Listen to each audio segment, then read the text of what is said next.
Hello, everyone in the Complexity family, and Happy New Year 2025. I'm just going to take a minute to drop some news on you, some you might anticipate, and probably a few surprises for you this year. First and foremost, we are going to enter what we lovingly call our throwback era. And by throwback era, I mean we're throwing back to the OG logos for at least 6 to 9 months while we develop a modern variation of this that we think will probably take us into the new decade. But really looking forward, we're very excited about developing the new logo, but we're also super excited about the throwback era, and you will see everything Complexity reverting to the red and black starting immediately. This week, we also have our Counter-Strike announcement coming up that I know many of you have been waiting for, Halo roster announcement, and of course, Rocket League. Can't forget about you. I can share now that our Rocket League team will be competing in North America this year. The team has already been in Frisco training and getting ready to go. Super excited about that. Of course, Apex is headed over to Japan for their major. We can't express enough how much we appreciate your support through the different eras of Complexity, including the one here at the Star. And we're very excited for what this year has to bring all of us. Katie and the team are cooking up a whole bunch of cool things for the community, different interactions, different ways that we can share with you what we're up to, and you can engage with Complexity and the continuing legacy that we have here. Thank you very much again for your support. It means the world to us. Happy New Year 2025, and stay tuned always for more action.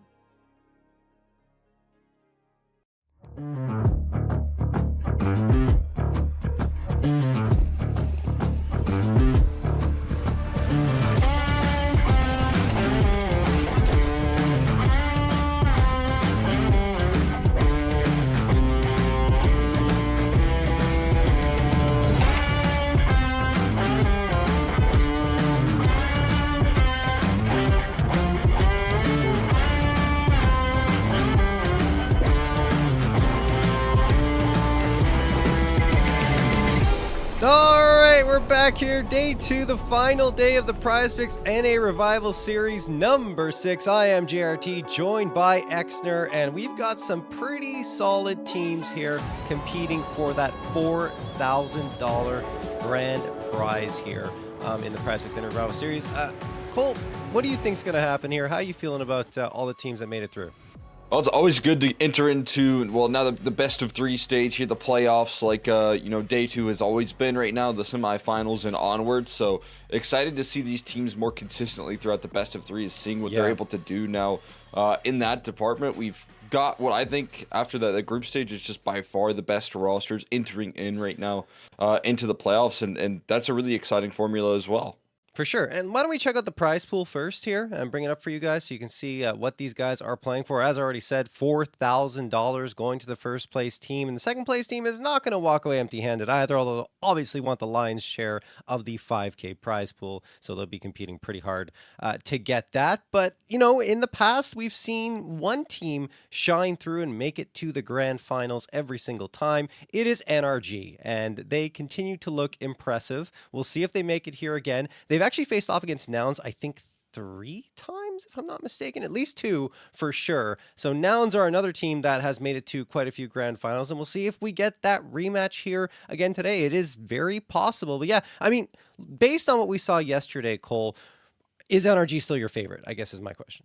Absolutely. I think that's what they've been able to prove so far throughout events in the past. They did it in the MRQs where they had to take a lot of this sort of competition down and shut them out of the major qualification. They did it in scrappy fashion, though. It wasn't always easy. It wasn't always super comfortable for them to get past some of these rosters. I think of Getting Info in particular that took them the distance, took them to a map 3 and really challenged this NRG roster. So my expectations are that, yeah, they still are the favorites for sure. But, taking things lightly in this playoffs now, it's not going to be easy for NRG. They still got some incredible tough competition.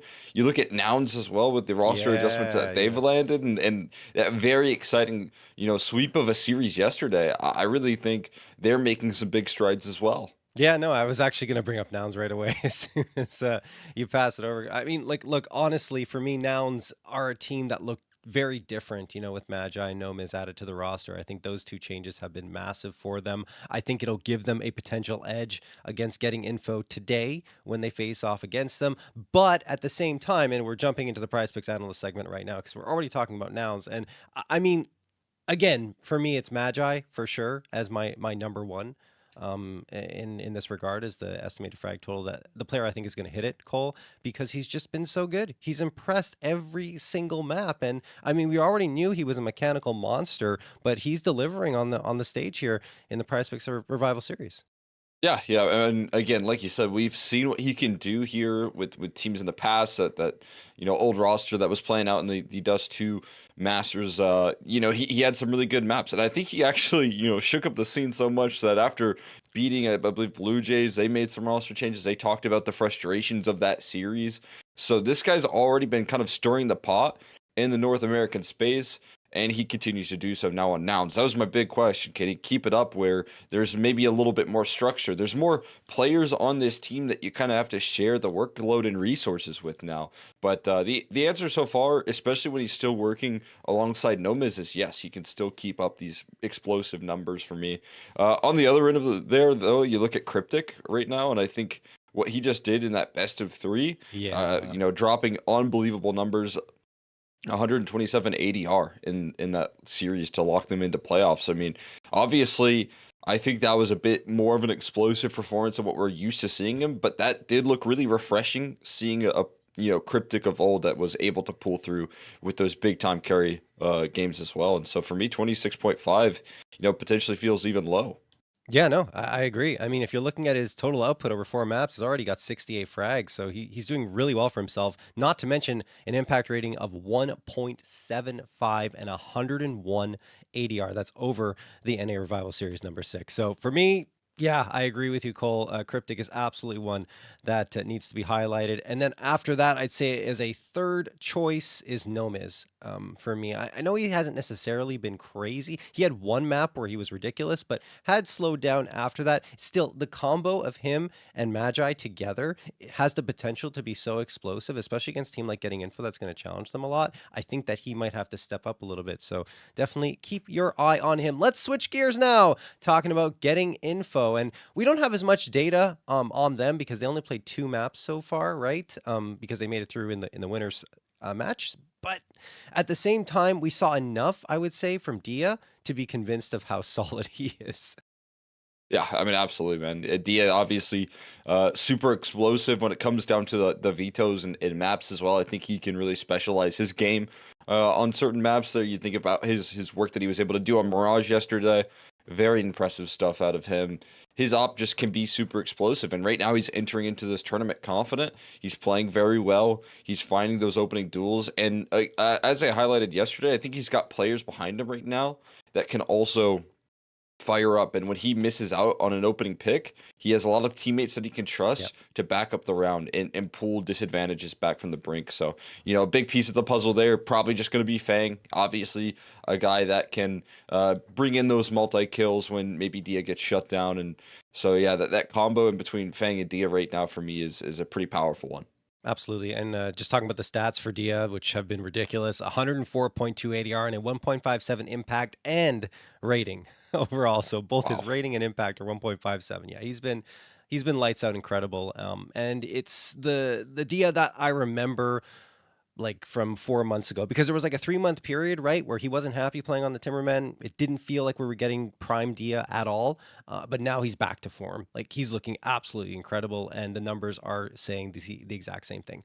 So that's, I mean, all the players I think we want to highlight for the most part. Although I want to give an honorable mention to Markey. I think he's important to bring up here. He only played one map yesterday, but in that one map, 1.19 impact and 1.27 rating. So I mean, he did a very good job. Just a solid presence, that helps this team move forward for sure. And I hope that, like we were talking about yesterday, Markey, maybe a little bit of an enigma. We don't know necessarily, when he wants to stay on a team or when he's going to jump ship and decide to go off on his own and just play in pugs again. But I mean, it feels like Markey Markey actually wants to be a part of this Getting Info squad. He's committed himself, and he's a great player. He's a piece you want to have as like a pillar of any squad. So for me, definitely keep an eye on him as we move forward. All that being said, I think we have our veto ready here, so we can talk a little bit more about the maps that these two teams are going to be playing. Let's see if that comes up on screen. Do we have veto yet? Am I crazy? Maybe we don't, Cole. It's No, a guessing game here. I Is it don't think coming? so. I don't know. But Well, I mean, look, I want anyway, to talk a little go bit on. about the veto there for Nouns. Obviously, you're gonna face Yeah. some challenges. They are still trying to figure out how exactly they get these two new players slotted in. I think that's going to be one of their bigger challenges today as they head into what has to be consistent success in the best of threes.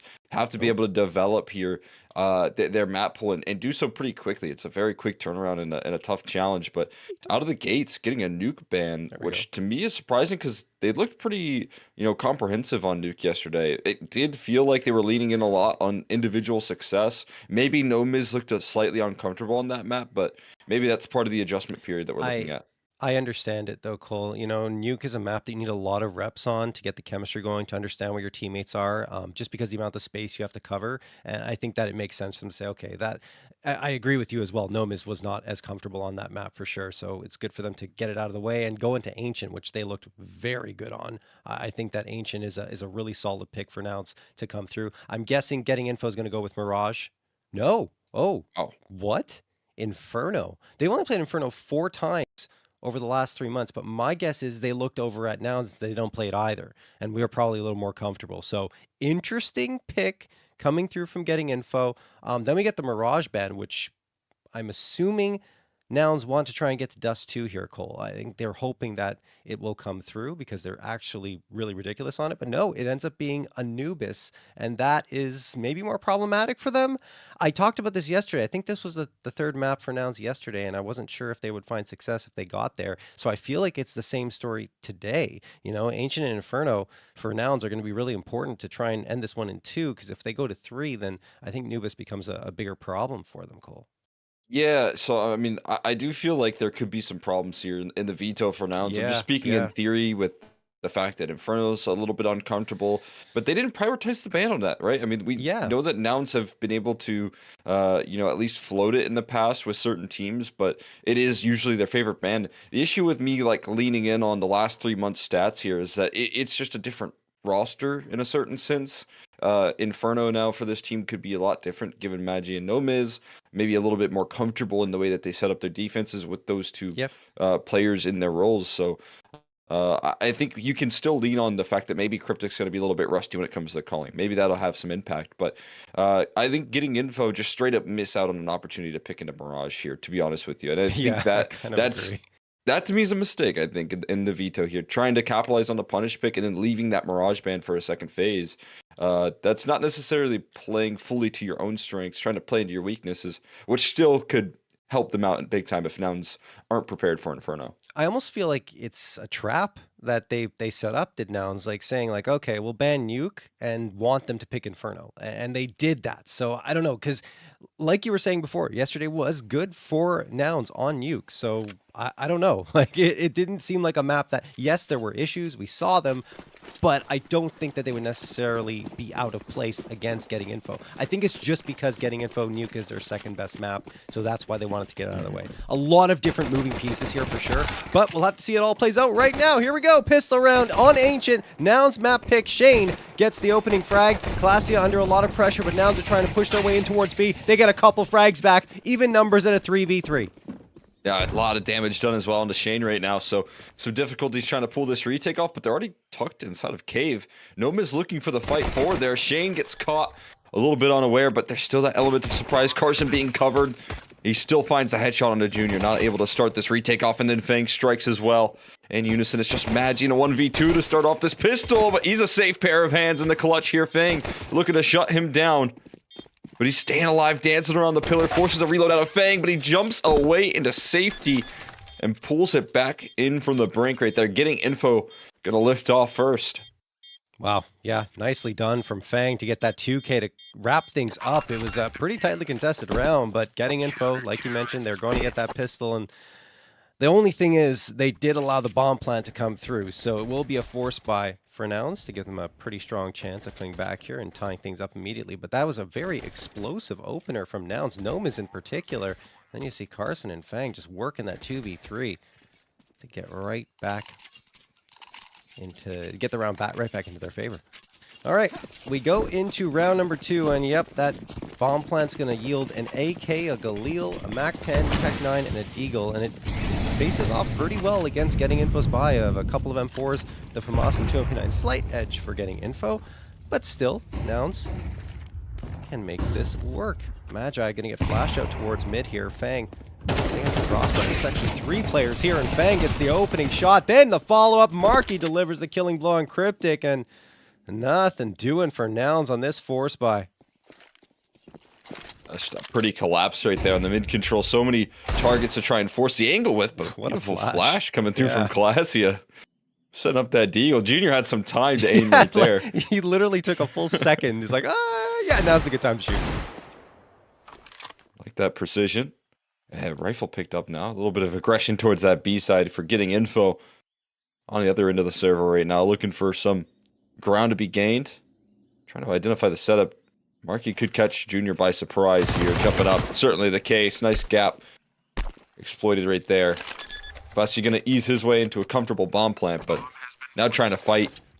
And this 1v3 going to be incredibly challenging. Already flanking right now is Shane. Unbelievably quick on the scene. And that sort of speed going to get the job done there for a second round. Well done from getting info. Still, I mean, Nouns get the bomb plant, so that's going to help their economy. I doubt they'll invest into the next round, just because, you know, 3 players left alive on CT. There's an AK and rifles on the ground, so everyone's going to get upgrades here for getting info. I think they're trying to ferry a gun back here for Dia. Yeah, there we go. Dia's got to defuse the bomb. He's going to get the AK. There you go. All said and done for them. Now, Nouns, I mean, look, yeah, bomb plant comes through. I think it's going to just be the eco round, as I mentioned. Still early on in this one, but getting info, they look pretty sharp. The way they collapsed in on middle right there is just a really good sign. We talked to you yesterday about how effective Nomiz and Magi were in opening up the round in that department, and a lot of that came down to them being able to isolate fights and section off the map so that they could take comfortable duels, but that just seemed impossible in that last round. Well, let's go around. Carson in for a greeting committee in towards A main early on.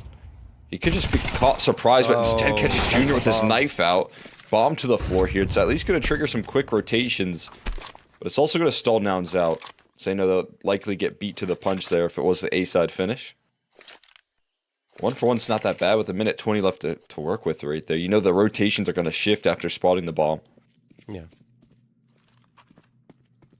They're going to go back in towards mid. Marky's here in red room. He's probably going to have an advantage on at least 1 player. That's Classy with his util out, but he can't capitalize on it, and now he can't repeat it. In the meantime, Magi deals with Fang and gives his team the 4v3. That means that the B site is likely the final destination, and it absolutely is. Shane is here, but he whiffs on all of his shots, and he loses his teammate Marky in the process. Another fantastic flashbang from Classia to support the frag for Cryptic. Dia, the last one standing. And I think the shadow gives him away. It does. Magi finds that, and Nouns are on the board. Classy just setting up his teammates incredibly well here in some of these rounds. It feels like a whole new dimension to his career. I mean, obviously he was never just like I think he was always like a very vocal piece of his teams in the past, and you know, was very good at being kind of a secondary voice. I mean, you could see it in the way that he would join the roster and then the map pool would immediately change, but you know, now being such a key supportive element alongside that, where we know that peaks of his firepower are super impressive, but throwing great utility as well. And again, it's really good because he's had some time on this Nouns roster. It's not that short stint and then the kind of downturn of performance. He's been playing with Nouns for a little while now, and it seems like they're able to improve. Yeah, he's actually thrown the most flashes throughout this Revival series. 0.68 flashes thrown per round, and has plus 0.86 in terms of flash time versus time flash. So he's been very, very solid in that regard. No miss. And that's not just for this tournament, of course. It's throughout the last 3 months. Anyway, Dia is going to get that opener onto No Miss through the smoke. That gives the 5v4 edge to Getting Info, who are on a 4-spy here. Technically at a disadvantage in terms of firepower, but so far so good. Cryptic has to reload here. Magi trying to retake the space that Cryptic gave up. And it looks like they have cave control. Ooh. Just blocked that smoke? I think so. With his leg right there, Yeah. Kicked it away, and that might disrupt the setup here. It does certainly. Big time impact out of Marky in the 5-7. He's standing alongside him, still alive. And they eventually make the cross. I imagine he just has to make the snap decision. And looking to now chase some map control off the back of it, but gets bested here. It's a Junior 1v3. Someone worked this angle yesterday, but this time not even a shot to be popped off. Dia doesn't give him the option, the chance to win that clutch. What a round from Dia. Yeah, it's been incredible right there. Just a massive way to introduce yourself into the servers. First 3 kills. And he also isolates that round victory for Nouns. The good news for Nouns, though, is that they continue to get bomb plants. Every single round they've had a bomb plant, so that's going to help keep their economy healthy at the very least. But Dia, yeah, that opening frag through the smoke, and then afterwards comes through to support the B site. I don't know who got the body block of that smoke, but that was also important, because if you don't get that, it'll really create a difficult scenario on that attempted take from Nouns, but Nouns were the ones in trouble as a result, and it opened up so much space that Nouns didn't expect would be coming. Anyway. Carson.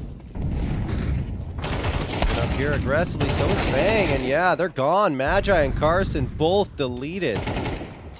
Excuse me, Magi deleted both Fang and Carson. I can't speak. Cryptic's going to get another one onto Marky, and all of a sudden we just flipped the script again. The good news is they're constantly giving themselves some semblance of buys with the bomb plants that they continue to bring here.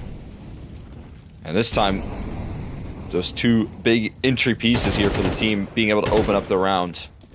Cryptic and Magi have been so effective on this map yesterday, and I feel like it could power them through another gun round here. Shane trying to fade away. Yeah, he's gonna walk right. Just turn into the fight there. Another kill capitalized on quickly. A save from Dia, looking a little more likely with that kill secured, but see how much of an interest there is on the hunt.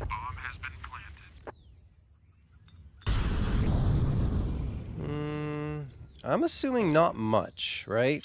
HP-wise and money-wise, they're pretty low for now, so probably just going to let Dia hang on to this, maybe cautiously approach the A site, as you can see here. Dia. Yeah, now he spotted. Okay, yeah. I mean, it worked out, right? They didn't go too aggressive. They just kind of held the angles, and Dia walks into them. They get the frag. There you go.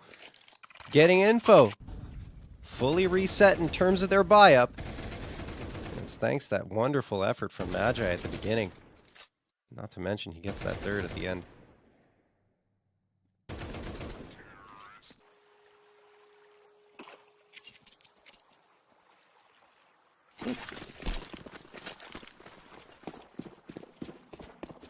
Onto the eco territory for the side of Getting Info. Got 5-7s in armor, so a little bit of a half buy. Boy, they're actually gonna go through this smoke, and he makes it work. Head first into the 5-7s. He's tearing through them right now. He's finding everybody. Ace? 4 kills, looking for the ace, of course, to be denied by Dia's USP, but enough damage done right there to show how explosive he can be, running through a smoke on an eco so that he can farm up these kills. That is explosive.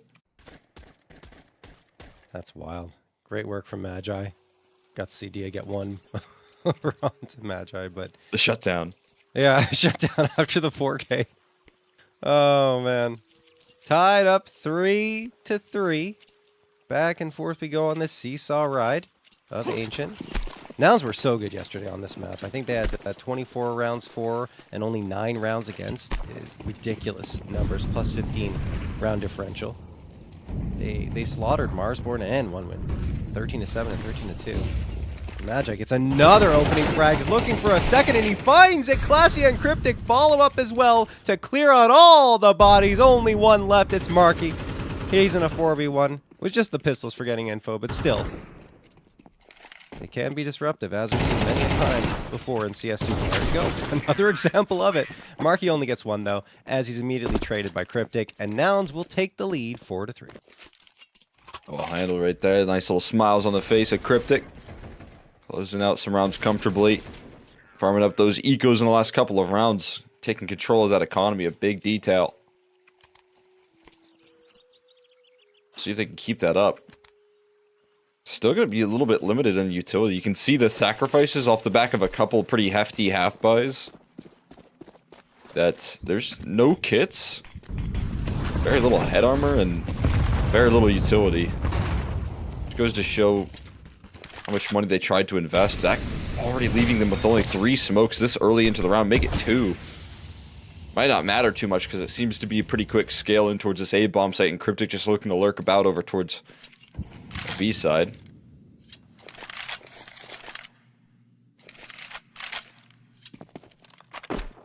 Probably if you're getting info, gonna want to try and take some map control if this is the case. Trying to hold a bomb site with no utility, not the easiest of tasks. There you go. There's the info. Exactly. Now going down ramp makes sense here. There's a ton of info for getting info. And Shane is going to get the headshot on to Cryptic. So now they know that B is pretty much clear. I'm pretty sure we're going to see a heavy rotate towards A if they even need it. Dia dropping no miz. Maybe the follow-up too. Yep, Dia's good for it. And that will help the retake here. Might even be before the plant gets, bomb gets planted. Magi with 1 HP manages to get a second for himself. They don't have to commit towards this A site. Actually, yes, they do. They do. They don't have time to rotate. They just have to go and grab that bomb. And that creates a bit of discord here, because Marky now has all this opportunity to get in on a flank and pretty much win the round if he executes effectively, along with, you know, the rest of the team waiting for him to arrive on the scene. All right, bomb planted here. Glacia, not expecting this at all. Marky's got a freebie on Glacia. Yeah, Glacia turns around only to find a bullet heading right to his head. That leaves Magi with 1 HP. Probably not going to be able to do this one. Gotta look for some spam there, but on 1 health, Yeah. 16 and 5, man. Oh my god! What? Why did he throw another How one? did he get the second one? No way! He done this! Oh my god! He lined them up! I didn't think it was possible.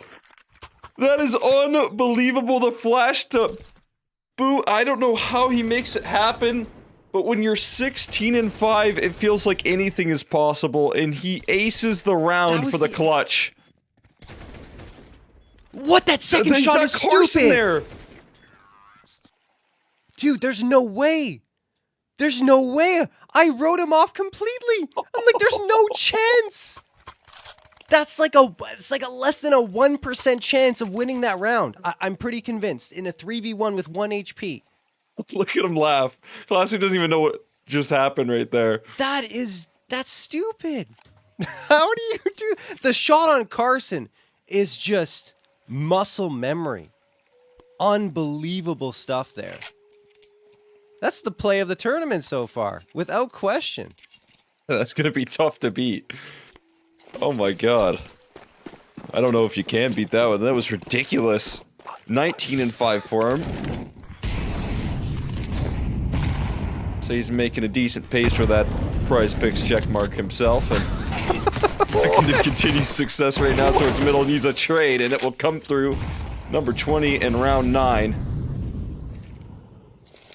At a roaring pace so far here. This is a new Nouns member.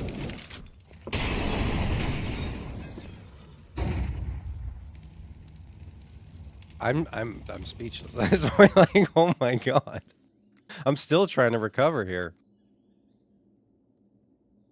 Magi just dropped my jaw with that play.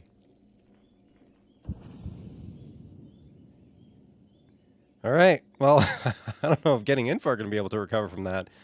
No miss. Shout out to Nouns for even calling the pause so he could at least stabilize a little bit, as No Miz does in that round. You have to. Oh, nice shot from Shane. I mean, you have to in that situation just to settle things down, because it's absolutely insane. Everyone was freaking out. I'm sure of it.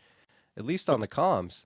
Oh, yeah. Oh, man. Like, you don't get a play like that every day, not to mention every month. Like, that's extremely rare.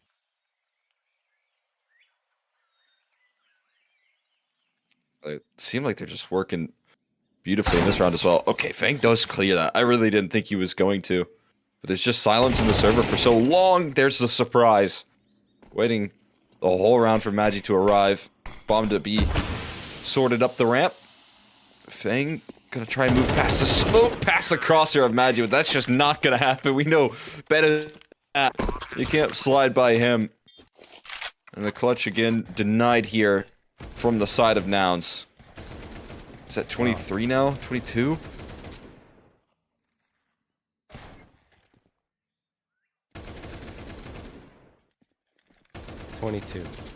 Yeah. 22 frags for Magi.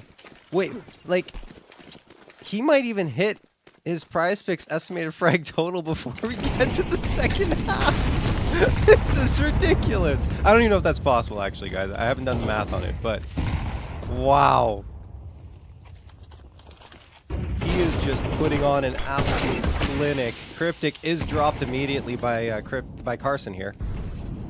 So that is a good opener from getting info. Are taking the space towards mid on these gun rounds very well. You see Carson into lane now, and he's putting on the pressure. Nouns have to actually rescind all the map control, at least towards that B site. They have a player moving up into A main, and this is probably the site they're going to want to hit.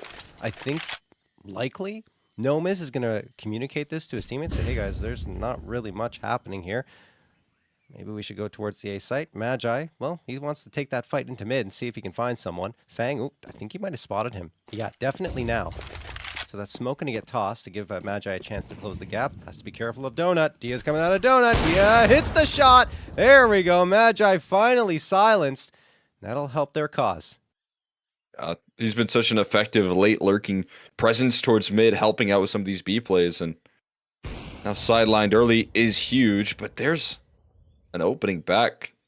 Carson getting a bit inquisitive towards the cave side. They still want to fight forward, but Dia continues to work with his AWP, and they're able to sequence this duel effectively on the ramp side of things. Junior left, last man standing, letting in a couple of kills in there, but getting info, able to plant the flag with a lot of resources on that B site and some early wins towards middle.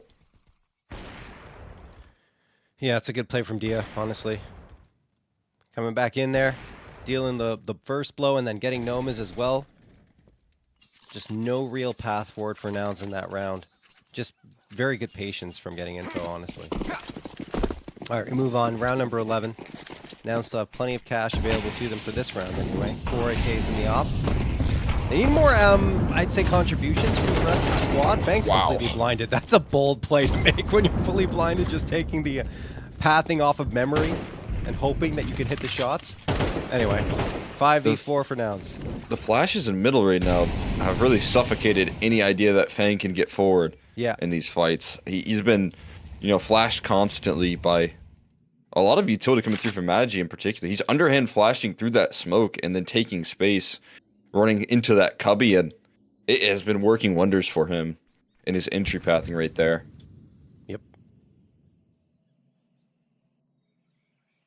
There's another opening pick. There's some more mid control to be taken now in this 4v5, and this timing looking a little bit rough, but some damage done, at least confirmed there from Shane. But he's also taken down a little bit low. Cryptics, he's spotted now. Marky's got a beat on him, and he will get the headshot from the MP9. And not to mention that Nouns have Magi at 6 HP, although I don't know if that matters because he's all the way towards A. Yeah, he's all the way on the flank. They have no clue that Magi is on A. There's a flank as well from Carson. Yeah.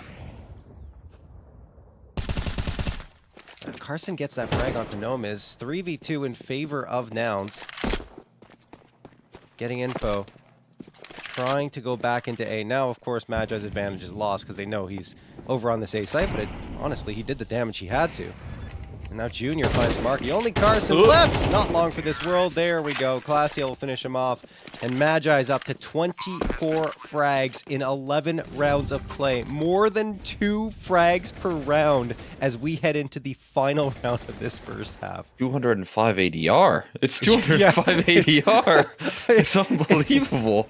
It has to be if you get more than 20 frags in any one half of action in CS2 and MR12.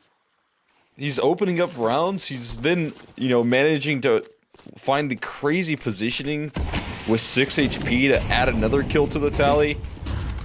It's just truly perplexing. How do you deal with a player this hot of a hand like this? Well, there you go. He gets away with it this time. No underhand flashes for him to work off of, but there's still so much firepower left to deal with. Clasia able to rear up as well, and the MP9 doing some damage, but Shane doesn't commit to the kill, and he is able to survive a little while longer because of it. Not for long when Clasia is close by, but some stability found here. Cryptic down to half, and Junior with the up needs to be able to thread some kills in. Or at least keep them occupied as Cryptic looks to scale. That might be what he can do here. Marky still keeping a bit of an off angle here. Fang doesn't anticipate it, but Marky now the one with the surprise. And it's Junior left into a clutch to try and close out the half. 1v3 required of Junior. We saw it yesterday with the rifle. This time he's got the AWP. He's got to find the first, and the problem for him is that two players are bunched up together. Maybe he gets lucky and he lines them up. Finds 2 for 1. It's still possible, but if he only gets 1, it's going to be exceptionally difficult for him not to be traded here. He has to look the right way. Okay. Spot it. Nope, doesn't look the right way, and panic swings his crosshair around. That will do it. Getting info, find a 5th, and the first round is over. We head into the second half. Nouns are going to have a 2-round advantage.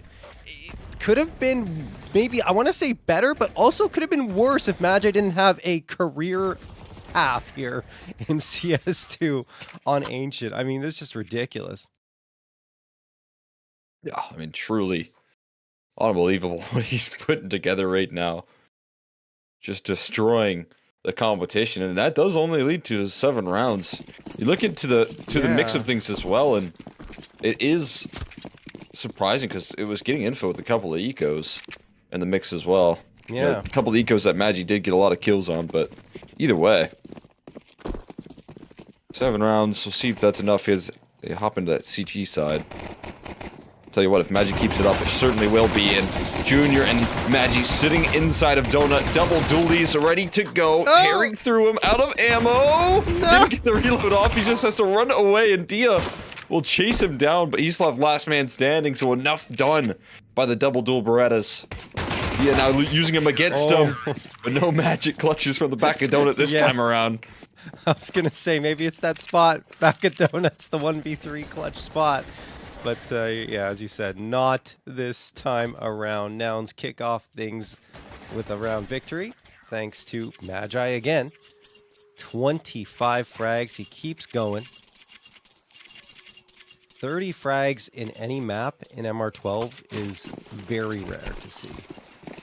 And Magi is very close to getting there. Only 5 frags away. And there's still plenty of time to find that. The way he's playing, he hasn't even slowed up on the CT side. He's going to be playing mid over at Red Room. Honestly, a good place to put him because he was so effective taking those entries towards mid on that T side. You might as well have him posted up here.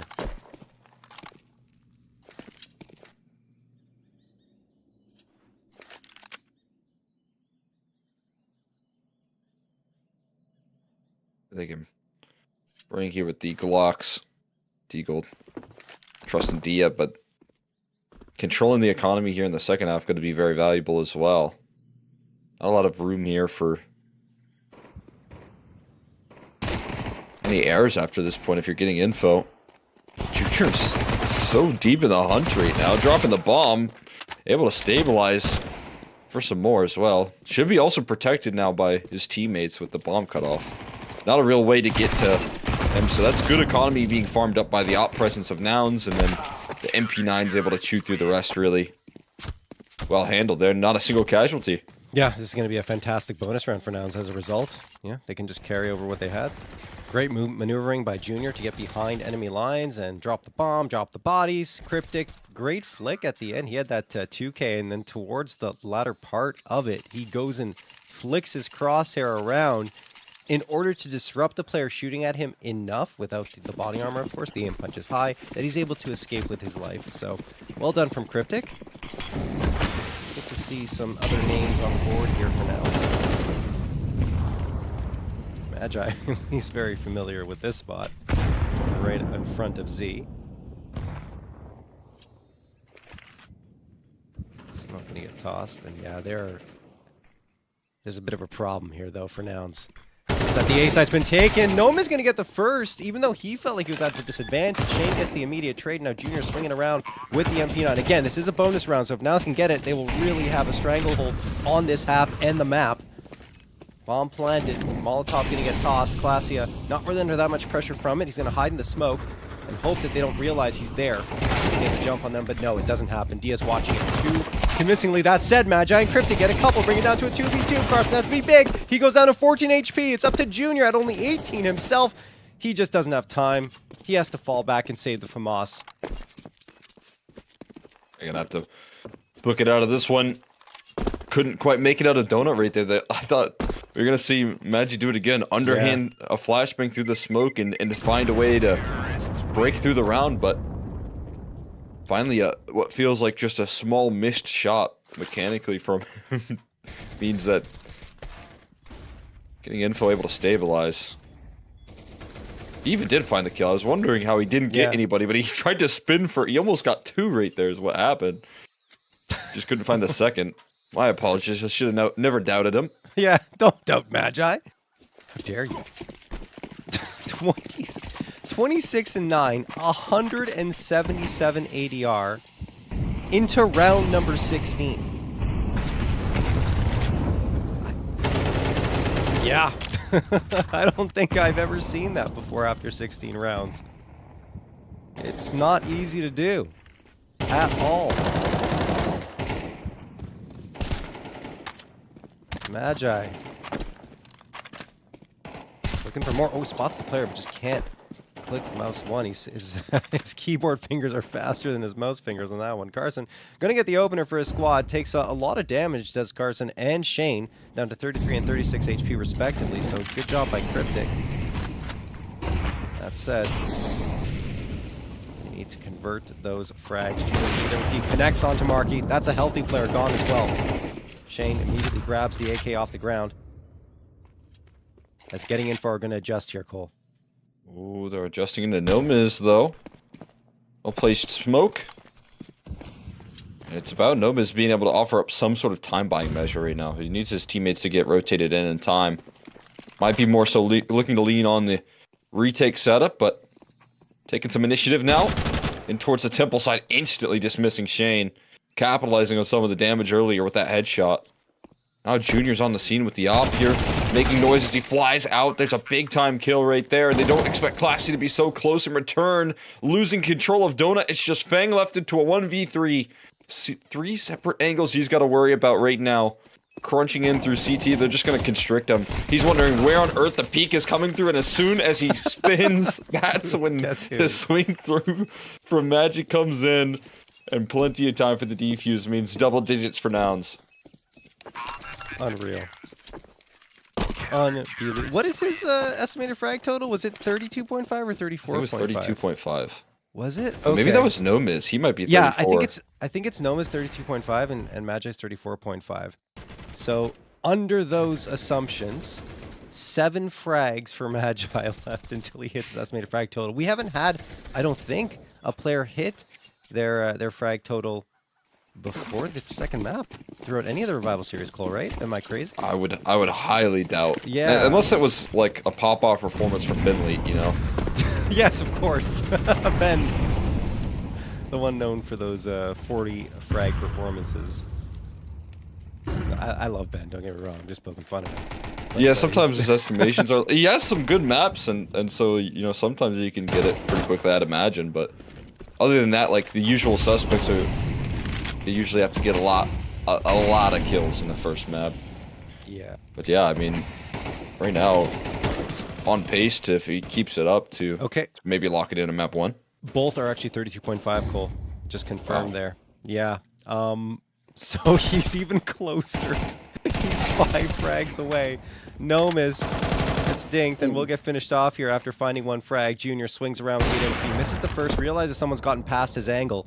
And we'll have to back off here and wait for reinforcements to arrive because re-peeking with only the op is too risky. Junior. Oh, look who's here. Look who's on the scene in Catacombs. It's Magi, and Junior gets 1. That'll open up the space for Magi to potentially move out. But he's just going to wait. He's biding his time. Carson finds 1 onto Cryptic. Now he moves out. He's got the lineup attention for Carson. There it is, number 29. The 30th? No! Falls short by 12 HP of damage. Marky's not going to be able to plant that bomb as Junior will finish him off. But the Magi watch continues here to see if he can be the first one to get the Prizepicks check mark after only one map of play. That said, Nouns are absolutely dominating as well, of course, given the performance that Magi is bringing to the table here and the fact that everyone else is starting to frag as well. 11-6 in their favor. Yeah, I mean, just everyone having some impact now on the CT side is a really good sign. So it was a bit of, not necessarily a full one-man show, but he was obviously doing so much in the opening stages. And now you're having impact from everybody, but that's a flashbang from the CT side that Dia capitalizes on. Bit of an unfortunate team flash right there. Maybe Magi looking for some extra kills, but my god, Dia steps into the flames right there, not respecting the man on the other end of the server right there, and shutting him down. Now the flash play down from Cryptic, but he's blasted by a Deagle as well. Oh no. This is getting very troubling for Nouns. They can still pull it back, especially considering Shane and Carson have no body armor. I'm surprised they haven't gotten upgrades, given that the guns are down and available to them. I think at least Shane should get something. Anyway, oh, Carson goes around the wrong corner, so does Dia. Bomb is planted, so that's good. And Junior and Classy are still low. Shane still stuck on that Deagle. See if he can make it work. Does get the first on Classy, and the second on Junior! Shane! Wow, what a play. 1v2 clutch and a 3K on the round. Just so sick right there. Doesn't bite on the initial tap. Waits patiently. Doesn't even give them a swing. I understand why Nouns were a little confused as to where he was coming in from. Late into that round, they expect a peek from Donut. That never came through. And until they swing him, that's finally where he pulls the trigger on this. 2 quick headshots. That is disgusting from Shane. What a lifeline here for getting info. Map becomes a little bit more tricky for Nouns now. Economy kind of broken here. They got to work with Deagles of their own, and going to need some shots of similar caliber. Well, Cryptic gets the first. I think that's going to be the end of this, yeah. Marky finds a 2K. Shane sprays down Cryptic. Glacia pushing down with only a USP in his hands. Probably dead to rights, although he does hit the dink onto Shane. Has to retreat through the Molotov. Takes even more damage. Now it's him and Magi. Can Magi do it with the Deagle this time? Maybe he'll one-up Shane's performance. Mostly with the rifle that we've seen him shine.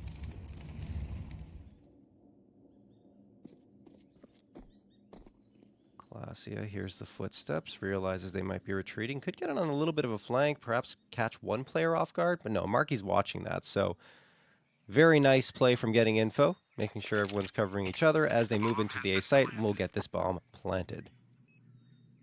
Most of the weapon as well, so Classy, I think that's what he was looking for, and yeah, turns the corner and walks away empty-handed. Oh, he's trying to HE the gun over to his...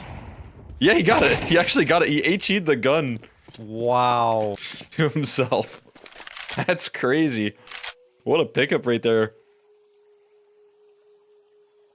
So there's an extra AK. Show that on replay. That's ridiculous. I saw him jumping around on the mini map, and so I was like, what is he doing over there? Yeah.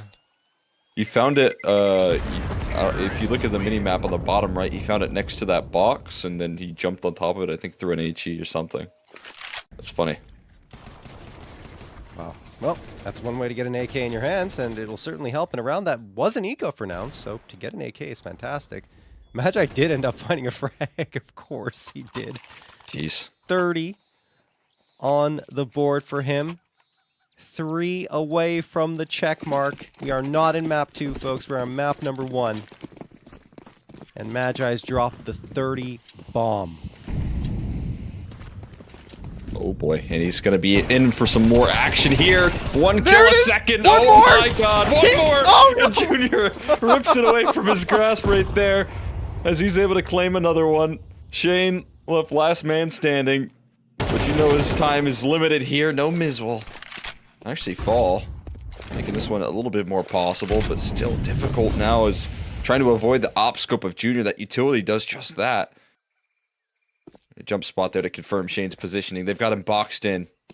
He's got to stick around on this A side no matter what the case is. Well, Junior kind of repositions to open up an avenue towards B technically. One that's going to be tough to read, but my God, Shane sends a packet right there in the back of Donut. Beautiful shot from him. The flank almost punished there. Shane, he's spinning quickly, but my God. That would have been the second 1v3 ace clutch for Shane in the map. It felt like it was going to happen the way he was playing it. Had he focused continually on Donut in that situation, he probably would have been able to do that, because I don't think Cryptic would have been able to make it out before he got visibility, if he tucked himself closer into Donut, that is. Anyway, well done for Nouns and Magi. One more frag for Magi, and we'll get to show that Prizepicks check mark for the very first time. He's setting records here, folks. He's going to the history books of the Prizepicks Annual Revival Series if he gets one more frag before this map ends. Stick himself up. Well, there it is! Magi! He's got the Prizepicks check mark, the first ever player to find it here in the Revival Series after only one map. And let's see if Nouns can wrap it up. It's getting tough for them. 2v2, great shot from Fang. Junior knows he's there. Dia's been spotted up, but he managed to get a frag, and Junior's really at risk here, but he still makes it work with the USP. I think the damage on Fang is confirmed as well. Grabs the AK off the ground. 1v1, Cole. Let's punch in quickly. And Fang routing and towards CT spawn right now. Junior having an opponent that he doesn't know the location of. The big asset. Fang has to make this work because of that. Planted for CT. Now he could have a better idea of exactly where Fang's located. An HE on target could do him in, but a smoke on top of the bomb is going to be what he throws out first here. It's going to force Fang to shift up his positioning, trying to line up his crosshair on the bomb. Junior trying to figure out a way to comfortably stick it. The spam, that's not so connecting, good. and he has to reload instantly. The defuse right in his face, and a little bit of composure right there for Nouns. Gets the job done, 13-8. You know, in the pregame, I was immediately highlighting Magi as the player to watch for sure to hit his estimated frag total. But my goodness, after one map of play, did he get more than 33 in the end? I think he might have finished with 33 exactly. 33 or 34. Yeah, maybe 34. Either way, an absolutely lights out, insane performance coming through from Magi, powering Nouns to a first map victory here on Ancient. And now we go to Inferno, Cole, where there's a lot more question marks. I mean, for Nouns and even getting info, because they don't necessarily play the map that often. And we were mentioning it before, at least I think I did, that it could be a trap from Nouns coming through here and that they wanted them to pick Inferno. Could be the case, because I think Magi and Nomas like to play there. Yeah, I also think for me, you know, Nouns were a team, and Cryptic was kind of an IGL that was learning Mirage. I think more so Cryptic heading into this roster had to kind of learn Mirage a little bit more with this team in particular. They've had some really good performances, but if you're talking about leaning in on a punish pick and playing to your strength, that was going to be Mirage. Now that it is thrown up into the air, there's going to be question marks, and when you have a player like Magi, obviously just dropped 165 ADR, just absolutely ran all over his competition. Well, if he does that again here on Inferno, it doesn't matter how comfortable you are on a map, you're just going to win. You're just going to win if you have a 165 ADR player on your team. You're not going to lose. That's so dumb. You're right. And it's just, I don't think I've ever seen more than 150 ADR at the end of a map, at least not in CS2. I'd say confidently, definitely what did not. Yimfat get not too long ago? Yimfat just dropped 160 something, but I don't know if it was more or less. I don't think it was that much. I honestly don't. Maybe I'll stand corrected by someone, but I think it might have been 166. Oh, I'm looking it up right now. Okay, check it out. But either way, Magi is in a very small company, right? In terms of what he achieved here on this map. Wow. 33-14 with 165.7 ADR, crushed his Prizepicks estimated frag total. And then you look at the rest of the team who are, Cryptic's on his way there and more normal numbers at 16 frags coming through. Then you have Junior, who's very serviceable, I would say. Everyone really woke up in that second half for Nouns, but in the first half, it was just Magi carrying the team on his shoulders with a 4-man backpack, powering forward. It was unbelievable to watch. Now let's switch gears, check out the other side, getting info. Good performances. Great one from Dia. In fact, that's overshadowed by Magi doubling up on the amount of frags that he had, and 18's still good here for him, which he was, I think, especially in the first half, he was trying to keep his team in it, getting some important frags. In the last round of the first half, he was the one, I believe, having a 2 or a 3K to help getting info, ensure that they get across the finish line in that first half with something to speak of. But still, I mean, you can look at these numbers. Sure, getting info weren't necessarily bad, but Magi was just that much better. Yeah, that he was. I did look it up. It was 163 that Young Fat got Okay. versus FaZe, so it's still above it. Wow. But yeah, that you look at at one end of the server right there, the way that Magic controlled mid, and you got to look at on the other end there, Fang having to deal with that. I understand why Fang doesn't put out the best numbers in map number 1. He had his hands full, and the wins that he did get in the head to head then led to round wins thereafter. So we'll see if he has his hands full throughout this series, but that is absurd numbers right there. I am very curious to see where Magi is going to play on Inferno. I'm assuming an aggressive position because I don't know where else you want to put him. You want him to be fighting down banana every round. Yes, I was going to say, go down banana, take the fights, go aggressive every round, see what happens. I don't know if that'll be the case, but we'll have to wait and see, guys. Taking a break. When we come back, map number 2 on Inferno.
Hello, everyone in the Complexity family, and Happy New Year 2025. I'm just going to take a minute to drop some news on you, some you might anticipate, and probably a few surprises for you this year. First and foremost, we are going to enter what we lovingly call our throwback era. And by throwback era, I mean we're throwing back to the OG logos for at least 6 to 9 months while we develop a modern variation of this that we think will probably take us into the new decade. But really looking forward, we're very excited about developing the new logo, but we're also super excited about the throwback era, and you will see everything Complexity reverting to the red and black starting immediately. This week, we also have our Counter-Strike announcement coming up that I know many of you have been waiting for, Halo roster announcement, and of course, Rocket League. Can't forget about you. I can share now that our Rocket League team will be competing in North America this year. The team has already been in Frisco training and getting ready to go. Super excited about that. Of course, Apex is headed over to Japan for their major. We can't express enough how much we appreciate your support through the different eras of Complexity, including the one here at the Star. And we're very excited for what this year has to bring all of us. Katie and the team are cooking up a whole bunch of cool things for the community, different interactions, different ways that we can share with you what we're up to, and you can engage with Complexity and the continuing legacy that we have here. Thank you very much again for your support. It means the world to us. Happy New Year 2025, and stay tuned always for more action.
And we're back here with the Prizepicks Any Revival Series number 6. We got map number 2 between Nouns and Getting Info. And wow, what a map one, Cole. Magi ended up with a 2.5 rating. That has to be near the top of the highest rated players ever on HLTV. I know Nico had a 2.7 at some point, but I mean, still, 2.5 is nuts, Cole.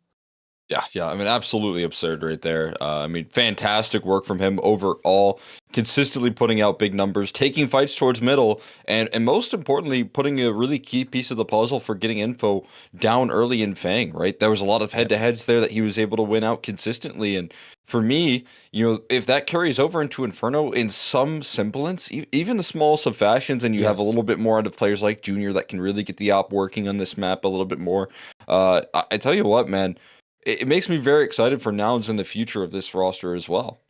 Yeah, and I mean, look, Nouns technically have a 100% win rate on Inferno, right? They won one map, and that's all they played. So over the last 3 months, so there you go. Actually, it's also, not to mention, Cole, you were talking about this earlier, a different roster, right? That was with Rush and Peeping there. This is now with Magi and Nomiz. So I mean, we really don't know what we're going to get here from Nouns going onto this map versus on the other side Getting Info have played it.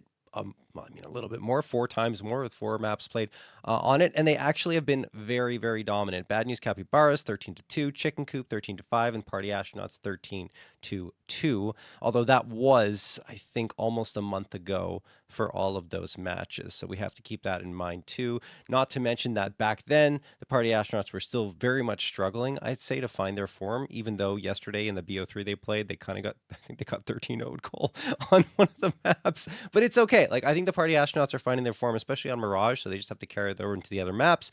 Still, my point is that these teams are teams that are not necessarily at the top of ECL, and I feel like Getting Info have exposed themselves just a little bit with this map pick. Yeah. I mean, showing that obviously, they wanted to lean in on a big punish pick, but you try and punish a team that is still trying to identify what even their veto is going to be long term. They don't even know exactly what their best maps are given the recent history of these roster changes. So, given that fact, you're kind of taking into consideration, is this as big of a punish pick as we think it could be, trying to press on Noun's weak points? I just don't know. Well, I'm excited to figure out if Getting Info are rewarded with this attempt, but I tell you one thing, I said it in the pregame, I think it would have just been a lot more comforting to play to your own strengths in this matchup in particular, and they didn't necessarily do that with this pick, but we'll see. Again, like you said, when they do play it versus some of the lesser competition, they are able to handle it. That means the protocols are really good. They have a good system built into this map. They're just going to have to test it versus a really hot hand now. Yep, and we're going to see what happens right now. Here we go into Inferno pistol round underway, or will be underway in 1 second. There we go. Now it is. Between Getting Info and Nouns. And I'd say Magi, still keep an eye on him. Unbelievable performance in map number 1. Looking to carry that over here onto Inferno, which is a complete unknown for Nouns as to what they are going to, how they're going to play it, and where Magi will be. Right now, he's in bracket, but I mean, it's pistol round. We don't know if that's necessarily his final position. Yeah, it could be switched up right there. Cryptic, I tell you what, he spots out a whole lot of presence already. He's going in for a repeat there. That is risky. Into the full squad, and he immediately gets bested. Fang will follow it up as well, so pretty comfortable to start things off. And Carson going to be on the lurk right now, ready to try and put a quick end to this one. So Nomiz and Clasia might not even give this much of a look-see. I mean, the armor is valuable for Nomiz here, just for the next round. So we might just want to hang on to that.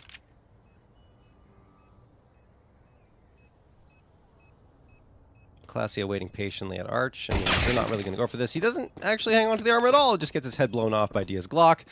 And that'll leave Classio stranded and alone. Really not much to do here. Except back off and save that one piece of util that he has. Alright. 1-0 for getting info. Is Nouns, I mean, probably going to force up, I would say. You do like that CT force. I do as well, Cole. I think it makes sense given the current state of the economy. And there it is. 3 MP9s, the Scout and Classio stuck with the USP because he needed to get the util. All right. Don't hate that idea right there. Get a lot of utility for this round. We know how important Inferno can be with utility. And, you know, if one of your MP9s dies in a recoverable position, you can then pick it up. But right now we're seeing Classio and Cryptic join forces over there towards the B side, so I think that does give us a bigger hint as to where they'll be playing with No Miz and Magi. I really would rather see him on Banana, to be honest. Given the way he's been playing, as we talked about before. Yeah, I mean, sometimes, even when they played the pistol with the 3B setup, he was still kind of a little bit back there on the A side, so I don't know. Well, it could be just a force bite thing. I'm with you, though. You would want him in the face. Right now, Cryptic down to 5 HP. Not a fun position to find yourself at, and just targeted by the utility and a quick kill from Fang. But there's the scout tag. Now Classio going to run to try and pick up that MP9, I believe. Can't quite find it, though, so he's still stuck with the USP. In the corner here, doing great damage. He finds a second kill with the USP right now. No more scout tags, but a third from Classio. He didn't buy anything but utility and armor in this round, and now he has a Galil and a 1v2 ahead of him here. Marky's down incredibly low. And Magi looking to be the security, looking to find this last kill. Unsure of where Marky's coming in from. An HE could do Classio in, but he doesn't want to reveal his position, so it's guns out for now. Hoping to lean on his aim to try and close things out. He's found a gap, but it's just going to be shut down. Classio, a massive 4K on the B side right there. Stepping up to the plate here for Nouns. That's unreal from Classio. A blessing in disguise that he couldn't find the MP9 in the end, right? Because he gets 2 with the USP and then picks up the Galil off of it. It's just a ridiculous effort coming through from it. Ended up being 3. Yeah, 3 with the USP. With the USP. That is really something else. Even that last one, just razor sharp on the aim, hitting the headshots and granting his team, or gifting them, I should say, a first round victory and resetting the economy of getting info. Junior immediately going to toss that nade down towards him. It doesn't do any damage. Incendiary is diffused by the smoke. Cryptic still manages to fight through that battle and get a frag on the board, and supported by Classio on the retreat. And Classio even gets a second one for himself onto Fang. 5v2 for Nouns, who are not fussed at all by what getting info are bringing to the table here. Dia and Marky have made their way towards the A site, but it doesn't really matter because they don't have the bomb. Oh yeah, that's a good point there. I was a little concerned with this positioning, but you're exactly right. Bomb is in such a far away spot. Cryptic will go down with the information, and that collapse comes through. They know exactly where Dia is as well. Victory for Magi in the end, and well, if your B players are going to be that good and have that much unity in the way that they push and pull the attention, then hey, it doesn't seem like it matters who's playing on that B side. Classio this time alongside Cryptic, able to shut it down effectively. A beautiful defense put together. Brings it into a third round conversion right there, and making sure that the end of the force by wars is pretty quick.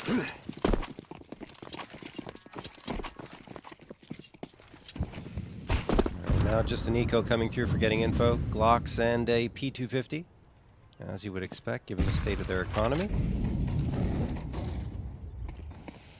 Classio and Cryptic already taking pretty much full control of Banana. I'm not sure if Classio wants to post up that close, knowing that it's probably pistols on the other side, and yeah, he backs off fairly quickly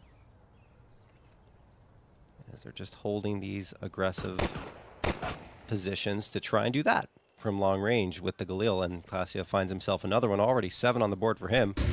Classio trying to pull a Magi here on Inferno, and Magi himself says, oh, hold on a second, I gotta get some frags too here, Classio. 2 for him on the anti-eco, and Carson the last one.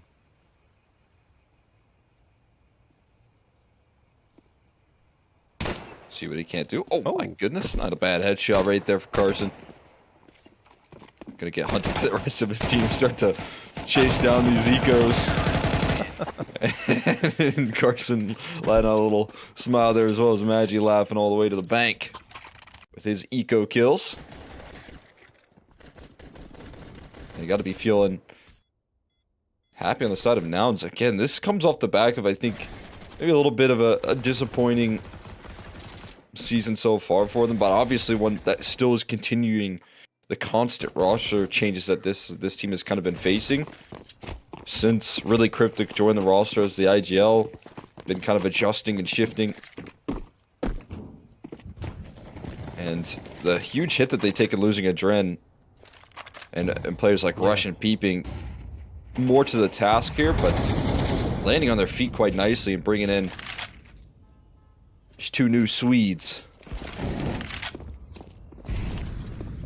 Nobis is rocking the op in this round. What's happening there? Alright, maybe spawn-based thing, either way. It's looking like some decent output from it. Decent map control, though, taken, but Junior with the rifle is looking absolutely phenomenal. They're just making anything work at the moment here for Nouns. Yeah, I think both Nomis and Magi are comfortable playing the op, especially secondary op, but this time, you're right. I think it was just positioning based, and ended up Nomis being on the op, hits the shot, and Junior with the Galil gets the 2K spray down. Magi the last. He's now up to 7. And it's 4-1 for Nouns.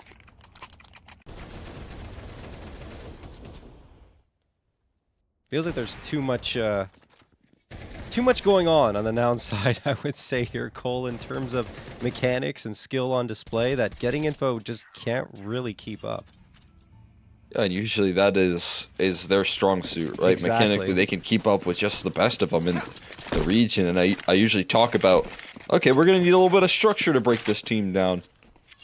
Nope. But no, Nouns don't need that. They have anyone opping. They have everyone opping. They have everyone finding crazy rifle kills now. And the structure still looks good behind it, but this defense just lining up to look phenomenal once again, after a very cohesive defense on Ancient as well. Yeah, I think it might go back to that 1v3 for Magi, right? That was absolutely absurd, especially the second shot onto Carson, just this ridiculous tap. And that really took the wind out of getting into those sails. We didn't really see much out of them after that point, and still, even here on Inferno, haven't really had a chance to make their mark on the map. Magi, he's going to be in a lot of pressure here in pit. Going to mini pit now. Makes noise. Wants to have gets one and goes down immediately. Maybe something here for getting info. Yeah! 3 frags. 2v2 upgrades at their feet. Less than 100 HP combined, but still, they get this next one. It'll be a 2v1, and there it is. Carson delivering his 3rd on the round. Classia in a 1v2 clutch. They don't know he's here. Carson might shortly, and if he gets the pressure to Carson, it's going to be good, but Carson is not going to give any further space to Nouns. He himself will take care of business and give his squad a 2nd round. Just a beautiful spacing on this attack right there.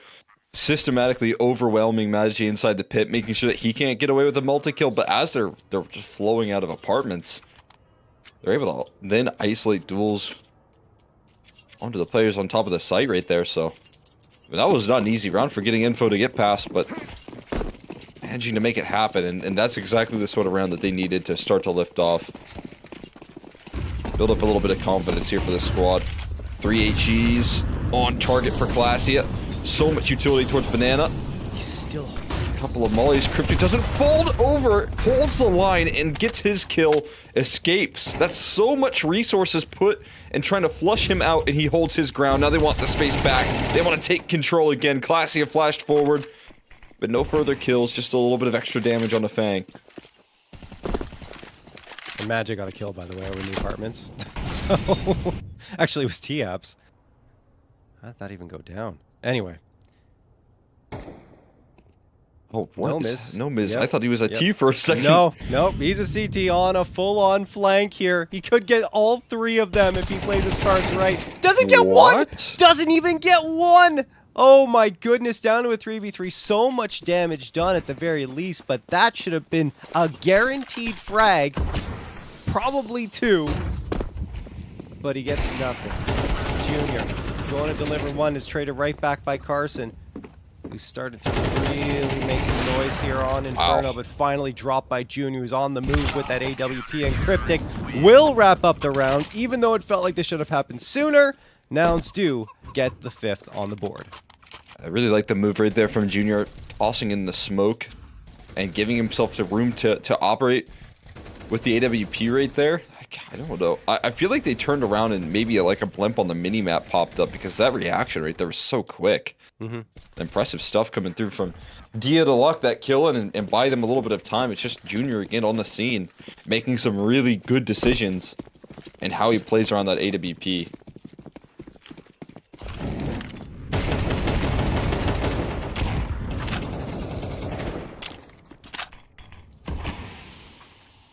Alright, Smoke gonna get tossed there by Nouns over in the apartments. Getting info. They got the 3 AKs, the Tech 9 and the Mac 10, and Carson's holding that AK in his hands, watching top mid. Magi is in this position though. And it looks like off of that smoke that's thrown, they're gonna adjust themselves and go back into Banana. 1 minute 10 seconds left on the clock. They can still fade back to A if they want to. Looks like the bomb is going to lean B though, so I'm assuming these players over at A are just going to line up util, fake the hit on the A side, and hope rotations come through. Or maybe not even that. Maybe they're just hoping to find a player. Either way, getting info, looking to execute towards this B cycle. B side that's well staffed right now. Op is going to be the tip of the spear in this defense. Flash and utility to head his direction, just to smoke. He's going to try and peek forward ahead of it. And right in the crosshair, but a missed shot. Shane remains elusive. Now the setup could come crumbling down accordingly. Classy can't lock in the aim as well. It's just got to be Cryptic in the back lines of the site. But traded out 1 for 1. Markey dealing with a kill on the lurk as well. Is just going to leave this up to Magi. Capable hands. They're given a couple of fights, but strength in numbers right there for getting info. Gets the job done. Yeah, I think you're seeing a little bit of the lack of experience for Nouns on the map in that round. They just really couldn't get a handle on that B site at all. And getting info make it work. Although they did have those 3 AKs, it was still a couple of pistols in the mix. And not to mention Classia, he was convinced he had that first frag, right? He flicked away, he's like, oh, he got it, and started to take another fight. But no, it wasn't the case. There was still 10 HP left on that player that was charging up. And have to make sure you finish your food before you move on to the next fight.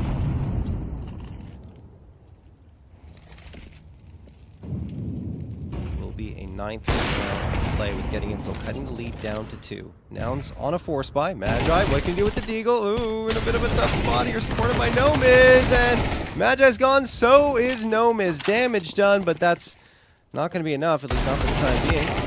Definitely not now with Cryptic falling. This is going to be a save for Junior and Classia, and a 4th round for getting info. Starting to pick up the pace right now for getting info's T side. The executes look really strong, so it still looks like they have a lot of strength on this map, even though, you know, they oftentimes won't play it versus some of the best teams. These executes show that they have a lot to lean on in terms of, you know, game plan here, the structure that they're bringing to the table. Really good signs here. Junior got to connect on these shots here if he wants to hold on to this, and once made it past his crosshair, that immediately disrupts his positioning. Has to fall further back. They're getting suffocated out by the aggression from the T side. Missed shot here from Junior. And a smoke to try and buy some life right now, but it is running low on time. The MP9. Oh, team kill. No way Classia survives. Oh, he does not. Man. Chased down by the tech. Hunted out of this round here. Getting info gonna shatter the economy with that kill. I thought he was going to go for a no-scope and hit in that situation, but that doesn't happen. Great spray from Carson. They knew that Junior was in that position, and then Classia just gets run down by the SMG. 4th round picked up for getting info, and Nouns are just on the eco. 2 P250s, that's the entire investment in the round for them. They're just going to go for some aggression, maybe into the apartments here. Yeah, that's exactly what's going to happen. One player playing mid to try and keep getting info at bay as a potential flank materializes. Did Marky just spot them? Or is he just looking around? Well, now he's going to see one. Maybe only one. Nate tossed forward. Molotov as well. Cryptic's going to try running through it, but he just gets himself melted away and then shot to death from the AK.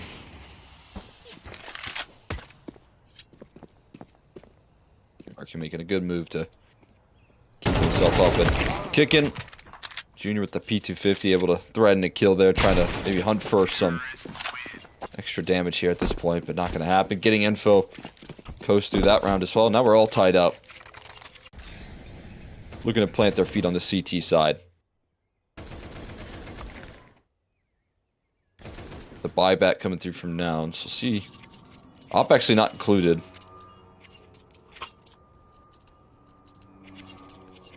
Junior's been, again, I think putting himself in good positions. Right now, feels like, at least with the AWP, he's just missed a couple of really crucial shots that could have elevated Nouns, so not the worst idea that he brings a rifle into this one. Gonna set up some utility, and the banana fight could have commenced. Cryptic inside of the smoke. Flashes continue to rain forward. Cryptic knows certain death around the corner, but utility and spam ends up working favors for the CT side. Not too shabby. Magi over at the A site, still at the top of the scoreboard here, but a lot less, of course, in that first map. 20 in the first half there. Well, he's gonna get a 10 and an 11, finally shut down by Dia, who will look for a follow-up, sees the body, but they dip and dodge around the corner. That's Junior. Will be put under pressure by that Molotov, but he's got support over at Boost, and that will be the player to finish off Dia. Nomis with the last 6-5 for Nouns, as they've guaranteed at least a tie into the second half, but they want that lead. See if they can find it. The start right there from Junior right there. The HE, again, on the scene with the early fights, and then Cryptic able to follow up off that success. And then Nouns do something really good right there. Get a player quickly back rotating over towards that A side. Because when getting info, see that Junior's over there towards B, at least, even in a 5v3, you know that there's going to be some semblance of weakness on that side of the map. But Junior then quickly rotates, so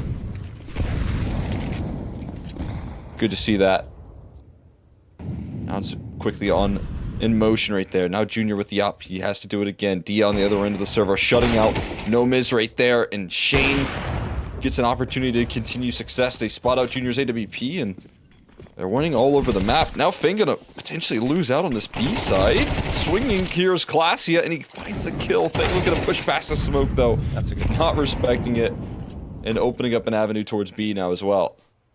Yeah, could have been risky there for Fang, but honestly, given the situation, he knows how much pressure that Classy is under. He just decides to go through the smoke, and he gets the shot. Now Cryptic and Junior, no choice but to go for this one. 2 lurks on the map that aren't even on the site. So, I mean, if Nouns go quickly here and deal with both players, maybe they can get a defusal in. Do they have a smoke as well? They do. Let's see how they decide to approach this. Junior, realizing that there's definitely someone behind him. Just a little paranoid. Now there are 3 players towards this B site, so it becomes a lot more difficult. Smoke could be on the way, but Junior's made, and Cryptic's dead. So probably round over. I don't think Junior can do this with the op, and he can't. 6-6, all tied up as we head to the second half. Well put together right there from getting info to recover. Winning the pistol, but then getting countered by Classy's USP in the next. Managed to make the best of it as they start to get a stranglehold on how to take that early control. I feel like that's the big difference maker. When Nouns are winning rounds, it's because Classia, Cryptic, and sometimes Junior are fighting for banana control effectively and winning out those opening duels, but in some of those T rounds, able to slow down the pace. Playing with a much better approach in that T side in this half as well. Well, they're looking to take some more control, do it on the CT side, though, this time. They're down middle already, but it's being heard right now. Called out. Will that speed him up towards that B side? It's going to slow the round down, actually, because you do have that classy alert, but he doesn't get anything out of it. Now stuck in the fight right now, but they're walking right into Marky's crosshair. I thought he was stuck, but no, they're stuck with him instead. He's the one that's finding the kills right there. Flipping the round on its head. And getting info going to win the second pistol as well. I'm actually surprised they fall back there. Really. I mean, I get that Classia's lurking around, but maybe wait for... That's ridiculous, by the way. Marky getting some insane shots with the P2K, but I just wait at Banana. You know there's two players behind you, so it's possible that there's not much in front of you on the other side. And, I mean, it would have been probably beneficial for Nouns. They go to the B site. It's a 5v1 base, or 4v1 because there's Classia lurking. I don't know. Anyway, they second-guess themselves, and it is absolutely the wrong decision that they make, especially with Marky on the case. Now they go into an eco round. Just the pistols bought up because they didn't get that bomb plant. And Cryptic's already in the apartments. Spots out a player. At least attracts attention in his direction. Magi connects with a shot onto Shane. Won't be enough for a frag just yet.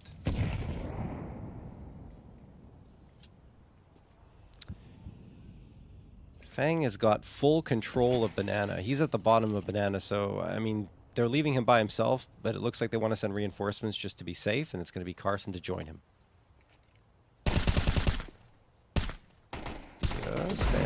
Oh, no. You've actually found a quick kill on a Shane, but that thought they were going to capitalize on chasing down Dia instead. It's Shane that ends up falling. Dia's down a little bit low, but doesn't matter. Very sharp. Even whips out the pistol for the closing statement. Player for the job to keep control of the arch side safe. No complications there overall. 8 rounds now before we see the guns get brought out from Nouns once again. All right, here come the guns, as you mentioned. 4 AKs and the Galil. Utility's kind of light. Might have expected to see another Galil here. Just to make sure they have that util buffer. Looks like they just want to... They feel confident in what they've got, so that's fine. Those have been very favorable for them, especially for Magi. See what they can do. Speaking of Magi, he was getting a ton of entry frags, right? Over on Ancient. He was opening up all that space into mid, round after round. So you expect him to do the same here on Inferno, and there he is. Right at the top of mid. A couple of players stacked up in Boiler. Dia for the boost to get vision into apartments. If Magi is silent about this and goes around this corner, no one's watching. Marky now will. Shadow advantage here for Magi. Now they're going to be aware of it, so they're going to fall off of that, you'd think. Unless Magi just doesn't clear it. Are they looking? I don't think they can see him just yet. Ooh. Oh, there it is. They spot out Nomads. Now Magi and Classia come through, and it's Classia with 2. There we go. A site cracked open. This is going to be a save for getting info. Able to tumble the setup no matter what the case is right there. A lot of potential for that to get very chaotic if it wasn't for Classia stepping up and having a lot of impact in terms of cleaning up these kills. And again, we talked about the great utility that he's tossing in right now for Nouns. Becoming what seems to be a very supportive element. I imagine very vocal in some of the secondary calls as well. But on Inferno, looking very clean. Yeah. No question about it. I'm liking the look from Classia. Magi continues to be strong, and even Junior's had his moments. The problem with Junior, of course, as we already highlighted, is the missed op shots that came through in that first half. But with the rifle, he's been good, so maybe that's why we saw that switch up previously, although, again, I'm still convinced it was positioning that determined that in that first half. Anyway, Nouns cut the lead down to only 1, and a couple of guns escaped the round for getting info. And that boost, I mean, it's good, it's just that you have to commit 2 bodies to that position, and that means there's going to be a gap in your A-site defense, no matter what, so you have to be aware of that, and just didn't feel like they were prepared for what Nouns brought to the table. Yeah, maybe if you have, you know, Dia with an op in that setup instead of Marky trying to hold off brackets with just an MP9, that could be the key for that setup, but without that luxury, not gonna be able to get much going. Dia just going for a pop shot right there. His AWP does make a sound cue as to where his op's located. Doesn't seem like they're too scared of that though. Nouns fighting forward. The brackets with a double setup right now towards the apartment side. That already wins them a duel. Magi walking sideline into the Fang. Crosshair right there makes it easy for him as well. With the amount of resources that they spot out early towards that A side, the double up in apartments, player containing middle, and then all the while Fang is still in the arches. You know that that's B side that's left a little weak. So Carson gonna give it over, maybe look for more of a retake setup. Hoping to time the spam well. Avoided so far, and somehow they're dodging the bullets, but they can't dodge Fangs. And that's a bomb that has to be recovered right now. Trying to figure out how to plant those digits on in. Cryptic has to shake up his position. He's gonna start to plant now, but it is such a dire retake, and they're already pressing the issue before they can plant their feet. It's Classy down to 1v5, and only a single kill out of it. Means getting info are gonna be on to 9 here. Beautiful Molotov coming in to disrupt that take even further after Fang gets that lucky spray down through the smoke. And I mean, just there was only so much you could do if you're Nouns in that situation.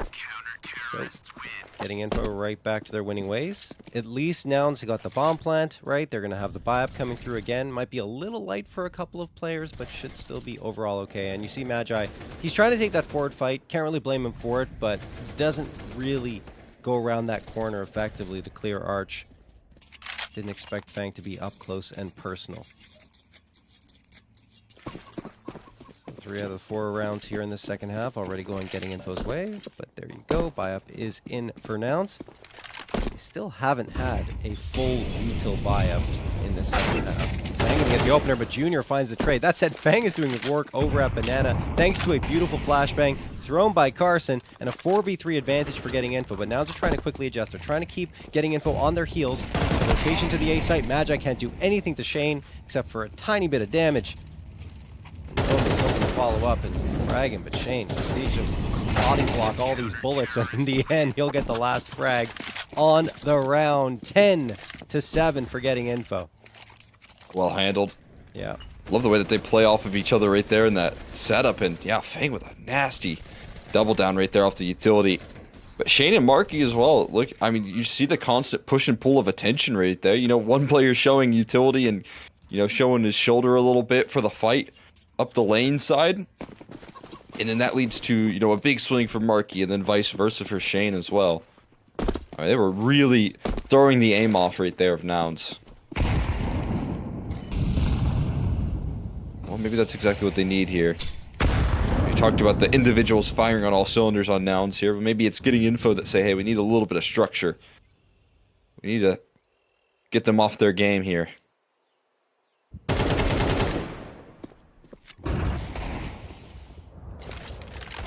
Fang taking the reins. Shane does get one trait by Nomis. Still a chance here, but Marky's cool, calm, and collected there in that situation. Will easily get the trade and keep the 2-man advantage in favor of getting info. Junior connects on a shot, but he takes way more damage from that op into the leg.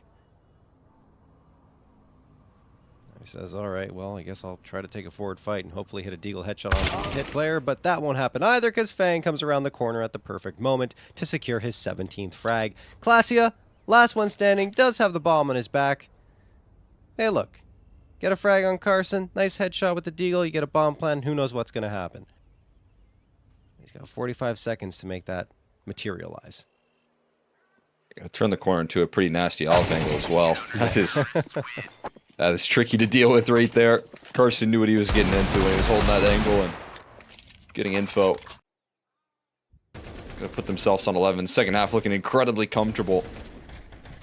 Fang still playing confidently. And again, you know, this map around doesn't constantly have to deal with Magi in his face, shutting him down with his aggressive antics. That's been a huge relief for them.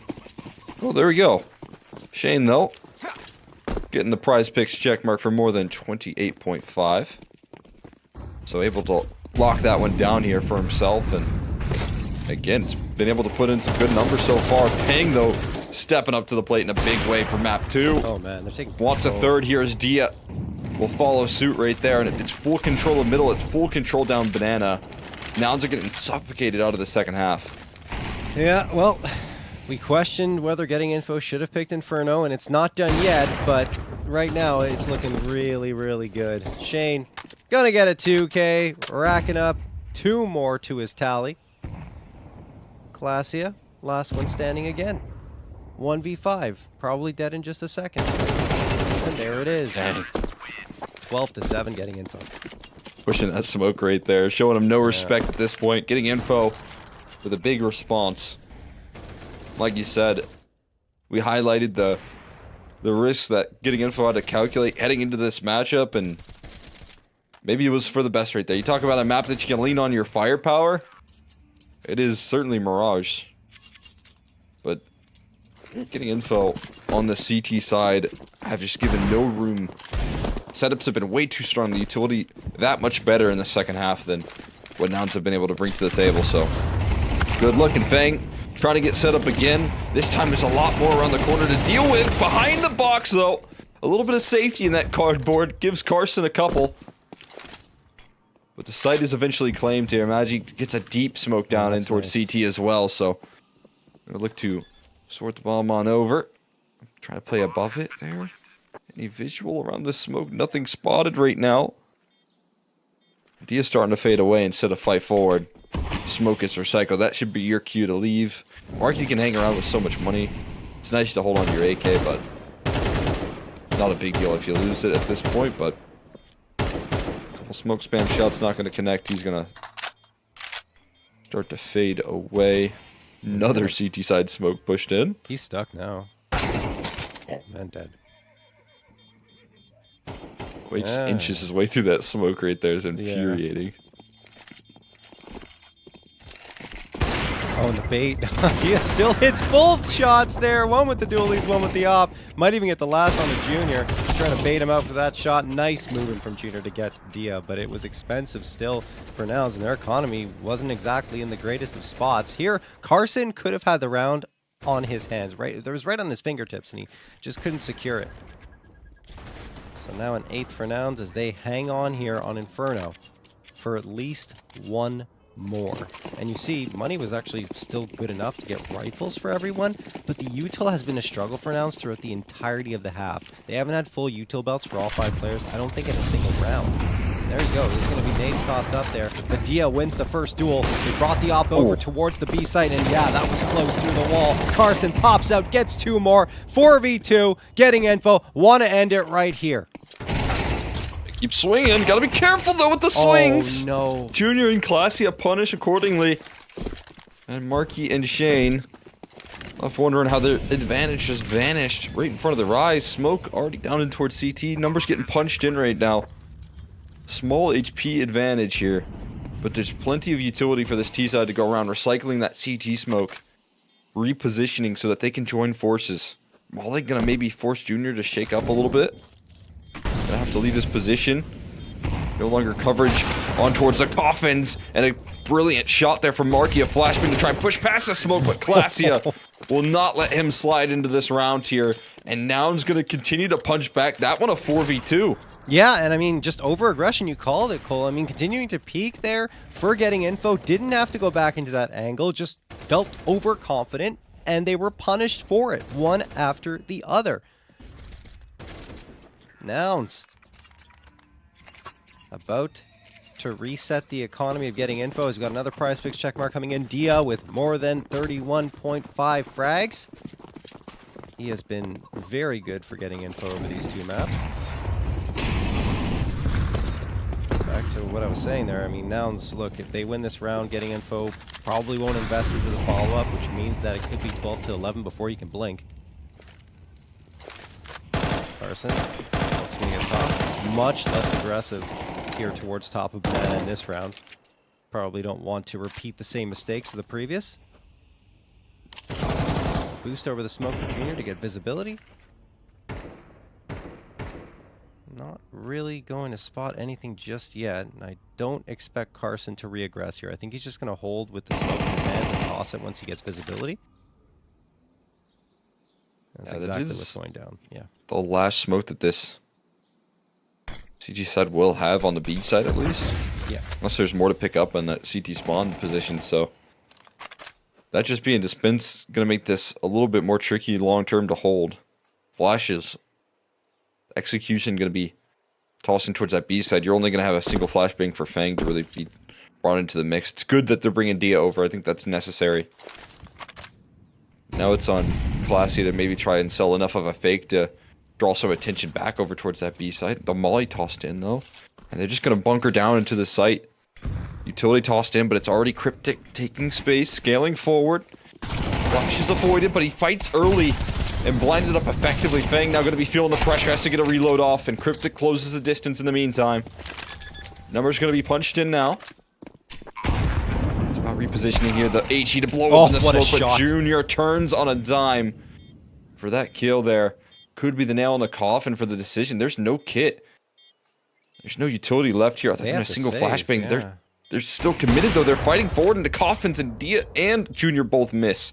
So not making this any easier. Marky will fall, and now Dia is trapped in the confines of coffin. He's got to figure out a way out of this one. He's got to fight his way out, but not going to happen. Junior will connect, and Nouns are hanging in there with double digits found now. Just 2 to close the distance and take us into OT.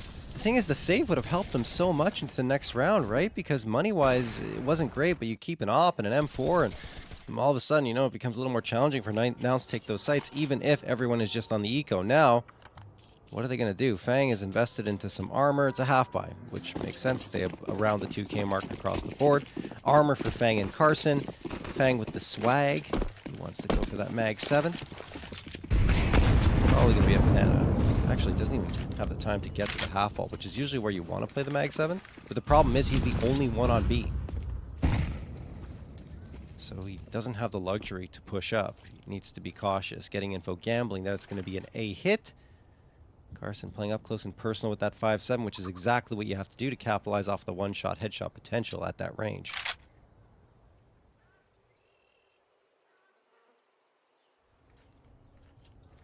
Well, Nouns are leaning into the stack site here, Cole. See what the pistols can bring. Got a smoke there that's tossed in pretty effective. Flashbang if they need to collapse here as well. No rush in the Nouns camp whatsoever. With 50 seconds, you don't have to worry about rushing just yet, but if they wait that smoke out, that's where the pressure can start to arise. And that's where mistakes could be made. A valuable purchase to you with another one as well. That one just gets tossed in now, but they have already moved past it. Not going to respect that smoke here, so having to fall back into the sights. They also have the flank coming through. Fang has just deleted that presence on the B side, so there's no option to retreat here. It's got to be A, in which they lay claim to, and they're able to fall all the pieces on the site proper. It's just going to be Fang that picked up a rifle here for his troubles. I look to save it here. I mean, yeah, I guess it makes sense to save. The Imagine util will they're be stronger. getting close to max loss here, so that could actually be the difference between Dia with an op or not, but not a fun decision to have to make here. No, definitely not. On the precipice of OT, even though it was 12-8 for getting info, Nouns have really pulled this one back. And it's largely in part thanks to good efforts from Junior and Classy in particular, who has looked very strong here on Inferno. Fang does drop one more player, but that's just a moot point. They'll be able to reinvest into this final round without much of a problem. And I think you're right. Yeah, that op is going to be able to come through because Fang saves. He can drop that over for Dia, and everyone can be comfortable still in their buyout. I mean, I think that's worth its weight in gold here, considering some of the impact that Dia's been able to bring to the table. So one last chance to make the job easy for getting info here in map 2. Otherwise, we go into OT with Nouns starting to warm up as to how they force back the aggression. How they shut down some of the early plays. That's not a luxury you want to give this team. Understanding of the defensive setups here. Boost over towards that B side of the map. Yeah. They've committed 3 players for so very long, and now seem pretty decisive in terms of taking control towards brackets, which could be the ultimate punishment. It's also a silent boost they pulled off there into the window room.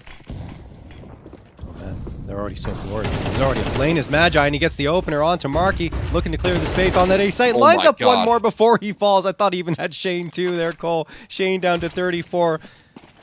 Feels like we're destined for overtime as Classy is going to plant that bomb down to dirt.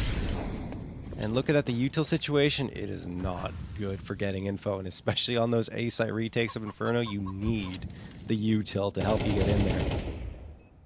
Shane, going up, going to be the first body, likely out here, at least to engage with Cryptic. Cryptic's actually just holding, expecting a peek to come through, but he's going to be so impactful here as they walk past him. Yeah, those are going to be freebies for Cryptic. He gets one and the second. Fang the last to fall as Junior will drop him down. 12-12, all tied up as we head to overtime. Just a perfect call coming through right there from Nouns and Cryptic. The scaling towards that A side. I mean, we saw the setup very beginning. The boost going through for Dia to try and take a fight towards Banana to open things up. He never got any vision on the T side aggression right there. Never got a chance to pop a shot off with his AWP, and then that quick scale in. It's all about a game of timing and leaving that A side weak with 2 players. And the quick, decisive brackets control Nouns have come up with solutions halfway through this map. I mean, they were they had no answers in the beginning stages. Now all of a sudden they've figured out everything here, it seems, taking it into OT and now having an advantage in the very first round of OT. Yeah, it's honestly crazy. I mean, considering that it looked so flat going into this second half of action, I think they only picked up 1 round on their T side, then getting over just racking up round after round, making Nouns look silly. And all of a sudden, they had the answers. They figured things out. Didn't even need to call a timeout to get there either. Yes. Classy, yeah. Classy could punish so much. That's bait. Yeah, he lines up 2 shots. That might have been a Cole out there with the AK. Magi finishes off Marky after he gets Classia. So well done by baiting out those players and then letting Classia take care of the rest. Well executed from Classia as well. Carson. Last one standing. Magi. Ooh, Magi could be dead here. He has to be careful. Nope, he's too sharp. He's got it. Yeah. Just looks like he doesn't take a second off right there. He's fully understanding of his vulnerabilities. That timing that he just nailed was impressive. On the just doesn't matter right there. Carson still gets blasted by the aim. And it's gonna be 13 here. First round locked in for Nouns in OT, and as they do that, Classia with more than 27.5 kills there. We'll get the prize picks check, seal of approval here. He's been playing a phenomenal second map. Did his job in map number 1, elevating here in map number 2. Now they're in OT here with the lead in the second half. Again, these answers, it feels like have appeared out of thin air, but they are getting a read on this defense round after round. Flash is great. Catches Fang jumping into CT spawn. Cryptic has the awareness right there, but Carson swings with confidence, and that gets him an opening pick. That Molotov's at his feet, so he's going to have to vacate the positioning, but Fang will be right here towards CT. Carson joins, and they throw a smoke. It's not enough. They get past it to Nouns, and Fang actually wins the duel because of a great flashbang thrown at the exact same time from Carson. It saves the day, perhaps the round. Oh. Classia on a knife's edge right now, but he finds 2 injuries and he finds the third! Transferring over to CT. Classia taking control. And Nouns have pulled this one back once again. Junior still available in this post plant as well as Classia pushes forward inside of CT right now, making so much space for his teammate. Hearing Shane jump around. Man. They're going to have to run through this smoke here at some point. The time is ticking against him, and Junior, he knows this now. Flashbang goes through, and it's instant dismissal. Another massive 2v5, this time from Junior and Classia. Classia's all smiles, man. He's talking about everything that just went down. Super pumped, without a doubt, to find a 14th there. That was a 2v5! Well, sort of. 2v4, right? Because it happened simultaneously as the frags came through. But either way, still, Nouns pull it off. Carson does get that prize picks check mark, but he's not caring about the check marks. They want to get around on the board here and get back into this OT. What is going on? I mean, Classia with a lot of heavy lifting right there. That's the second 2v4 that they've been able to win, though. Junior and Classia. And Fang is down to 5 HP. But in this comeback effort, it's Junior and Classia showing up clutch. in these late rounds, showing how much depth this roster has at this point. When it comes to the different people that can take the reins on this round. Talk about Magi being the new prospect right now, hot on the scene. Well, Classy has been there before in the past. And he's showing it once again that he still can be a fantastic piece of the puzzle here. Shane burned up by the molly. So much utility damage, and Shane just folds over to the flames right there, into the AK of Magi. Classy with a quick trade. And there's still that very low HP bar as they deal with the early 2 defenders. Oh my god, Nomis through the smoke, sprays down Carson. This round is looking like it might already be over. And it'll be a clean sweep for Nouns here into that second half of overtime. Unreal stuff.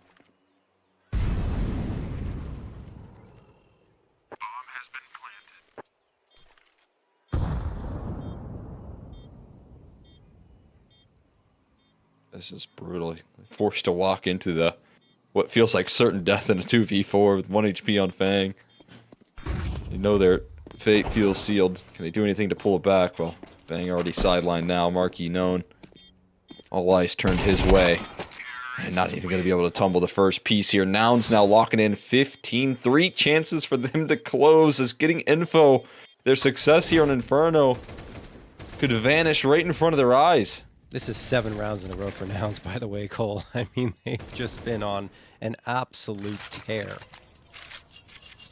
And like you said, only 1 of the next 3 rounds required from them, and their CD side was pretty darn good. Fang gonna hit the Prizepicks check mark as he's rubbing his eyes, trying to see if this is a dream or not.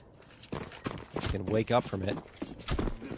Because goodness me, getting info felt like they had everything available to them to take this one and send it to map number 3, but now they need 3 more rounds just to get into another OT.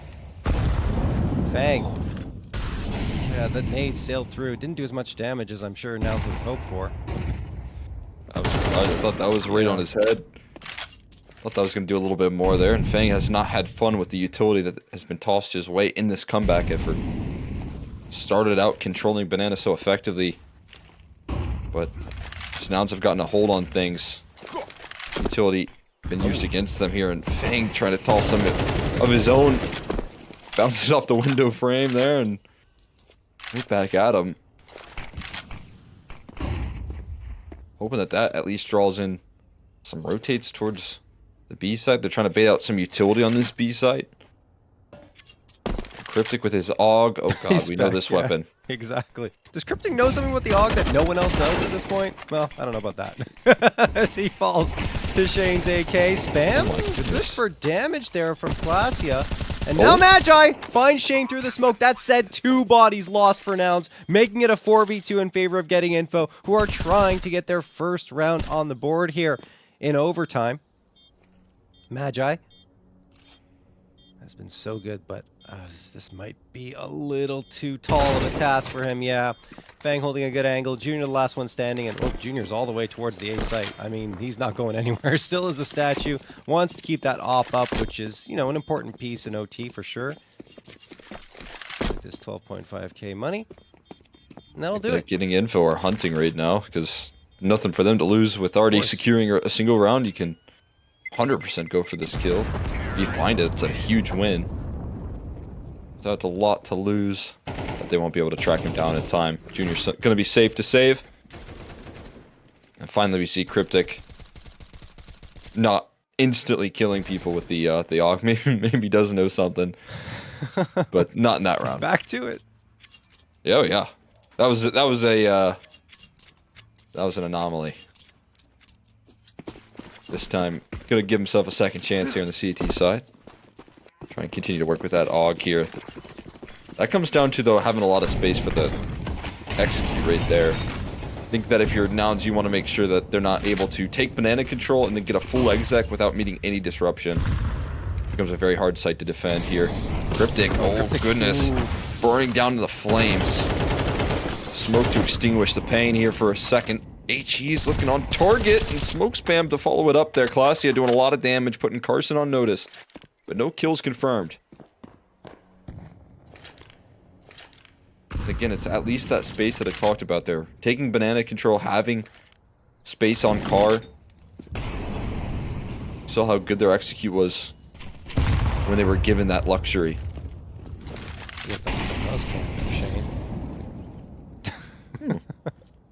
It's nice. Yeah. No snowboard cam this time, but at least something. Yeah, I'll take it. 51 seconds left for getting info. Finds some space. What a shot from Fang. Not the follow-up, though, but Carson's right there for the instant trade. 4v3, although it's a precarious one, with Carson down to 17 HP. There's still an incendiary in Noma's hands, but he's not on the B site. He is towards A. That means getting info should be able to charge through here. It's going to be up to Classia's aim. Down to his mechanics. Can he deliver again? He's been so good. There's one. Maybe the second? No. Oh. Shane will shut him down. Now Magi Noma is trying to cycle back. Noma's actually gets one onto Marky, so it is a 2v2. But he has a long way to go to try and join his teammate on that B site. It is Magi. He has delivered some special moments so far in this series, and no miss falls, even though it looked like he had the edge against Dia. Down to Magi only, has information on one, and now the second, but he will fall anyway, and getting info have pushed us to the limit here in the first OT. Wow, what a incredible sequence right there. I mean, I gotta give a lot of credit. These B executes are phenomenal. Marky's been really good at disrupting and lurking about towards that A side while this is all going on. You can see that's why Noma's is so far gone in terms of the rotate, while Magi's already in coffins, because every time they've tried to get anything going in a rotate or on a flank, Marky's been, pushing thorns into their side. And Cryptic also getting a prize picks check mark there as well for more than 26.5 kills. Been playing very well, calling very well when they are coming back into that T side, but you got to get one more to push you over the line. Who's it going to be that gets them there? As we go again and getting info, survive a little while longer here in this series. Burning in the flames, though. Utility looks good again. The rotations need to come through, though. A side is incredibly weakened. It is those two Swedes on the scene. Carson already scaling forward. Magi seems a little lackadaisical and now getting spammed out. Struggles to hold on here. Junior coming through though, offering up coverage as Magi dances on the site. Another one in his last dying breath. Manages to find a second kill. And now Fang left into a 1v3. Doable, but on low HP, 42. He's got to make magic happen here. Has to recover the bomb first things first. That takes valuable time out of his pockets here. Locking in the digits now, has him backed against the wall. Classy not giving him a peek though. Cornered, boxed into the site, can't escape now, has to fight his way out, and Cryptic will come through with the close. It's none other than Magi though that brings in that heroic defense, and Nouns make sure to let him know. I don't know, Magi has been ridiculous. I mean, 23 frags here, ridiculous 33 on the first map where he already got his prize picks check mark on. He is, I mean, I want to say the MVP just for the map 1 performance in this BO3, but I think on this map, Classia is the one that's the MVP on Inferno. He's the one who really brought it forward for them, kept that momentum going, that round win streak going to secure overtime. And I mean, look, we've always been impressed with what Classia is able to do as a player on the server. It's just been off the server that there have been some issues, and staying on one team has also been an issue for him. But if he can find his home here on Nouns, I think it'll be good news for both him and the squad as a whole, Cole.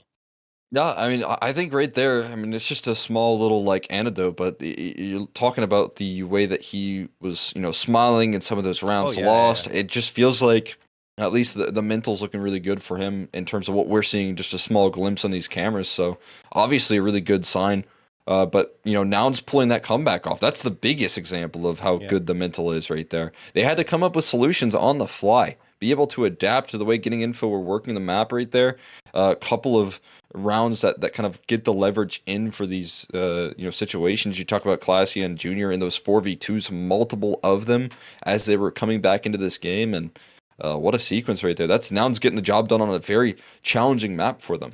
Yeah, and they're our first grand finalist here of the Prizepicks Annual Rival Series number 6. And we'll check out the scores here in just a little bit. Getting info were good. I mean, they played well mechanically on Inferno, very strong, especially at the beginning of their T side, Cole.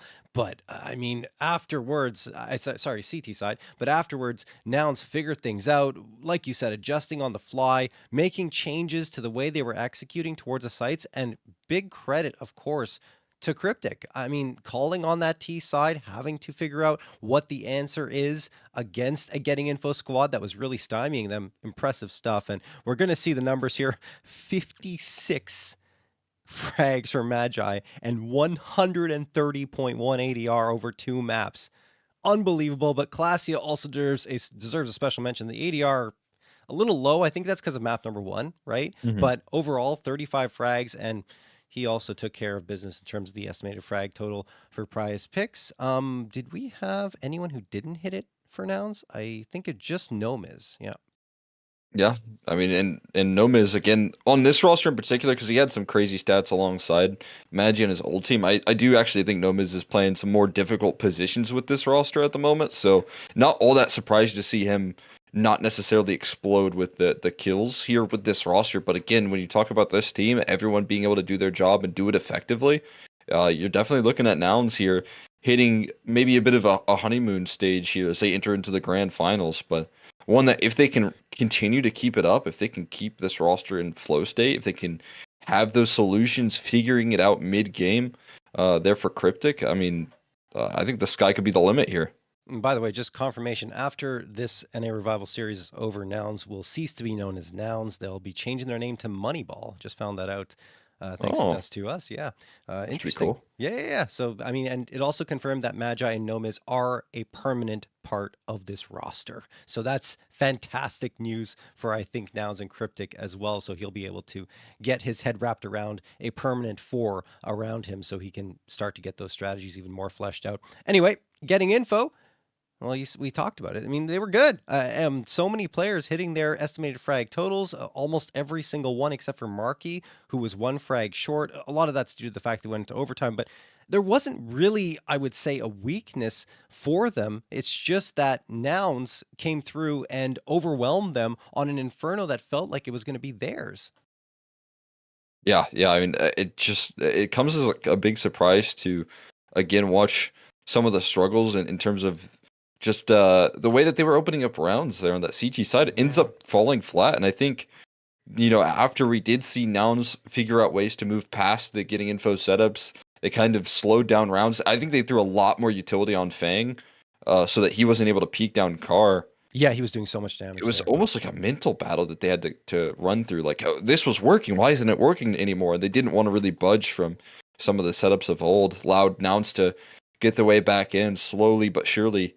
Close a distance on them, and by the time they knew it, it was OT.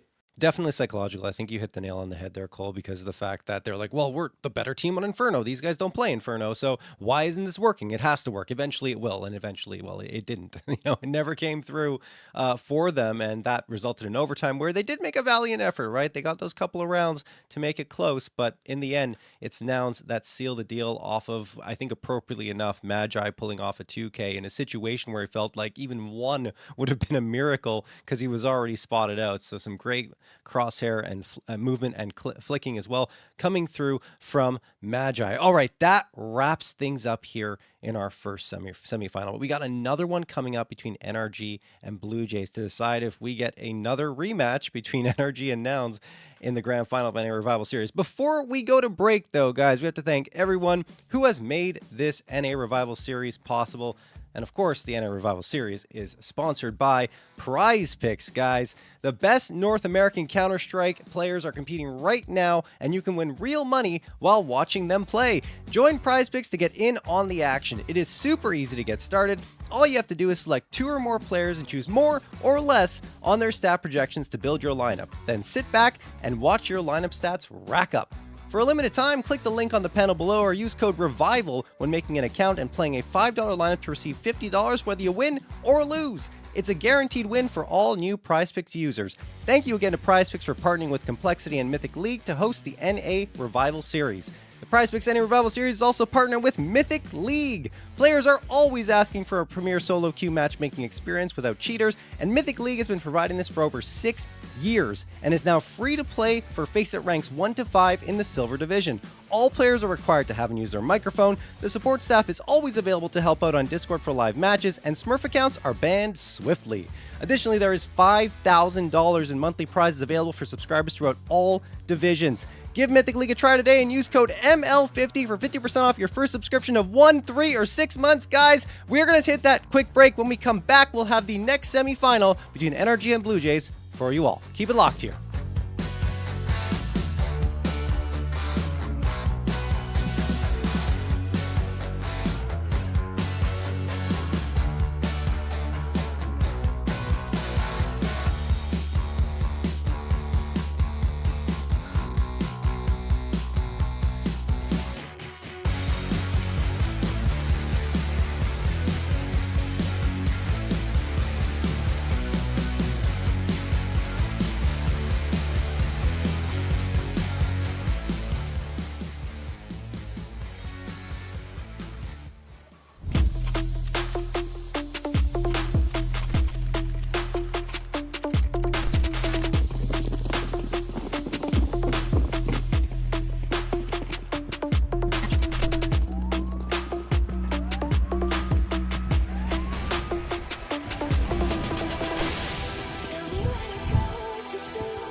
Hello, everyone in the Complexity family, and Happy New Year 2025. I'm just going to take a minute to drop some news on you, some you might anticipate, and probably a few surprises for you this year. First and foremost, we are going to enter what we lovingly call our throwback era.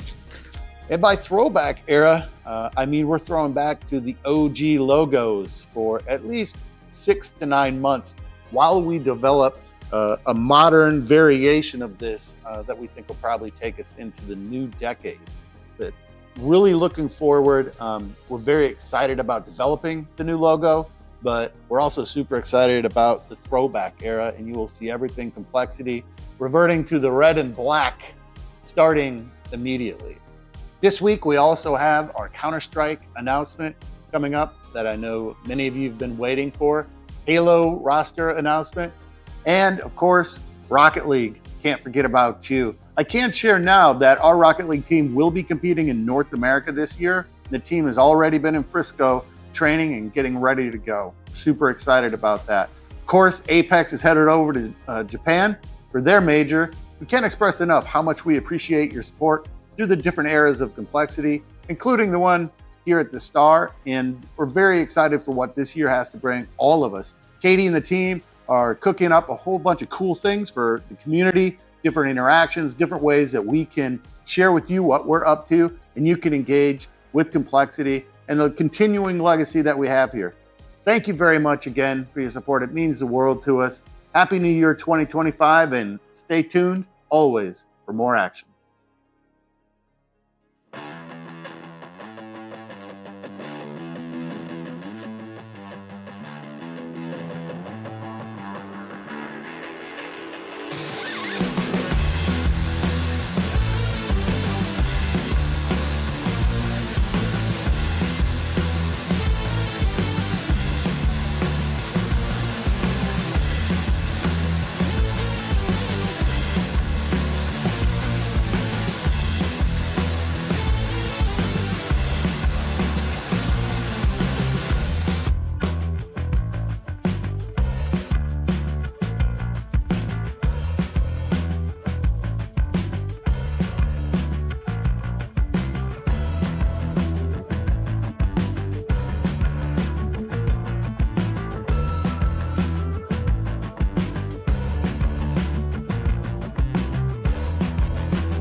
Welcome back to the Prizepicks NA Revival Series number 6. I am JRT, joined by Exner for the second semifinal of the day between NRG and Blue Jays. We already have our first grand finalist Nouns, who have faced off against NRG 2 times before in previous NA Revival Series. It might be a third time unless Blue Jays have something to say about that, Cole. Yeah, Blue Jays obviously a team that is going to look to shake things up, but we know NRG coming into this one, it still remains true, even with how good Nouns look on the other side of that bracket, that they're coming into this one the most confident, the most cohesive here, the most structure, and they've got the firepower to back it up right now. They just locked themselves in that third place position for the MRQs and are heading to the major, which is a huge deal. I think that's kind of the story of this team right now, is that they've been building for the future here and not like falling into the trap of complacency, not happy with just making deep runs. And that has brought them to really what is kind of trying to top the charts here in North American Counter-Strike. Yeah, I think that you kind of really mentioned it already, but the fact that they're so well structured, the fact that every piece really activates in a great way. Nitro can deliver those clutch moments, but also is a flash specialist in a way that just honestly, a lot of teams don't even have the luxury of having a player like him who's got all that experience and is able to help with his veteran presence to keep the players calm, make sure he's setting players up for awesome plays, and himself can take the reins when he needs to. It's really, really something else. I think that overall, NRG are built for success, and that came with the addition of Bro to the roster, right? They said, okay, we're not, to your point of complacency, we're not going to be complacent. We are going to get an even better player to come to the roster to replace, I think it was Breeze at the time. So there you go. Let's check out the Prizepicks analyst segment here. And of course, we're going to talk about NRG, or excuse me, continue to talk about NRG here. And I think the player to highlight, though, out of all of this might be OC. I think he's had the best performance so far throughout the NA Revival series. He's sitting at a 1.83 rating, a 2.31 KDR, and had some sharp op shots yesterday. I mean, that for me is one of the bigger stories right now for this team. There's a lot of really good pieces right now, and there's a lot of great rifle presence on the server. But if you do look at OC getting back into his tip-top shape in terms of what he can roll through, his confidence is really key, and I think he's playing more and more confidently as he builds with this roster, as he gets more comfortable. Not only that, but I've also noticed, I think Nitro's also structuring the game plan a little bit more around him. When you look at the veto and things like that, like they love train, that obviously makes OC a very valuable asset, and they play like he is an important piece of the puzzle here for NRG. So yeah, I'm right there with you. I think OC, not only in this event, but in their qualification to the major, in that overtime performance that he had, that's a sort of sequence that you're not going to forget for a long time if you're OC. So I think he's going to head into this event continuing that confidence now that he's in playoffs. Absolutely. And then after that, I would probably say George. Yeah, I was between Hex and George, my number 2 pick. But yeah, George has just been continually a consistent performer, and nothing changes map in, map out. I mean, he might have an off half, but he'll always make up for it in the next half after that, or even before that, he'll pick up the pace. So yeah, George, absolutely, in terms of estimated frag total, is likely to hit that, and after that would be Hex. But let's switch gears over to the Blue Jays and talk about these guys, because they're no slouches firepower wise, right? I mean, Fruit Cup is the first player that comes to mind for me as one that can be a difference maker on the Blue Jays roster. When Cryptic was back, still on the roster as the IGL, Fruit Cup is the addition that started to revitalize that roster, and he still remains, despite all the changes that have happened to Boss now Blue Jays, as one of the top performers. Yeah, and again, I think Blue Jays is not only a team that can lean on those performances, but can also play up to the level of competition that they're going to be up against. I think that's one of their bigger strong suits is that they can remain competitive with some of the top teams here and even surprise them. So I think there's a lot of confidence coming through from these individuals, and there's a lot of confidence in Fruit Cup as well. I think this is a guy that doesn't shy away from any fights, any duels, no matter who he's playing up against. He treats the sort of competition the same way. That's what makes this guy stand out so much. From a player that kind of exploded on to the top levels of NA and his like ECL performances and events that he's been able to play in the past, to now continuing to show this form with a brand new kind of looking roster here with this Blue Jays roster. It has been really impressive. Yeah, and then Snav as well as the IGL and also a player who can come up with clutch opportunities and pull it off. I think in 1vx situations, Snav is extremely effective, and he always remains cool, calm, and collected no matter what's going on the server. So I think that's an asset to have both, as an IGL and a player who might have to deal with some difficult circumstances sometimes. My one concern, I would say right now for Blue Jays, especially in this matchup, is Slight. And not necessarily as a highlight. I don't usually like focusing on the negatives, but he's been really inconsistent. And I think that is a continual story for Slight that I don't like getting into all the time, but it's true. He has been missing some big shots, and that becomes a problem. As you move forward, especially when you're facing off against teams like NRG who are going to have an OC ready to absolutely punish you every single time. Anyway, we'll see if that comes to fruition. We're going to check out the veto in just a little bit, guys. But yeah, I think overall, Cole, that op duel leans OC quite heavily right now. Yeah, I mean it's going to be a tall task for Slade to get a grip on that. I think that's going to be the biggest case. If he can shut down OC early, that's where the confidence starts to get a little bit wavery. We will take a look at the veto though. We see the Inferno ban come through early on there for the side of Blue Jays. Again, that kind of carries forward from the old cryptic IGL and really Yeah. not liking this map, and that continues forward with the same roster that they were playing out with. So not a big surprise that that's going to be the ban here for the side of NRG. Should be Ancient, right, to come through there with Yeah, the ban. for I think sure. that's one of Blue Jays' biggest picks and obviously one of their favorite bans. So leaning in on that, I'd have to imagine. Other than that, though, I think, again, what Blue Jays have done in the past year pretty frequently actually is pick into train against NRG, which always feels like a big surprise, but they do it quite frequently up against this roster. They've done it in qualifiers in the past. They did it, if I'm not mistaken, in the MRQ, I believe. So, watching that sort of decision from Blue Jays, it's again like, okay, this is a team that's playing to their confidence, but you're picking an NRG and you're picking Train. You could leave that up to a decider and maybe lean on different maps here, but that's what they've done in the past. I wonder if they'll shake it up after a couple of losses now. Yeah, I think NRG banned Ancient because Inferno can't get banned twice. So I'm assuming that was the case. I'm Yeah, gonna it go should just be it should be ancient for sure. yeah. Let Surely. me let me double check everything here. Yes, NRG did ban Ancient. It looks like our HUD broke, unfortunately, for that veto. But okay, Okay. we're restarting everything, but I think we can just still go through the veto. I do have it here, Cole. So, Okay. Train was picked by Blue Jays, which I mean they're 12-2 on it, I believe, over the last 3 months. It's a map that they have thrived on, so it makes sense. But NRG also really good on Train, so it's going to be a bit of a struggle. Then Dust 2 gets picked by NRG and Mirage left over, which the Mirage being left over makes sense. Dust 2 is going to be so difficult for Blue Jays. Like, that is NRG's absolute bread and butter. There's only 2 teams that have beat them on it in 20 attempts. So it's going to be interesting once we get there. And assuming, of course, that, I think Blue Jays have to win Train. Like, if they don't win Train, then they're in huge trouble. Yes. Yeah. I mean, I'm 100% with you right there. Last time, again, it was in the MRQ that I watched them pick into Train. I was surprised then that they picked into it against NRG. And they do it here again. So maybe there's some more protocols. But last time they tried that, it was a 13-4, pretty battering defeat right there.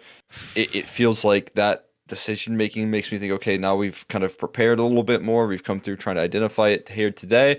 There's got to be a reason as to why they're willing to make that same bold statement of starting off on the T side of Train up against this NRG team. And that's what I hope to see today is that improvement in the way that they're playing things out. But like you said, Dust 2, the combo that we see out of Bro and Hex on that B bomb site, it's impenetrable. And again, it was a big piece of the puzzle for Energy making it to the major. It remains strong.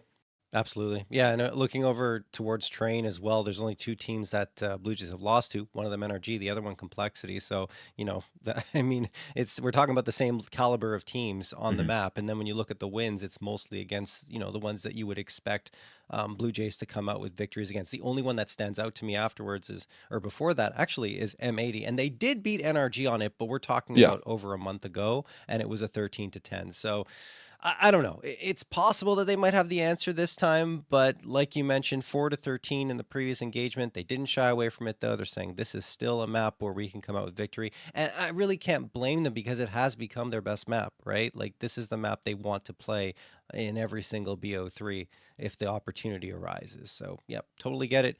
On the Blue Jays side, and then we already talked about Dust 2, so I think, it's very much in favor of Energy. If we get to Mirage, could be still very interesting, right? Because both teams have very similar records there. I think it's a very balanced map.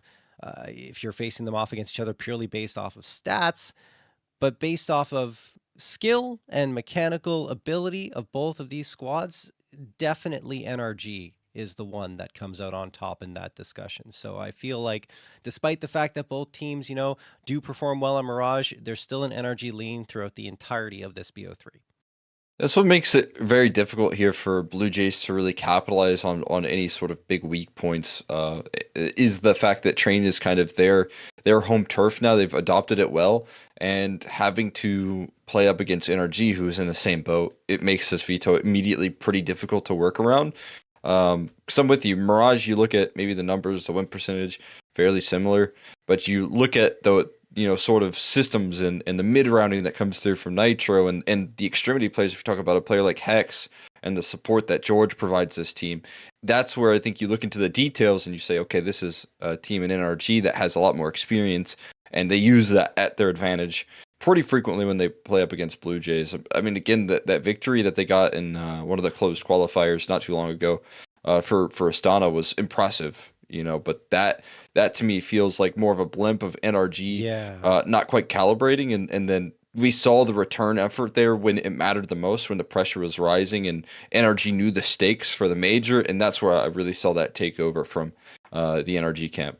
And still, Blue Jays gave them a run for their money on Dust 2, right? It was Shane, man. It Yeah, was all Shane. We were having the discussions of like, okay, man, we made this huge risk in a roster change right before, or sorry, not Shane, Dare, a different Timberman player. I misspoke there.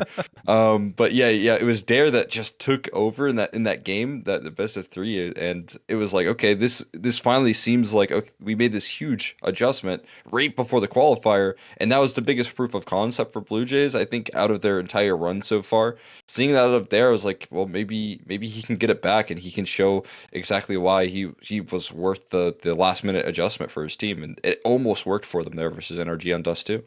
absolutely. Yeah, but I mean, they're going to have to repeat that not only on Dust 2, but also find a way to victory once again on Train against an energy squad that just keeps getting better and better, right? They've been tearing through North American competition. Yesterday, against one win in Marsborn, they lost a total of 8 rounds combined. 26 rounds for, only 8 rounds against.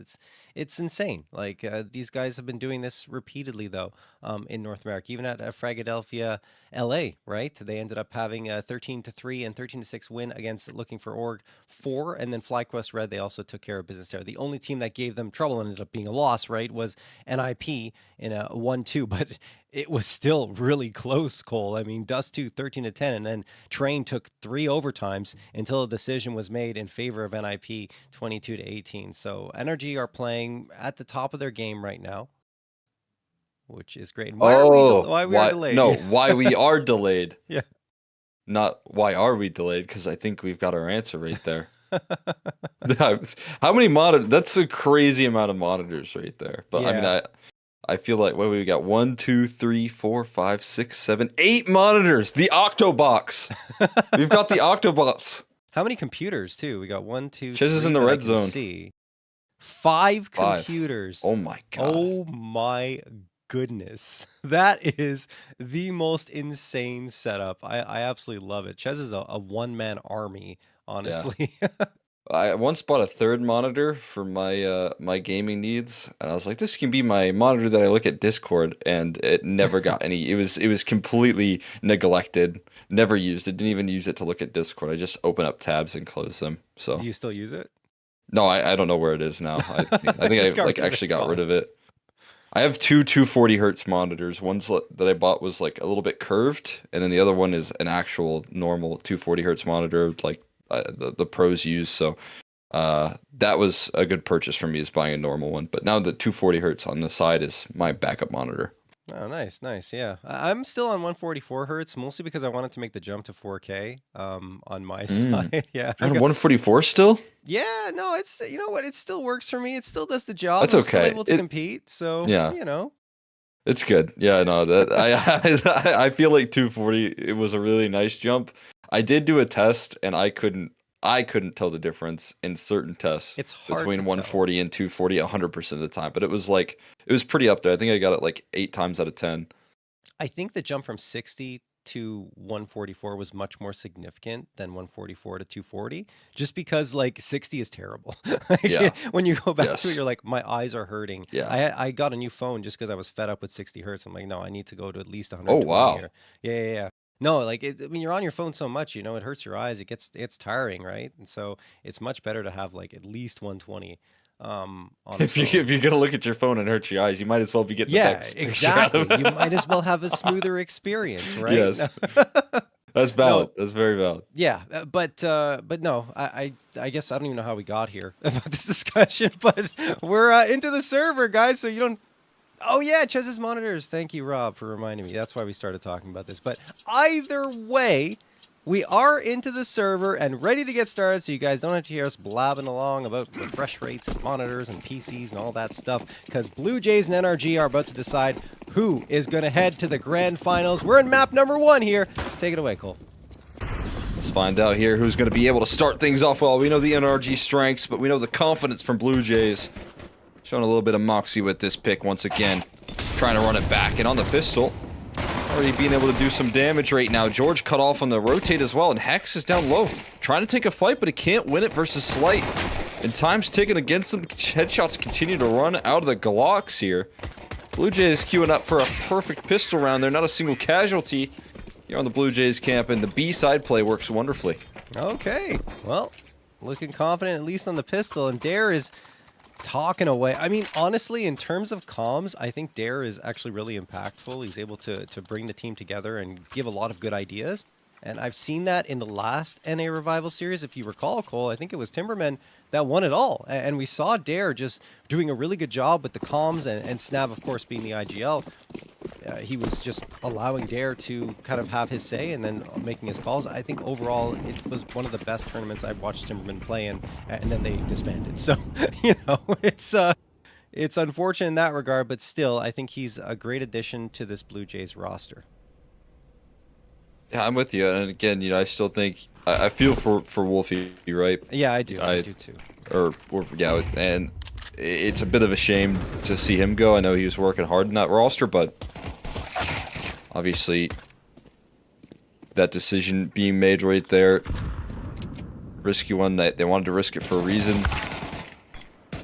And again, Dare's shown some real signs of greatness in that MRQ. Didn't quite get them the qualification, but they still seem confident in that move that they've made. No question. And this is their chance from the last time I've seen them to show us that improvement, to show, what they've been fighting for here with this roster. All right, well, here's the first real round here after the Blue Jays easily dispose of NRG on the anti-eco, where NRG just had the USPs. Here come the M4s, the M4A1Ss that is, and an MP9 for Bro. Bro, where is he playing right now? I think he's over on that A site. Yeah, he usually goes towards T-Con, and that's exactly where he's headed at this moment. And then you have the anchor on B, which is OC. George pushing up into the brown hall, so he's got a good fight in his hands. Favorable for him, only gets 1 though before he's traded, although he does do a good amount of damage, 55 damage to Freshie before he falls. 4v4, Nitro and Bro. They've got full control of T-Con at this point.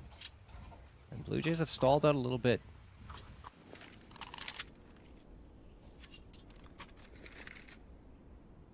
Out of bay now. Some good information flashbang right there. Little tripwire activates Bro, trying to hold down Mouse 1. At least keeps the attention turned here for a short while towards T-Con, and that smoke gonna really continue that. Molly as well, so throwing one hell of a fake, drawing out this attention, drawing out utility as well while he's at it. Slight offering up a fantastic distraction. It's about the execution now towards this B side, although it seems like it's going to be more so leading towards Pop Dog instead. That's where they're heading in direction right now. Slight trying to set up some utility to scale forward here. Deep line fight from Hex right. An early wins. Oh. Bro blasted as well. So gaining out access here into this A site. Yeah, OC does manage to recover here on the rotation through connector, and Slight is naded down to 11. 15 seconds left. He's just fading away. He's just going to save the AK. That's the round. Well done from OC to remove any doubt in their minds as to whether Blue Jays would be able to come back into it. And there's the first round for NRG. Counter-terrorists win. Yeah, a lot of the duels happening out of Pop Dog there were pretty crazy, and Blue Jays just could not gain the edge at any moment, at least not a significant enough one. Still haven't seen Bro really activate, and he's one of those pieces that has been fairly effective for NRG, but because the team is so stacked with firepower, he doesn't have to have the best game all the time, and especially Hex right there supporting him on that rifling. Has been doing a phenomenal job.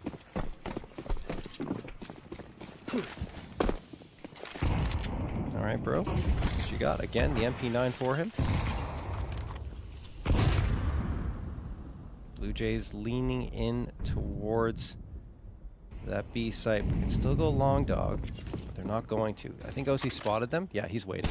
OC gets 1, 2, makes it look easy in the process. Does lose his support, and now has lost his own life. Fruit Cup with 2 very nice shots.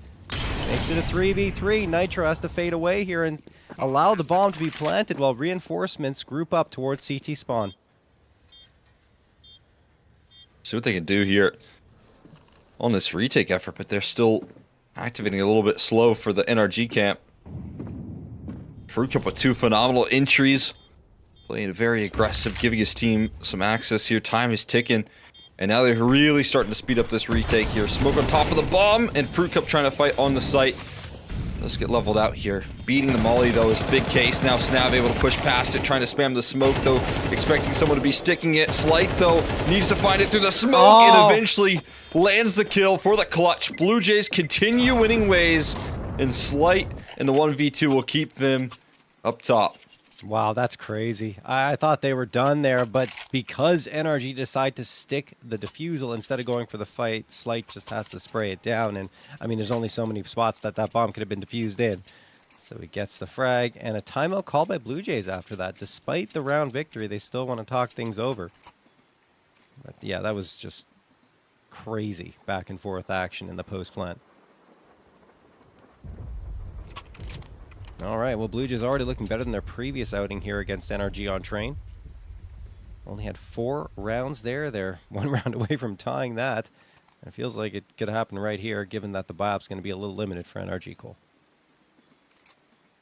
That's exactly right there. Good bit of resistance being put forward here early on for the side of Blue Jays on this T side. Fruit Cup providing some openings there.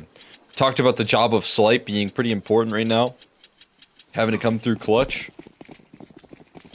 Hasn't really brought out the op just yet, but able to make it happen in a big way with the rifle in the last round. In the closing statement. Now we got NRG onto a force buy here. Getting a little bit risky with the investment. But they're putting a priority on making sure that they get off to a hot start here on the CT side. They're going to don't want to give Blue Jays too much. It's a 3-man push into long dog. I thought they were going to go faster, but then decided to slow it up here, expecting the Blue Jays to be up close, and Blue Jays fade away, maybe sensing that something is amiss. Now, Freshie retaking that space. Oh, Freshie's at risk here.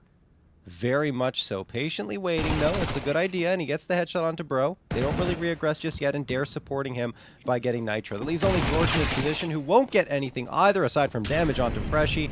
And this force buy is quickly neutralized by Blue Jays. That said, Hex 5-7, no, won't become a problem for Blue Jays at all, because they go to the B site instead. Gotta be able to avoid that entirely. Gonna look to hold on.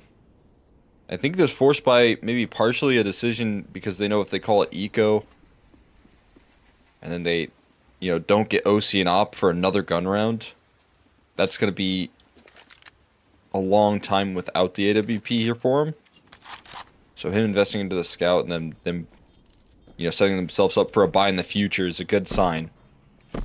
And that kind of shows the structure here of NRG and the priority that they put on this player and OC here on this map in particular.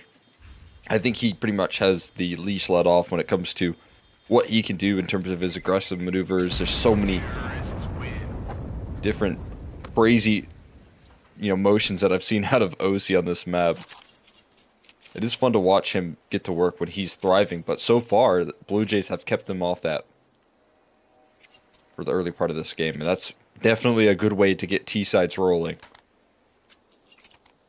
No question about that. NRG's not going to bring much into this round either. Just the pistols again around OC Scout on the Blue Jays side.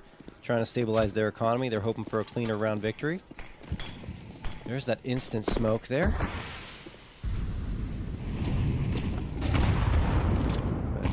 It's just a distraction, it seems, or at least Blue Jays want to convince NRG of that with the util usage into the brown halls outside of the B site.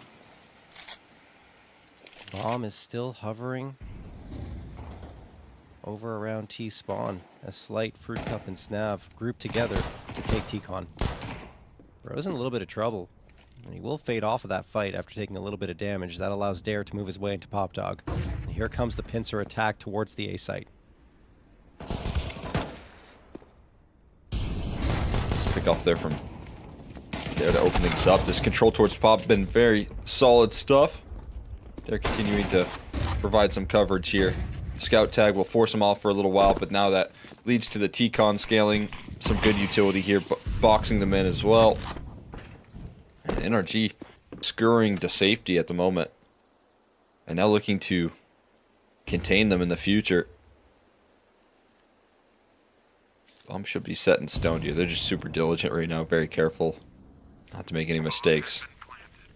There you go. That's going to start the clock up against them. Blue Jays going to put themselves on to 5, and there you go. You've beaten your last attempt. Last time you picked it out. And I think they have room to grow even further now. Definitely. Great start from Blue Jays, but we still haven't really seen a proper round from NRG in terms of the buy-up, and even the next round won't really be that great. I mean, I think they have full loss bonus that'll be kicking in, so maybe that will be enough to get them. At least the firepower will be good. Yeah, firepower should be strong here for Blue Jay, for NRG, excuse me, but util still might take a bit of a hit. We'll see. Oh no, they're okay because of the saves. Should be fine. There it is. All right, so 1-5. Blue Jays have the lead, but here come NRG. The op is out for OC, and you talked about it, Cole. This is a map where he really can shine with the big green in his hands. Let's see if he can find his rhythm quickly here and bring NRG back to their winning ways. OC over towards Ivy, scoped in and waiting. 3 players on the A site, throwing that util in towards T-Con to keep the Blue Jays at bay. But Blue Jays aren't even really challenging T-Con yet, Cole, which is a little surprising because usually you do see a fight happening, but they're completely avoiding it. And I'm wondering if they watch back the tape of that previous train match and said, you know what, maybe we shouldn't go into T-Con much at all and favor the peripheries of the map. Yeah, I mean, that's seemingly what it's like right now. I know Snav is such a beast in this position. It's one of the biggest reasons Blue Jays is so good on this map. And like you said, he plays it pretty aggressively. He gets out and gets active early in rounds, and it's a huge difference maker. But on the extremity, that's where OC's op lies in. His first time bringing it out, able to put a 4v5 on the board here early for NRG. Before the execute even arrives, really. And now his op is still in a position to find follow-up success in the back of hell. Should post it up outside of Ivy. Maybe a better spot for him to find the kill on a Snav. Perfectly handled on the tripwire angle. Bro committed to the duel here. Smoke to scale out of Pop, but already shut down early, and Bro's going to wait for that smoke push. He gets blown by right there, but not a big deal. Teammate close by on the trade, and Slight gonna try and do some damage on his way out here, trying to dance for some more duels, but OC in his first round brings the 3K home. as soon as they go into T-Con, right? Oxy's like, okay, hello, goodbye. There we go, 2 frags out of the 3. And well done, as he said, OC ringing true as soon as that big green is in his hands. Second round for NRG. They go right back into it.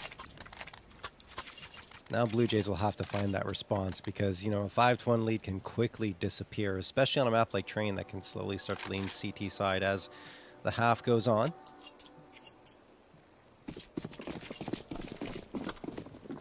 OC. Immediately going to toss that smoke. I believe destined for T-Con. It is. And now Blue Jays do the same thing as they've done in every other round. Not going to T-Con, and Hex catching on to that, pushes out of Ivy, gets the first onto Slight, and falls back immediately with the cover of his Opper to make him feel safe. Oh, Snap's head, the only thing showing out of that smoke, and Bro takes it clean off of his body. 5v3 in favor of NRG. Freshie spots out a player, but can't really do much damage. That's George. And the Blue Jays have to readjust and back up as they've lost the bomb. Yeah, Bro found himself a little prize right there. Snap pushing forward with the bomb. Feels like could be the worst of it. Already handled at the moment. Freshie lurking out towards B, but that's a sacrifice of space that NRG will happily give over with the bomb in their ground. Flashes go in, though, and a little bit early on the peak. There's still a molly, I think, to attempt to flush him out of position here, but Nitro still forward. While he's at it, actually, Dare did get a kill, and Nitro keeping the round in safe hands, despite the impact there from Dare. And Freshie is, again, kind of hoping that someone was still sticking around on that B side, just not the case. Time gonna run a little too low to open up a real chance for this round. I think it might just be a save here. Yeah, for sure. There's no reason for him to challenge much.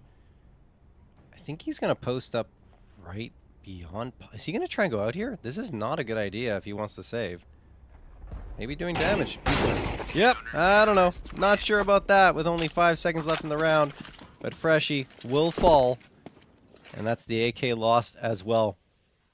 3-5, and right here the Blue Jays won't have enough money to buy up. You saw Dare, like you mentioned, he got a couple of frags, but Nitro's able to capitalize with a few of his own. Bro's had a tough time here in the early parts of Train. He's playing a tough spot, let's be honest, over at T-Con, taking those fights that are not easy to win, but as long as he's putting his teammates in a position where they can trade him, which is what the case was there, it's fine. Absolutely, yeah. I mean, again, that's what he's been doing so far. Constantly in a good spot here. George going to be able to feast up some ecos. Get the confidence rolling. Oh, so you got to be careful. Oh, now he's committed here. Looking for a close range swing. That's not what you anticipate when you're playing up against an op. That's not where your crosshairs posted up with the deagle. That much for sure. And a smoke from Hex to help him get out of dodge. Happy with the 5v3. It's funny, you know, you talk about Bro playing some tough spots. Like, that carries forward with some of the game for NRG. But there are some maps where he excels in those positions. I think, I mean, again, you know, Dust 2 is one of them. Talk a lot about OC on this map of Train. Dust 2, I think Bro is a big win condition for them on that map. Now OC, another fight, another win. Wow. Gets flashed off the angle, but he just reposts. Easily handled. And this is a guy that excels off of confidence here. He is building that on the anti-eco right there. Bro to capitalize as well. Puts it on to 4 here for NRG. OC's just locked in, man. He is hitting all of his shots. First was a great peek onto Dare, and then afterwards, ready for anything to happen at T-Con. Well done. Good to see Bro get some frags on the board in the anti-eco, maybe find some momentum for himself, but it's only one round that separates these two squads, right? It was 5-1 for Blue Jays, but as I mentioned, you know, it doesn't take much for that to disappear, and NRG are certainly good for it. Now the Blue Jays will have a proper buy-up again. Slight with the AWP and everyone else with AKs. Dare's going to run out towards Brown Halls, already in the vicinity of the B side, but George spots him out above the flames. Dare is gone, even though George barely survives the duel. Freshie hoping for a trade to come through. OC connects on him, but it's through the wall and into the leg, meaning that Freshie still has a good half health available to him. That said, Blue Jays are at the man disadvantage. That looked like Dare was laser focused on that setup that I've seen quite a bit from NRG, Yeah. but the quick reactions. Now, bro. Oh, this comes down to a game of timing here. He's got no help in this position to throw a smoke blooms just in time. That provides some extra safety, and this elevated angle, difficult to deal with. Bro instantly dismisses Fruit Cup. We still have that low HP bar on. Freshy tagged out by the op early. They switch guns? Yeah, George is now in the op. A little bit of Bogdan's Law there in full effect, and they're really showing their play. Right now, Lurk smoke down in towards lower side of things, and obviously posted up with this AK right now. Time's ticking, and they're even drawing in some quick rotates here as well. OC spotted, but it's with the AK that he's shotting now as well. Quick on the trigger now, looking for the last. Won't be able to find it just yet on the slight, but 2 teammates on the scene. Op could be recoverable here. And Hex will grab it. AK's picked up as well, and NRG lock it down here for another round. What a heads-up decision by OC as well to pick up the AK in that situation, realizing that the op is just not going to be good enough to deal with what's coming to his way, and he gets 2 off of it. And this is prime OC. I love it. You know, he's always been a fantastic rifler whenever, well, at least back all the way before Liquid, right? When he was on Extra Salt, I remember him just lighting it up with both, more with the rifle than even with the AWP. And now he's back to that form, which is fantastic to see, and I think NRG is really happy about that. Now it's going to be 5-5, and Blue Jays' gun round did yield them a round victory. NRG looking to take the lead in what a round that only featured 4 pistols and an AK. Nitro already just taps Slight right to the ground. No chance at all, but Dare does the same thing to Nitro. Even numbers. Do they expect George up close? They do. They're spamming Long Dog, and Dare is already ready to peek around this corner. Nade going to be thrown. Good time, maybe a little bit off. Avoided there effectively. Nice answer back there from the rifle of Dare, at least. Puts it into a 4v4. His heavy investment paying off here for a kill. Snav looking to make some noise and bait out a peek from George and Hex, but they're waiting for them to peek into the CT side. Double setup here, close range. Knocking down Snav, and Dare gonna look to trade as well. Running into the meat grinder. Huge shadow advantage, and Hex backs up his teammate. So Fruit Cup left outside of T-Con once again. Hasn't been able to make it out of this position when he's been lurking about. Hasn't been able to make it through Ivy when he's been lurking either. And that's why NRG are starting to string things together. Such a dangerous position to peek out from on T side when there's 2 CDs there, right? Over right around Long Dog at the opening of it. Oh well, Fruit Cup is dead. He can't do anything more, despite threatening a little bit. Hex will get the last, and NRG have got the first lead of the map for themselves. Just that first one from Nitro, so clinical, but same for Dare in the response. It's just this fight right here that determined everything over in Long Dog. So, 12th round of play, the final round of the half, and things have quickly changed shape here as to who is the team on top. NRG looking to take a 2-round lead with that second half. After the slow start, again, lifted off by OC. Talked about seeing him back in his prime form. It also is impressive because I think it's been a lot of structure change for NRG in terms of building their defense around OC in some maps, and it's good to see that, you know, again, they're able to trust him in his individual performance.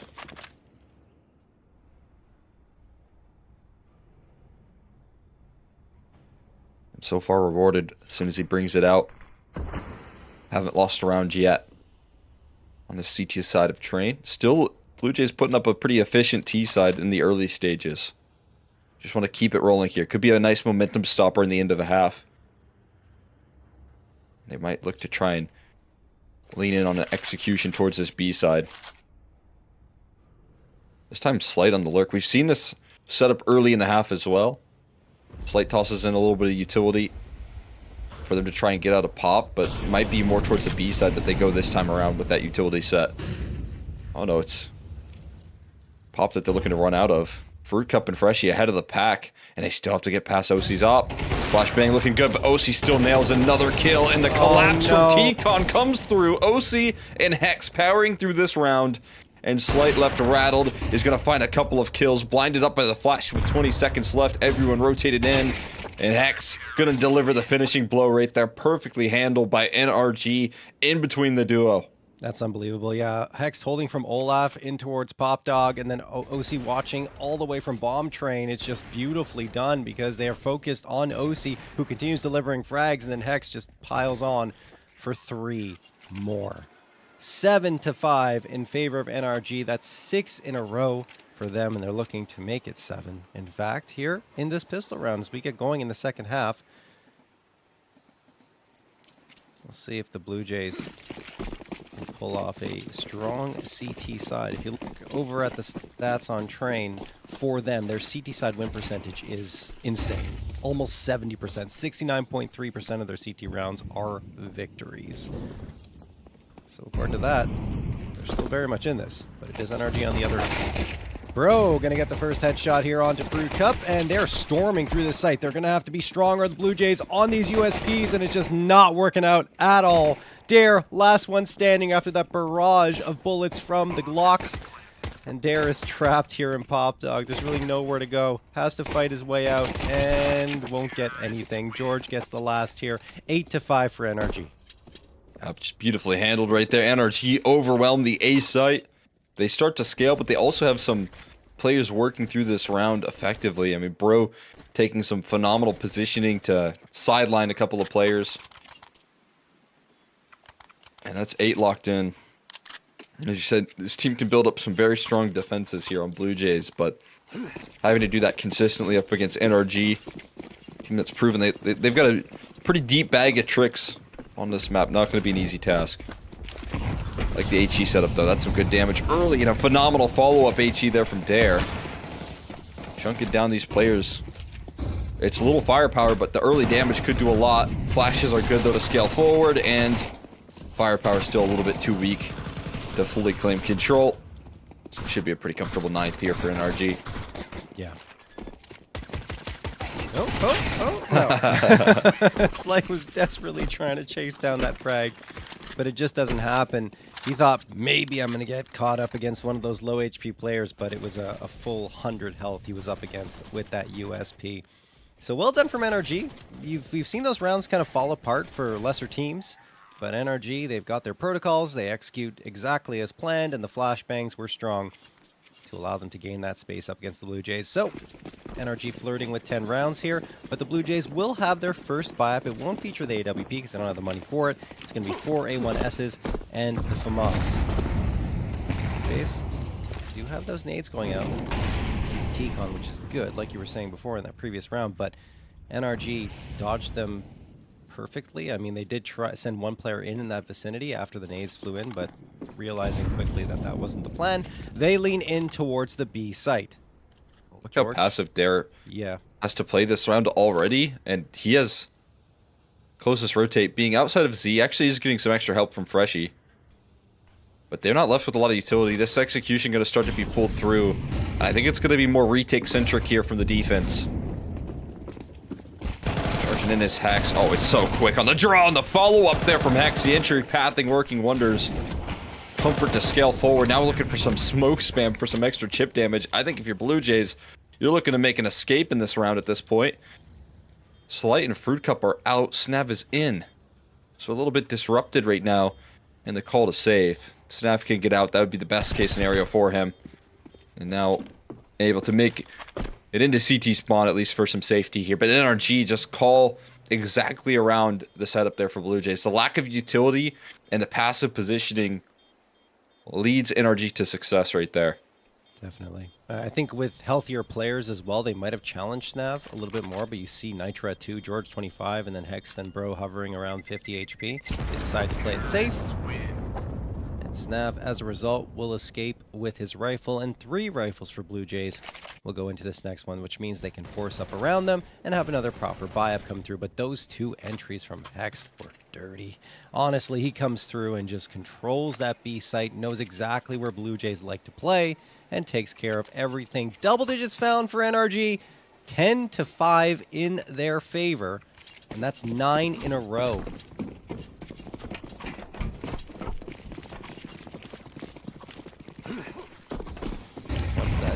Well set. Oh, nice. There you go. Nades do connect this time. Slight will get Nitro. And George taken down to 24 HP. Great response by Hex just through the smoke spam Slight. Snaps up close here and gets flash. Beautiful flash thrown. That'll allow time for him to be cleared out, but he's still alive. Finally goes down. And Bro with the USB takes down Freshie. I don't even know what's going on. Absolute pandemonium, excuse me. And OC is going to get the last onto Fruit Cup. Oh my goodness. That's absolutely absurd right there. The barrage of utility. The flashes were sequenced perfectly. How many flashes did they land right there? Yeah. It was... Blue Jays had no visual, and it allowed NRG to piece up those duels. I don't know how they were able to constantly sequence those flashes in as well. They're players that were tossing in the utility were also fighting at the same time. And early on with the HE damage, I thought that was going to be good enough of a start to get the job done, but Bro looking to run it back, not scared by the utility of last round here. Now in a deep position. Oh my god, Freshie. That's just lucky. Just when he needed to. Provides coverage with the smoke spam. Otherwise, things could have gotten really rough here, and Fruit Cup now able to plant his feet on the defense. How has George gotten here? I don't know. He's out of pop right now and managed to scale forward. Hex disrupting as well. A reload for Fruit Cup here, and Dare, he gets collapsed as well. OC following it up here with the M4A1S, and Slight now has to dance with the AWP. 2 targets, gonna double swing him, and a miss. OC with the close here, and NRG now with plenty of opportunities to close out this map. That's absurd. I mean, was that a 2v4 that they were in? I don't actually know. We'll have to see the replay here. It happened so fast. George gets one and then ends up being a 2v3, but Hex and OC have been so dynamic throughout the entirety of the map. Those two at the top of the scoreboard by far, and you can see why. They play off each other so very well. Oh. Okay. Extra gun bought up. Op is gone? Yeah, he tossed the op. I didn't want it. Really? Okay, there must be a play they're calling here that doesn't involve the AWP. That's interesting. I mean, he's been so good with it. I'm surprised to see them say, okay, no, go with the AK this round. Had a good round with the A1S last time, but I am still surprised. See, I mean, again, they have ample opportunity to close. But like you said, a priority in having the rifles right now instead of, or well, the AKs instead of the op. See if that decision is rewarded here. 12-5, this T-side takeover has got them quickly onto map point. And despite Blue Jays with an incredible start, it was the op that lifted this whole thing off. As soon as it got into the hands of OC, it was a takeover, and the rifling out of Nitro now effective as it can be. Fruit Cup holding the line here and traded out quickly.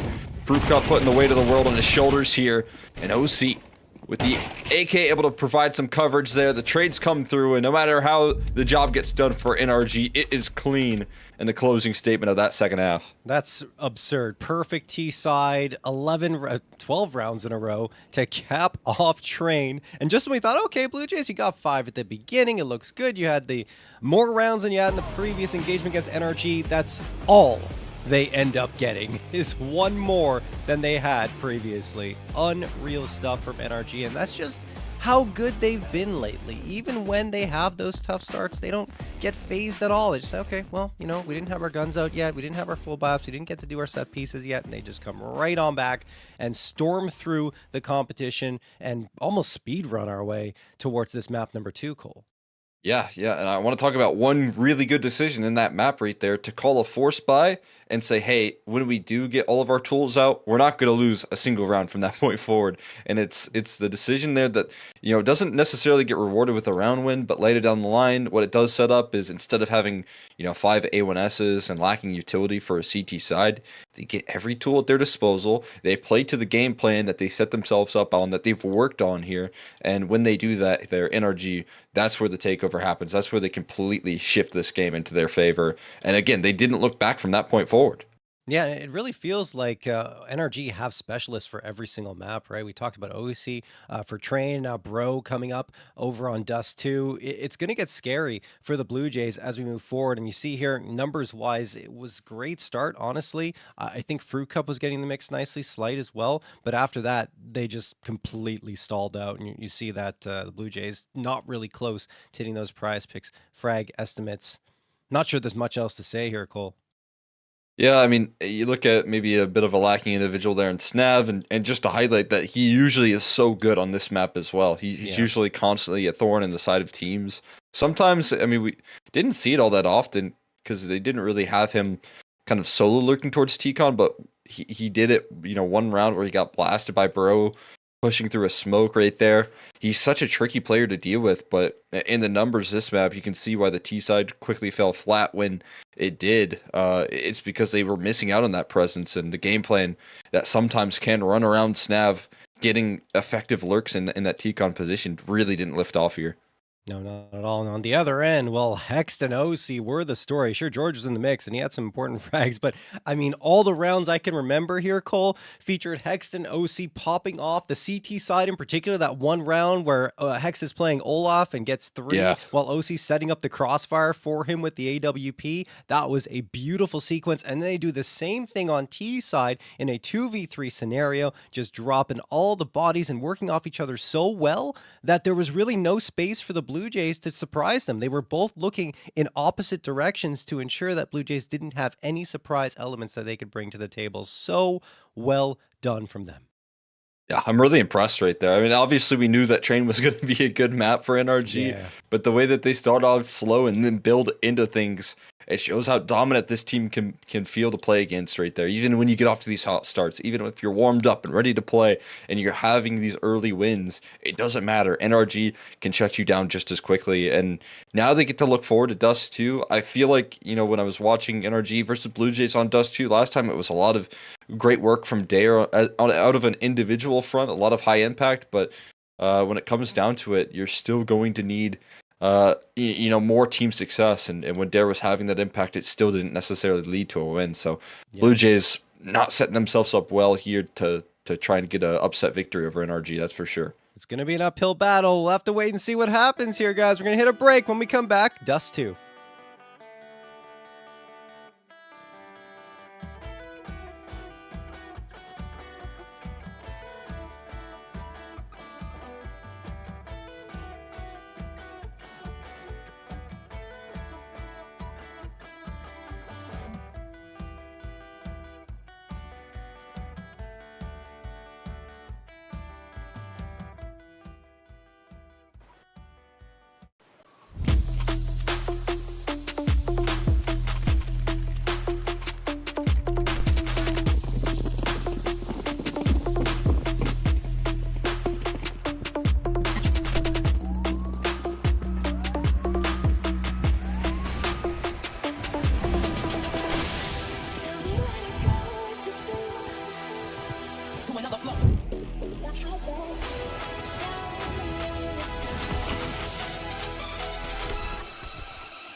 Terrorists win.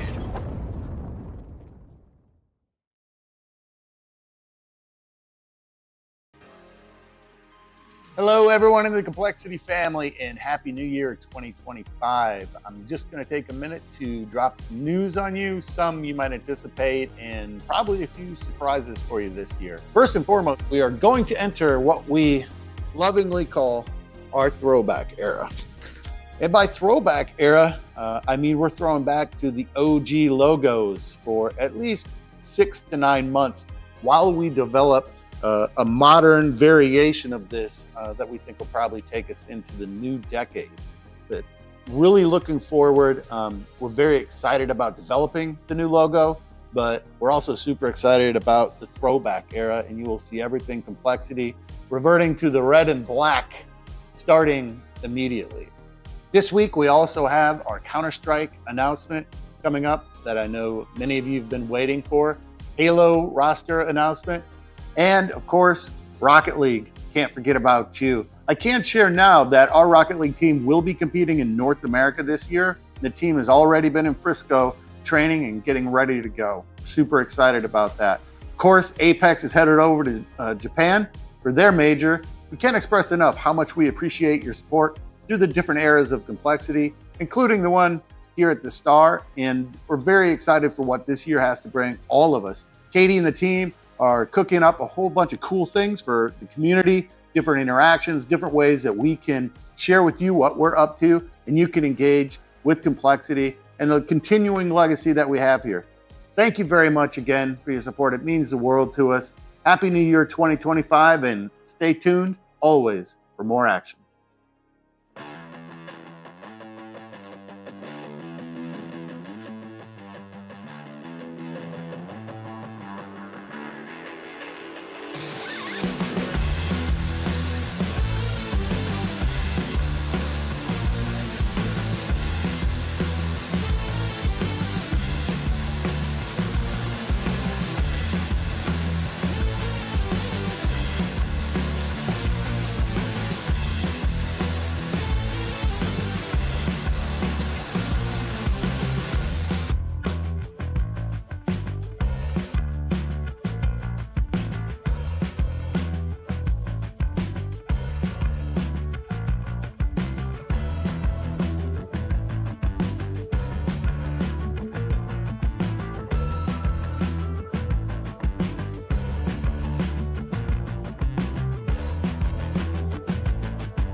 All right, we're back here ready for map number 2 between NRG and Blue Jays. And map 1, while it looked good for Blue Jays at the beginning, Cole, it quickly fell away and NRG took control and just burned their way to the finish line. Now we go on to Dust 2, a map that NRG absolutely loves to play on. And I think the problem now for Blue Jays is trying to find an answer on a map that, while they have won before, up against NRG, it was thanks to an effort of a player that's no longer here. It was Wolf that pulled off a great performance. And then in the previous one, you talked about Dare doing a great job, but they fell short. They lost in overtime.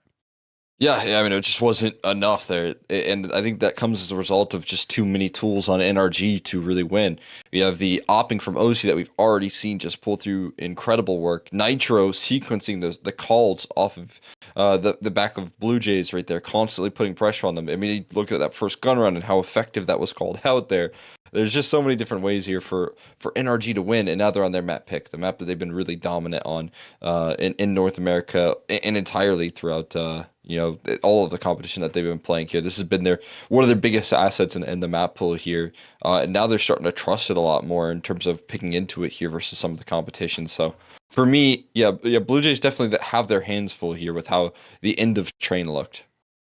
Yeah, and I mean, if you look at NRG, they've won 11 times in a row on Dust 2. They've defeated Nouns, Wildcard, Ninjas in Pajamas, right? NIP. So you've been beaten some heavy hitters on this map, and now going up against Blue Jays, found that victory previously. It took overtime to find it, but 16-12 in favor of NRG, and we'll see here if they can repeat their success and maybe in a more convincing fashion, or if Blue Jays can finally find another victory against NRG on this map. Here we go, on to the pistol round.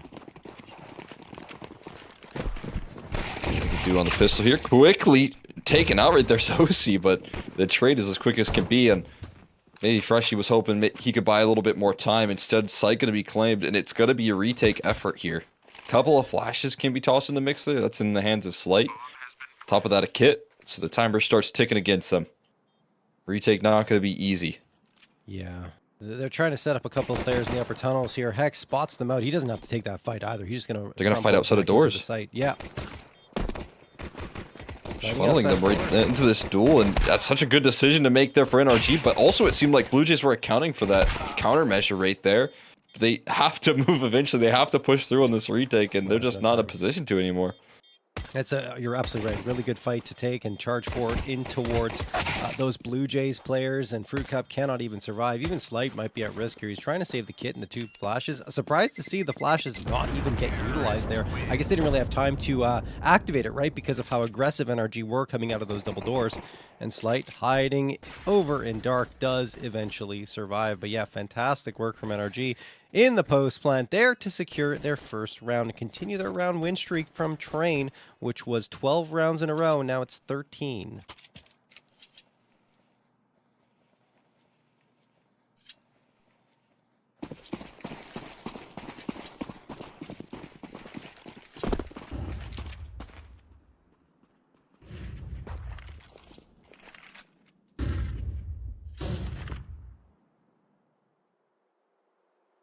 Just maybe a mishap there in terms of the positioning, but yeah, I'm surprised to see those flashes not get used. Slight was a little bit too far removed. Has him now in this round, though, saved over, and a kit still to work off of. So maybe that could be something to lean on here. I think he's going to use that for potential countermeasure now for Freshy to get active. And that smoke doesn't quite bounce the way that they had hoped, so a bit awkward. As tunnels control is fully contained, you can get all 5 pistols. Still yet to use the double flashes, so I think they could do some damage with this. Not a smoke. You're going to see NRG miss often here. Freshy tries to pop out through damage, but he's the only one on the receiving end of any damage at all. OC. There's that great flashbang, like you said, but doesn't really have any firepower behind it. And as you can see, OC and George recover quickly, and then OC will get another one to his name. Slight last one standing, and the Antico goes as expected. Despite a good effort from Blue Jays, it just isn't enough. Yeah. 5 blind AK is going to be able to beat fully Envision USPs in this case there, if you were ever wondering, if you were ever questioning that. And NRG move comfortably onto a 2-0. Still looking at, you know, the decision not to force buy right there, meaning there's going to be no slight up for the start of this defense once again. And last time, you know, first gun round rolls out, NRG capitalized fully on the fact that there was a missing utility on the CT side. That could flare up once again here. Double up on the HE and straight into the duel. There goes for a fight there. Traded out by Freshy in the back line, but a 1-for-1, so valuable. And you can see no one close by to help out Freshy. He is on an absolute island, and the quickness and rotation right now, not going to matter. Freshy has to fight forward. He has to get a multi-kill. He's been able to defend on one prong, finds the other as well, out of tunnels, doing so much work, whipping out the pistol. Freshy on for the ace when he had no teammates close by whatsoever. OC, he's going to give Snav a fight, manages to confirm it, but Freshy just breathes new life into this round. That's absurd. We're going to see it again on the replay here, as Hex did find the opener, let's not forget, but Freshy just one after the other, dropping the bodies. And that third one that he got with the USP was absolutely insane. I don't even know. Fading away, still finds the headshot. As NRG do not find success on their bonus. They are going to be back here with a couple of AKs, actually just 1 AK and 3 Galils. AWP is in OC's hands, and we know how dangerous he can be with that. He's boosted up right now in dark. Try and get visibility through those double doors. We'll see if they gain that advantage, but no, it's not going to happen, so they decide to fall off of that. There's only so long you can keep it.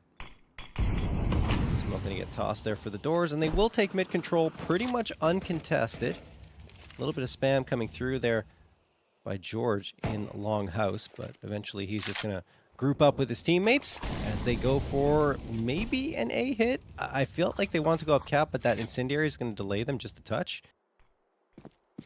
Slight will be waiting for them regardless. He was going to take a more forward-facing duel, but knows he can't stick around forever in that position. It's full concession right now on Catwalk. They're going to play this setup for a retake here. It seems a lot more likely. Snap, here's the flashbang. Feel a little bit of the fake there towards the mid to B. X commits himself to the cause of that fake, and now the post plant gonna activate here. How do they hold it together? OC looking to thread in a quick kill, almost a collateral. He almost lines it up, but at least finds the kill on a Snav. Puts it into a 4v4. HE to try and blow open the smoke, but a molly as well. There's so much utility for this retake. Gonna be dispensed now. Look, Blue Jays are trying to come in, but they're just going to get shut down at every turn, and at a certain point you have to call for that save, especially with so little time left on the bomb. And Freshy tries to get away. He does get a frag, but eventually dies himself. As Fruit Cup and Slight will have no further path back into this site. Bomb going to explode, and NRG isolate that one-round victory immediately. Slight and Fruit Cup not going to be spotted out either. And I'm not sure that NRG want anything to do with it anyway, because their money is still not stabilized. It's a big issue right there I see with a lot of teams. If you give up that much space towards Catwalk, it's feasible to win, especially if in a 4v5 like they were in. But you have to figure out a way to take Cat back. You have to be able to, you know, manufacture that be a part of the post plant there, or the retake rather, for a CT side. And the long pressure never came through either. Blue Jays pretty much on that retake only fought for that Cat control, didn't distract with the long presence at all. And OC, as a part of that setup already, just shuts it down before they can even start the conversation for a retake. Blue Jays into a timeout. And you have to imagine, you look at the way that Slight positioned in that round right there. If he has an op, he's going to be on car, helping out and trying to fight for that space on Catwalk before NRG even try and get into a post. But without it. He has to, double up in towards long, play a little bit more passive. And that's a world of difference there for Blue Jays. Oh, OC almost immediately hits the shot onto Fruit Cup for a frag, but it is just damage through that door. Fruit Cup does have that saved AK from the previous round. NRG explode out of long. This was a B-leaning stack for the Blue Jays. They'll still have a couple of players on Cat. That's both of their riflers, in fact. So we'll see if they can... Excuse me, only one of the riflers. And it will be connections here for Slight with the A1S. Still has a lot of work ahead of him as all of NRG are coming in this direction. Great Molotov thrown for Gandalf, and Bro will finish the job there. Fruit Cup does manage to get one, so it's still close. But if they section off these two players before Fruit Cup can activate again from Cat, it won't really mean that much. We got a boost. Oh, they can't quite assemble the boost, though. They miss out on the jump up right there. And it's still those two pistols trying to jump around in towards CT spawn and get a part of this retake. Fruit Cup's so desperately low from that early shot tag. And a little bit of rifle damage. He's gone. Fruit Cup's bailing, and I think Snav picked up the gun in Gandalf and tried to make an escape as well, but that will not be given over.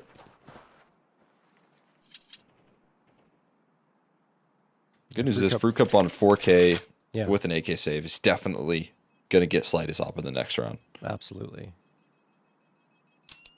All right. Well, NRG picking up where they left off on Train for the first 5 rounds going their way. We're going to see here. Good opening from Slight, right? I mean, you didn't really see that much and still managed to get that frag. And even Fruit Cup making it a conversation, but he couldn't really get back out. And once the pistols tried to find something with the boost and then going towards, the cat box to get up onto the site, it doesn't really work out for them. So, NRG will now be up against the Blue Jays full buy. It's crazy. It's crazy how good OC is here on Dust 2. And of course, he's always considered a train specialist, but Dust 2 is fantastic as well. In the meantime, Bro, who we highlighted in the pregame, gets the opener over on Fruit Cup after OC does the damage and almost finds Slight through the smoke. Slight barely escaping with his life. And now NRG, well, you have to go off of all that space that's been gained. Oh, man. They're already up catwalk. This feels over already. Slight's not going to expect Slight is running into the rotate. What? No! I thought it was over. Slight, he gets another one. On the scene, just in time. Can he survive a little while longer? No, Bro does level him out. No, you can't lose that round now, Blue Jays. You can't lose that after that such an collab. Unbelievable lifeline. Molly goes in. Oh, they're going to burn. Dare's going to be separated from his teammate, but at least Snav holds the line. Bro scaling forward. Snav saves it. I don't know how Slight finds the collateral in that angle. It doesn't even make sense. He bent his bullet. Pulls it back from the brink of a devastating start in this round. Look at this. What? Like, he had no idea that second one was coming. Like, no clue at all. He's just aiming for the head, doesn't see the second player, and gets the luckiest coal lot ever. I mean, the fact that he's even able to readjust in that situation, he wasn't expecting them. I guess he heard the footsteps and eventually turns around, but, I mean, both frags coming through. It is a lifeline for the Blue Jays, who have looked completely flat in the opening moments of Dust 2. They owe Slight a huge thank you. Both times I've just been fairly convinced that a round is over. Is Slight and I believe Snav turned the wrong direction for a silent cat scale, and then the other one was Matchy in the back of Donut. Just these rounds just feel guaranteed. It's a win. NRG, they called perfectly. They move effectively in the map. They get their opener. They set Bro up for success. It's over until it isn't.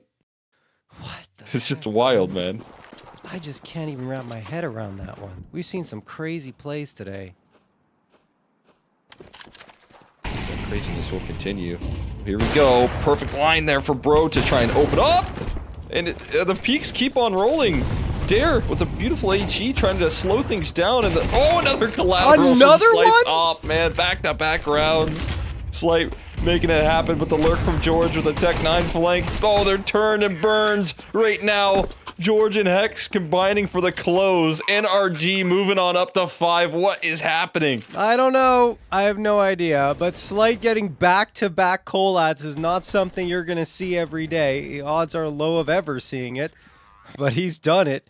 Unfortunately for him, he doesn't even win that round. You know, you feel like he did enough, but NRG is so explosive. They overrun the B site and Hex on a very nice flank, in fact, tapping away with that Tech 9. So, NRG up to 5. They've broken the economy of the Blue Jays with that round victory, and Blue Jays say, okay, well, just a couple of P250s for us and a flashbang. And they're stacked up towards mid. I thought they were going to push up mid. Okay, now they are. Going to take that space. NRG's waiting for it. Oh, this is such a good call. Hex holding the util out. Now they've been spotted. Flashbang thrown.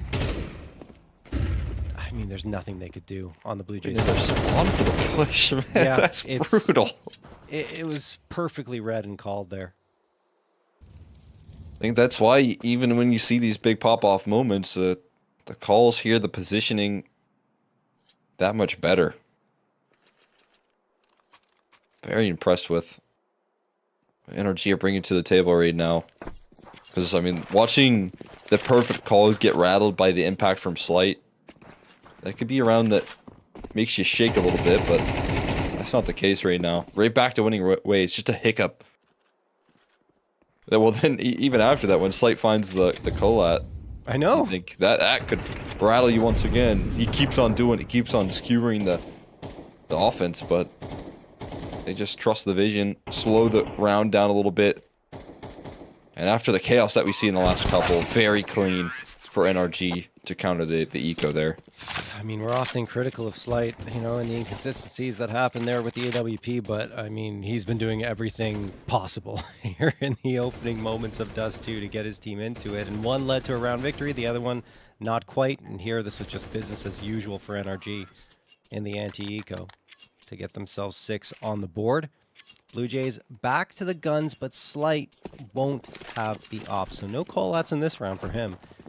On the other side, still, actually, NRG don't have one either, so we're going to be starved of op action in this round, just be the rifles that each squad will rely on. George, the A1S in his hand.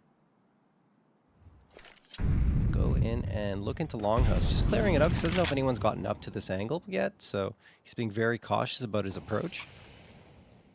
In fact, no, he's watching that smoke to see if anyone's going to slip through, but no, Blue Jays are being pretty cautious themselves. Fruit Cup waiting right above pit at long deck.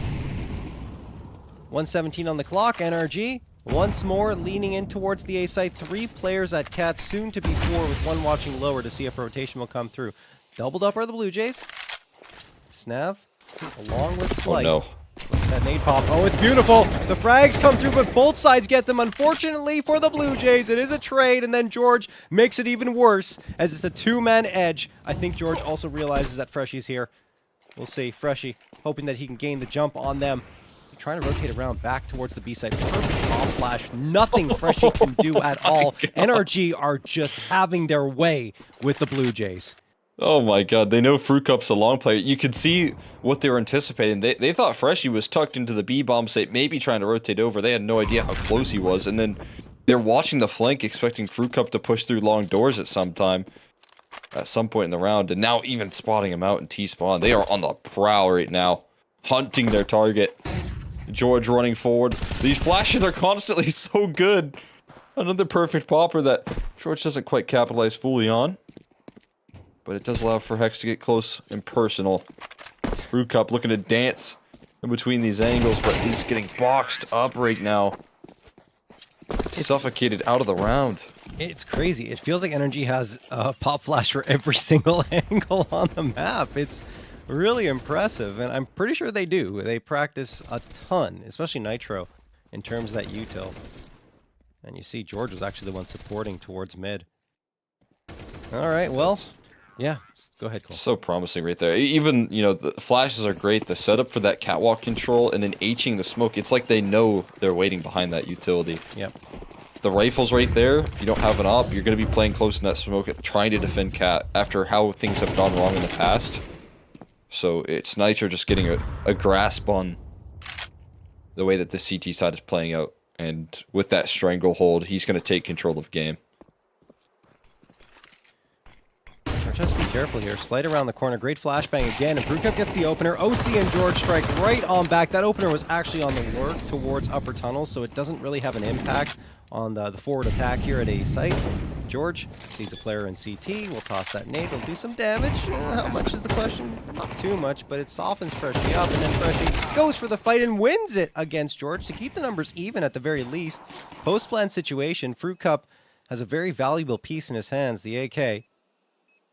And he will look to maybe go in long. It doesn't feel like he's committing to this at all, though, Cole. I think they're just saving. Yeah, I'm fairly certain. The lack of the kit and util, I think, is the reason why.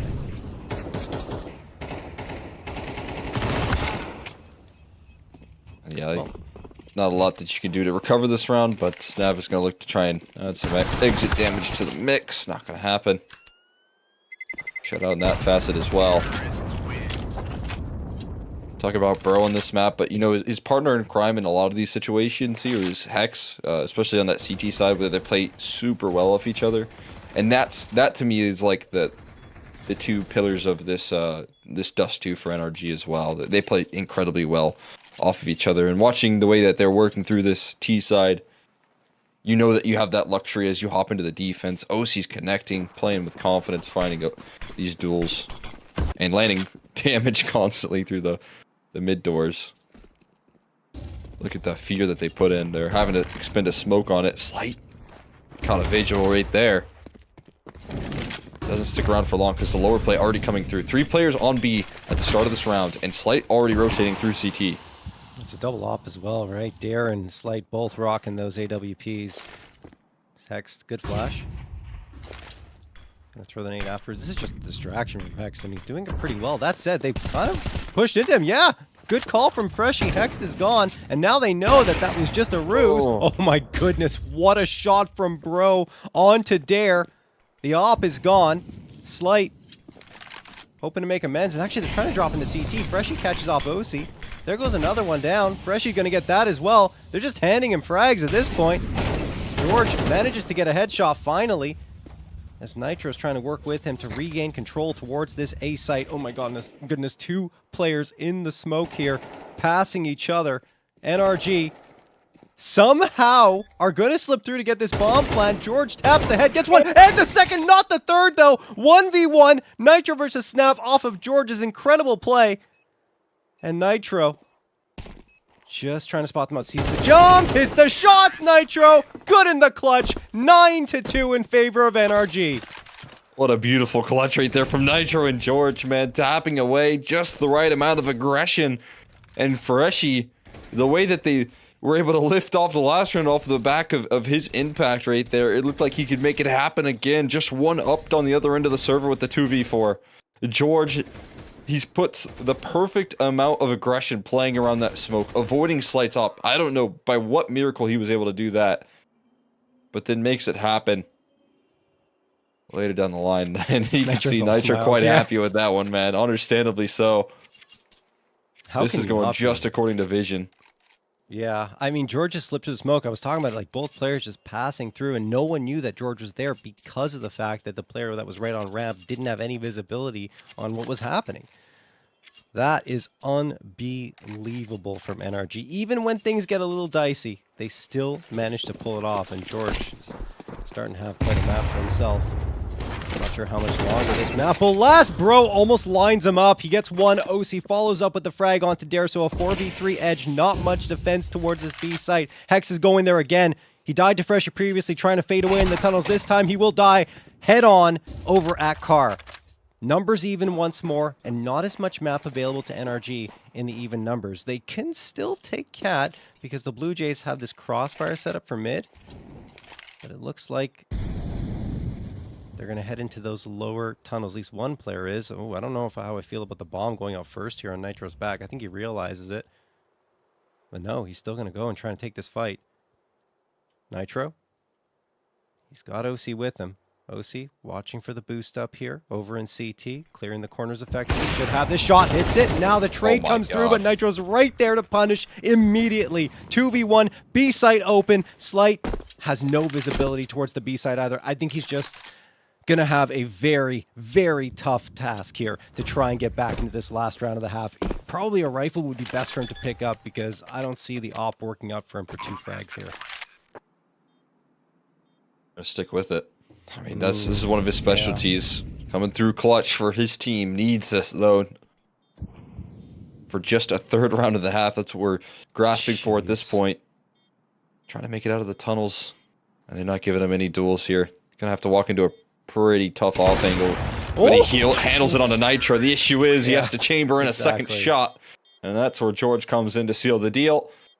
NRG locking themselves in double digits in this first half. And again, there's just nothing but smiles on their faces. Wow, but how can there not be, right? 10-2, everything's just going exactly as they could possibly hope for.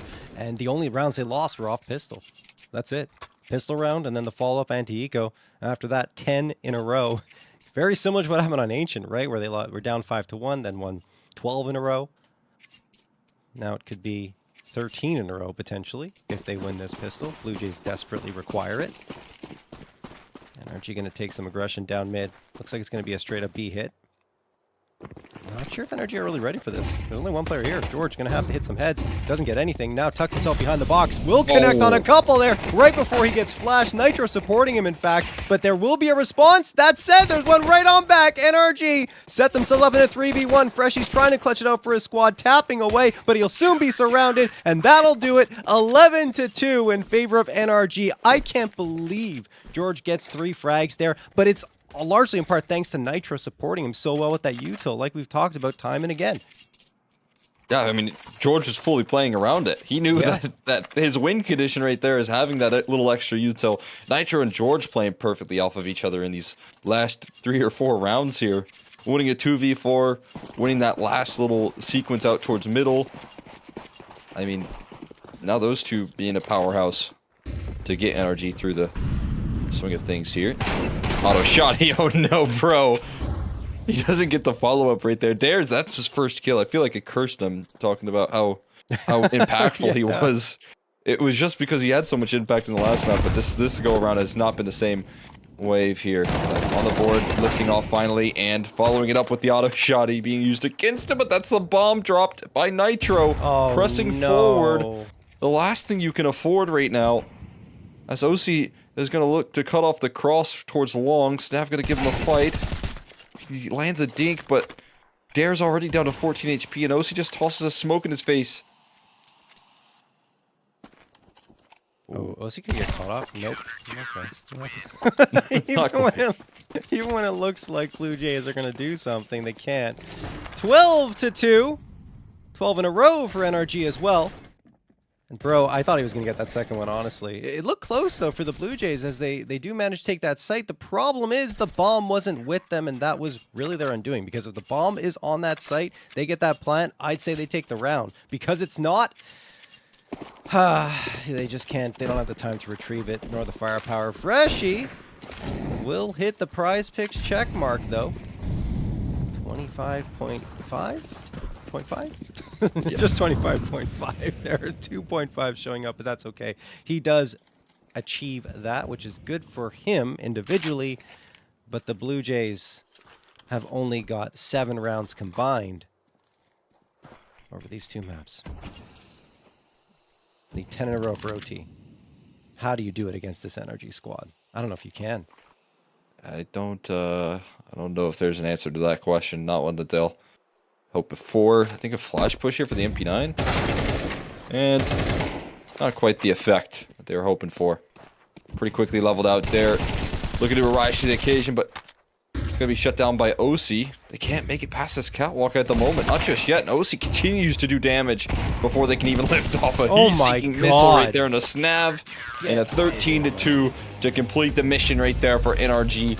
beautiful work in their semifinal, dominating the competition. That is absolutely insane. I mean, we thought it would be competitive for sure on one of these two maps, certainly because of what has been done by the Blue Jays over the last Dust 2 affair that they played against them. You talked about Dare, you know, they pushed to overtime, almost came out with victory against NRG. This time it's just, I mean, didn't even feel like the Blue Jays had a chance from the beginning of this map. Like, it was completely dominant for NRG. Maybe, okay, I shouldn't say that because they won Pistol, but after that, after round number 2, it was just NRG all the way, absolutely destroying everything the Blue Jays threw at them. And you look at, this is 13-2 here. They won 13-5 in the previous one, 13-6 against Marsborn, 13-2 against One Win NA, and I mean, that's just absolutely insane. They've cruised along to the grand final here up against Nouns without being challenged at all. Yeah, I mean, it's going to make for a very exciting grand final right Yeah. now. We talked about the rise and Nouns there in that last series and how good they were looking, how mechanically skilled they were looking there in some of those duels. Just the pop-up performance from Magi versus now NRG showing that they can, dominate. They do it in a bit of a different way though. Looks like just a full team effort, everyone having their moments, everyone having their impact, all trusting in the game plan that's brought to you by Nitro. So for this matchup, definitely lining up for the best possible grand final that we could have asked for. Yeah, for sure. And I think NRG's put on a utility clinic throughout the entirety of this Revival series, and I think that's going to continue up against Nouns. So Nouns are going to have to be even better than they've been up until this point. And again, I do feel like Magi and Nomas have added a nice element to that roster. Magi with a ton of firepower. Nomas is a great supporting player, but it's going to take time for those two players to really activate fully, and that's why the advantage will still lie very much in NRG's favor. And I think there's other reasons why they have the advantage, of course. But anyway, let's talk about the stats here. Blue Jays, Freshie was really good on Dust 2. It just didn't mean anything because I think a lot of those frags that came through were in losing efforts. But he still gets 26. He hits the Prizepicks frag estimate. Everyone else does not, Cole.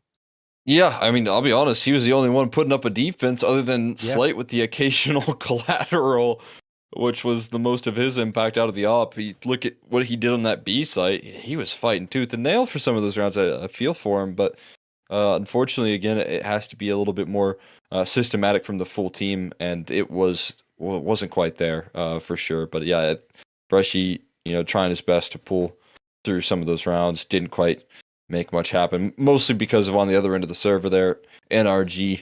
They distribute the wealth there of kills nice and comfortably, and 3 of the key pieces that you really want to get activated. OC in particular, if he's having a good game, it's that much stronger. But Hex and George finding impact as well, both reaching their Prizepicks check marks. That's very promising. Yeah, the 3 we highlighted right at the beginning, and said those 3 were the ones to watch out for, and they all got their Prizepicks frag estimates hit. And OC in particular, 101 ADR as the primary opper is actually crazy. Usually operators see the lower ADR come through because they're usually finishing off the job or, not necessarily doing that full damage. But wow, OC, unreal stuff. 32 and 13. What's that? Plus 19 kill to death differential. And then George behind him at 109 ADR and 31 frags. Really something else. NRG going into that grand final again. They have not missed a single grand final so far in the Prizepicks NA Revival series. They did lose to the Timbermen last time, so we'll see if they'll be able to retake their crown here, Cole. We're going to take a quick break. Before we do, we'd have to thank everyone that makes this possible here in the Prizepicks NA Revival series. And of course, the NA Revival series is sponsored by Prizepicks. The best North American Counter-Strike players are competing right now, and you can win real money while watching them play. Join Prizepicks to get in on the action. It is super easy to get started. All you have to do is select 2 or more players and choose more or less on their stat projections to build your lineup. Then sit back and watch your lineup stats rack up.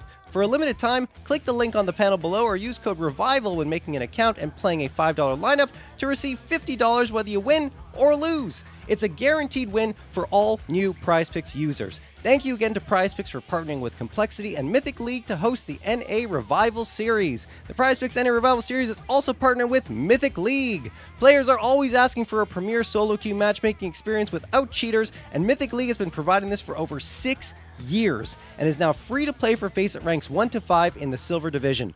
all players are required to have and use their microphone. The support staff is always available to help out in Discord for live matches, and Smurf accounts are banned swiftly.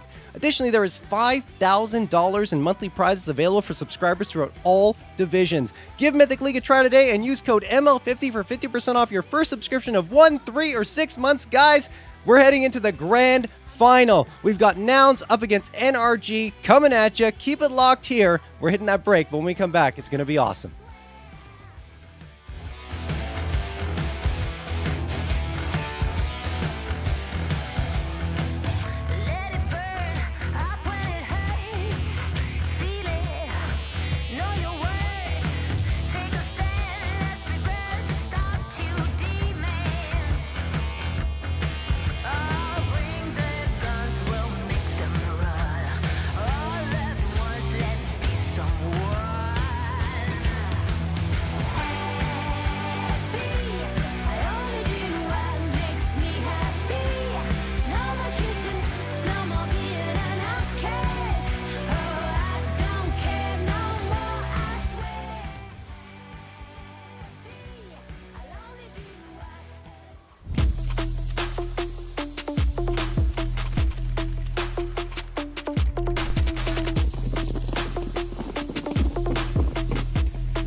Hello, everyone in the Complexity family, and Happy New Year 2025. I'm just going to take a minute to drop some news on you, some you might anticipate, and probably a few surprises for you this year. First and foremost, we are going to enter what we lovingly call our throwback era. And by throwback era, I mean we're throwing back to the OG logos for at least 6 to 9 months while we develop a modern variation of this that we think will probably take us into the new decade. But really looking forward, we're very excited about developing the new logo, but we're also super excited about the throwback era, and you will see everything Complexity reverting to the red and black starting immediately. This week, we also have our Counter-Strike announcement coming up that I know many of you have been waiting for, Halo roster announcement, and of course, Rocket League. Can't forget about you. I can share now that our Rocket League team will be competing in North America this year. The team has already been in Frisco training and getting ready to go. Super excited about that. Of course, Apex is headed over to Japan for their major. We can't express enough how much we appreciate your support through the different eras of Complexity, including the one here at the Star. And we're very excited for what this year has to bring all of us. Katie and the team are cooking up a whole bunch of cool things for the community, different interactions, different ways that we can share with you what we're up to, and you can engage with Complexity and the continuing legacy that we have here. Thank you very much again for your support. It means the world to us. Happy New Year 2025, and stay tuned always for more action.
Hello, everyone in the Complexity family, and Happy New Year 2025. I'm just going to take a minute to drop some news on you, some you might anticipate, and probably a few surprises for you this year. First and foremost, we are going to enter what we lovingly call our throwback era. And by throwback era, I mean we're throwing back to the OG logos for at least 6 to 9 months while we develop a modern variation of this that we think will probably take us into the new decade. But really looking forward, we're very excited about developing the new logo, but we're also super excited about the throwback era, and you will see everything Complexity reverting to the red and black starting immediately. This week, we also have our Counter-Strike announcement coming up that I know many of you have been waiting for, Halo roster announcement, and of course, Rocket League. Can't forget about you. I can share now that our Rocket League team will be competing in North America this year. The team has already been in Frisco training and getting ready to go. Super excited about that. Of course, Apex is headed over to Japan for their major. We can't express enough how much we appreciate your support through the different eras of Complexity, including the one here at the Star. And we're very excited for what this year has to bring all of us. Katie and the team are cooking up a whole bunch of cool things for the community, different interactions, different ways that we can share with you what we're up to, and you can engage with Complexity and the continuing legacy that we have here. Thank you very much again for your support. It means the world to us. Happy New Year 2025, and stay tuned always for more action.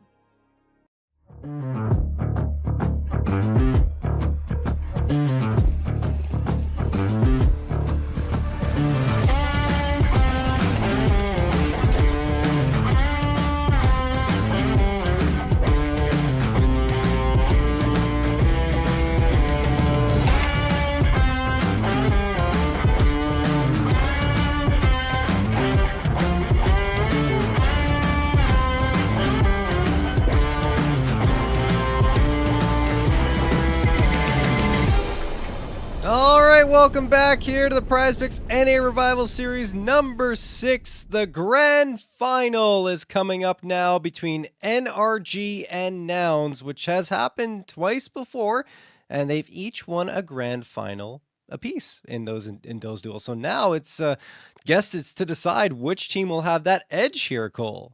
They played a best of 3 for the grand final Yes, so far, and whoever exactly. wins this one right there is the real winner. As we continue to pull things forward, it wouldn't be a grand finals here in Prizepicks and a Revival Series without NRG playing in it. So we'll see how they can do. Once again, the team that looks the most cohesive, the team long term that has shown the most success versus an upstart Nouns team right now that has really come through and surprised, impressed, and continues to show that into the playoffs here. I think we got a really exciting showcase right now of Nouns playing up against the peak that they could ask for in this tournament so far. Yeah, absolutely. And I mean, looking at Nouns, and we can bring up the Prizepicks analyst segment now to talk about Nouns a little bit more. I think that honestly, the two players that have impressed the most are Magi along with Classia. We won't have Magi in the estimated Prizepicks frag totals this time, I think, because there just isn't enough data right now on the players. And we totally understand that, Cole, with the way things have gone, right? Nomis dominated in his first map, and then Magi absolutely destroyed everything time and time again. We think he has a crazy performance, right, one time, and then he absolutely blows that out of the water and hits the Prizepicks frag estimate on one map, which hadn't ever happened before. So he broke everything, Cole. Yeah, he was off the charts. I mean, understandably so. That sort of performance is beyond what you can comprehend. But as you said, out of these 3 in total right now, you're looking at a good matchup right now between Junior and OC. That's going to be a huge challenge for Junior to show that same level. But man, I think when he plays up against this better competition, especially competition that he's super familiar with, he knows how to deal with OC. He knows his tendencies very well. I think that's where we get a little bit of extra oomph out of his op, and I'm hoping to see that out of him. It's going to need to be a lot on his shoulders right now, because that head-to-head is going to be something that we just watched OC play a confident game. Slight necessarily wasn't fully intact to handle some of the pressure that OC was providing, and for Junior, that has to be the case now.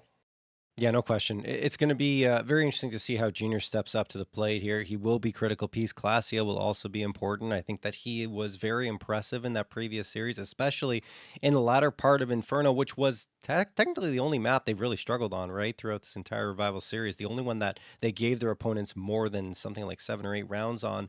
So it's good to see him kind of step up when he's needed and help out, not only, of course, in the frag department, but support wise. He's throwing the most flashes of anyone on the team right now. So he's setting up his fellow teammates for success. And I think that's fantastic, given that, Magi and Nomis have already fit in so well. And as we mentioned earlier, Magi and Nomis are going to be permanent additions to this roster moving forward. So I think that overall it's going to be interesting to see how this new no longer Noun's roster, right? They're called Moneyball now after this Revival series is over. That is, and I'm going to be curious to follow their trajectory as they move forward, right? Yeah, I mean, I think they can give us an answer quickly as to how they're going to carry forward. If they get this win, that'll Yeah. be the biggest example. I still think, what they showed us here, if they get a little bit more time underneath their belt, they can really keep up the competition with the NRGs of the world, the M80s. They can try and test the waters and pull off upsets up against teams like this. But obviously, the expectations, I think they've already surpassed. I think they've done a great Yeah. job of showcasing this roster here. Now it's about completing the mission, which I'm excited to see how they do. On the other end of the server, there's a reason we call it an upset if Nouns were to do some damage, because NRG are just the complete package right now. You can see it in terms of everyone besides the IGL having the same, estimated kill total. Everyone with 30.5. That just goes to show who can step up in the server, really being anyone. Even Nitro, for that matter, has had a lot of capabilities of offering up a pop-off. I mean, for me, again, he can even be a player, even though he's not in the most active roles. If he gets attention, he's going to be able to hold his own in terms of the site defenses. So some good calling from Nitro, but the support package coming through from his whole team. We've watched what OC could do. We just got to see a full example of how powerful his opping can be. And for me, he's showing some confidence today. I think he's going to be the biggest influence in the server once again for map or series number 2 for NRG. Yeah, no question at all. I mean, if you look at his numbers so far throughout the Revival series, 69 frags, only 29 deaths, a plus 40 kill to death differential, 105.6 ADR, 1.77 impact, and 1.76 rating. He is the best player right now on NRG. And that's only good news for a squad, as you mentioned, Cole, that is just stacked with talent and has players that at any moment, any player could pop off. Also, not to mention the way they got here, 52 rounds for, only 15 rounds against in 4 maps played for a plus 37 round differential. They are just bulldozing through everyone, and we'll see if Nouns can change that narrative a little bit. They're going to have to if they want to find success here. I just don't know, Cole, because we've seen ups and downs for the Nouns roster. We've seen maps where not everyone's really clicking together, and there's required some hero efforts, not to mention Magi's ridiculous performance on Ancient to bring them there. I personally, even if Magi is able to pull off some crazy clutches and get some great frags for a squad, I don't think having only 1 or 2 players is going to be enough here up against NRG. All 5 are going to have to be connecting because NRG has got too much power. Yeah, I think that's what everything, fundamental Counter-Strike tells you, right? It's much better to have a well-oiled unit in terms of everyone being able to do their role, do it effectively, versus, a superstar that can elevate the game and change the tides. And that's certainly what Magi was in that last series. He completely took over in map number 1. And when that was working, it did look like they were going to be unstoppable. Now, can you build up the same structure to make that happen consistently up against a different level of competition is the big question here. And if the answer is yes, that'll be an impressive showing. That'll just show how truly skilled this guy is. But for me, usually the answer is building up a winning formula here, building up a team package that can shut down pieces. You can use utility here from Nitro, from players like George, who are really good at tossing in utility as well, to break down some of the success formula that Magi likes to get away with. Indeed. All right. So, all that being said, let's see what's going to happen here in the vetoes. The bad news for Nouns is Ancient is off the table. And, well, you're going to see it right there immediately. Ancient and Inferno are the bans. Mirage picked into by Nouns, which isn't necessarily the strongest map for NRG and has been pretty good for Nouns, How many times have they played it here? Yeah, 12 times over the last 3 months is quite a bit. That said, Cole, you mentioned this earlier. Over the last 3 months, it's hard to look at those stats necessarily and gain everything off of it because Magi and Nomas are now part of that roster, but still there has been historical success there. I like the pick. Then of course we're going to train. Like if you're going to leave that in the pool, NRG is going to pick it every time, and it's not been the best for Nouns. We'll see how it goes, and if we need it, Dust 2 will be the decider. How are you feeling about this?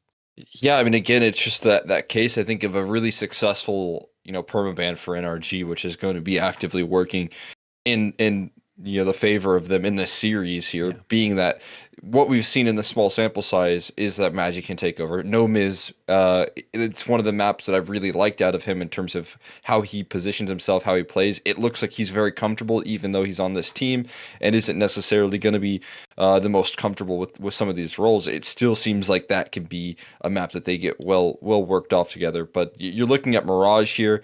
I think if you're talking about trying to set up an individual, yes, you can do that for Magic. You can get a hot hand rolling. But, you talk about NRG not necessarily being the most successful. I think they are still incredibly strong at the way that they are able to, call and mid round in this map. I've even seen some kind of innovation in terms of the execution utility. It feels like Nitro is still developing ideas on some of the executes that they do here that I'm not seeing from any other team. So for me, it's a map that I think NRG put a lot of work into, and that is a really positive sign in their growth. And looking at the IGL here for NRG Nitro, who has been so very effective at bringing the pieces together here on this squad. I mean, they only need really one change. I don't even know if you would say needed, but it benefited them by adding Bro to the roster and subtracting Breeze. But he has really pulled the pieces together and brought the most out of every single player, which you honestly couldn't ask for more of an IGL, right? If they're maximizing the capabilities of all their players and bring them together as a cohesive unit, I mean, it's perfect. And that's exactly what we've been seeing here. Not to mention, he's working on himself. He's making sure that he's memorizing every single possible pop flash, including, on Train, which was just recently added into the pool. It looks fantastic. There's no angle that any team can catch NRG off guard on, and he'll always be ready to have a counter attack. Yeah, I mean, I think, again, you look at the way that things were shaping up for this NRG team towards the end of last year. We talk about when the Revival series actually first started to kick off and NRG was, making deep runs. They were falling short, and on top of that, they were falling short in qualifiers. That was back with Automatic and Breeze. And then they bring in George. They lose Breeze and Automatic with the Bro and George additions that came through a little bit sequenced, like within a month. And you just look at the build of this roster, the construction, and it just feels like there's no complacency in terms of the expectations. The expectation, I think, heading into the major here for Austin was that they lock in a qualification. They managed to accomplish that. They're starting to enter into some international competition as well. They did some good work at last season of Pro League where they showed some impressive results. And for me, again, it's growth that you have to have if Nitro is going to join the roster. And Nitro's going to put in the work behind this roster, and that's what he's been doing here. I think he's been putting in a lot of effort, putting in a lot of time in terms of how they build things together. And again, I gotta give a lot of credit to Nitro, but also Daps, I think, who plays a big role in that. Oh yeah, definitely. Daps can't be overlooked, and we often do sometimes overlook the coaches, but he has been incredible for them, been there for quite some time as well. So I think that duo in general has been so very effective, and I going into the major, right, for NRG, you can't help but feel good for their chances of coming out and making some noise, especially in the opening stages. We'll see if it can continue throughout, the major, and maybe they'll find themselves in the finals. Who knows? We'll get some NA Oh, representation wow. on NA. So look. Okay, I'll take it. I don't know if I'm gonna go that far, but it's possible. You never know. Anyone could make it. Even the percentage chances are really low. I mean, Hey, we'll Stewie see. 2K won an event in 2024, so anything is possible if that's the case.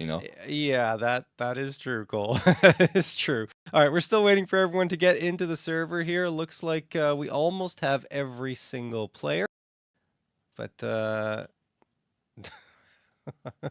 I'm just trying to read through the chat here and see. OC said something, but I'm not sure I can translate what it means here, Cole. Maybe you can get a handle on that. I'm not even sure if he said that or if it's just someone saying it for him. Ah, okay. Thank you, Rob. All right, Rob just told us Gotcha. he's using his phone for his player cam, so he's gonna put his cam on soon. Did He's you think just preserving battery saving was battery. like youth slang or something? Yeah, Is I that didn't what know, you're man. thinking? I don't know. I don't know what it could mean. So I just wanted to make sure that, I was fully in the know here. Yeah. So No, I haven't heard of that slang yet. I mean, I'm getting up there as well, so I might not be a useful resource to oh lean on in no. that point. We're all getting older here. That's time is unforgiving, unfortunately. But it looks like we're all set to go in terms of cams, and that means that we're probably going to be into the action very shortly here on map number 1 of Mirage, and then second map will be Train, and third, if we need it, is going to be. Is it? I actually can't remember now. Us Is it too? Dust 2? Okay, just wanted to make sure we are going to go to Dust 2, and both teams are really strong on Dust 2, so I'd be curious to see that one. I mean, assuming we get there. I just feel like looking at the stats again in terms of the maps, we can't forget that NRG, although they've had their shaky moments in the past, right now they're looking like they're in top form. And I don't know if Nouns is necessarily right now up to the task of competing with them because they have those 2 new additions in the roster. We're going to see in just a few moments if that's the case, but yeah. Yeah, I mean, the most positive sign though that I can say is this might be the best looking Nouns that I've seen in quite some time, at Yes, least. I agree. Obviously, they've been going through it in terms of the shakiness, in terms of the roster, the shakiness in terms of the organization. This to me is the best I've seen them in quite some time. Watching a lot of Nouns, watching a lot of what they did in the major qualifier, where things just really fell flat. And to be fair, they were in a very challenging group there, but they didn't really get a lot going for themselves. And then you think that other teams are going to start to catch up. And the way that they locked in a playoff berth, the way that they are now in the grand finals here of this revival series, and getting a chance to at least challenge up against this NRG team is much more than what I would say I could have given them credit for even a month ago.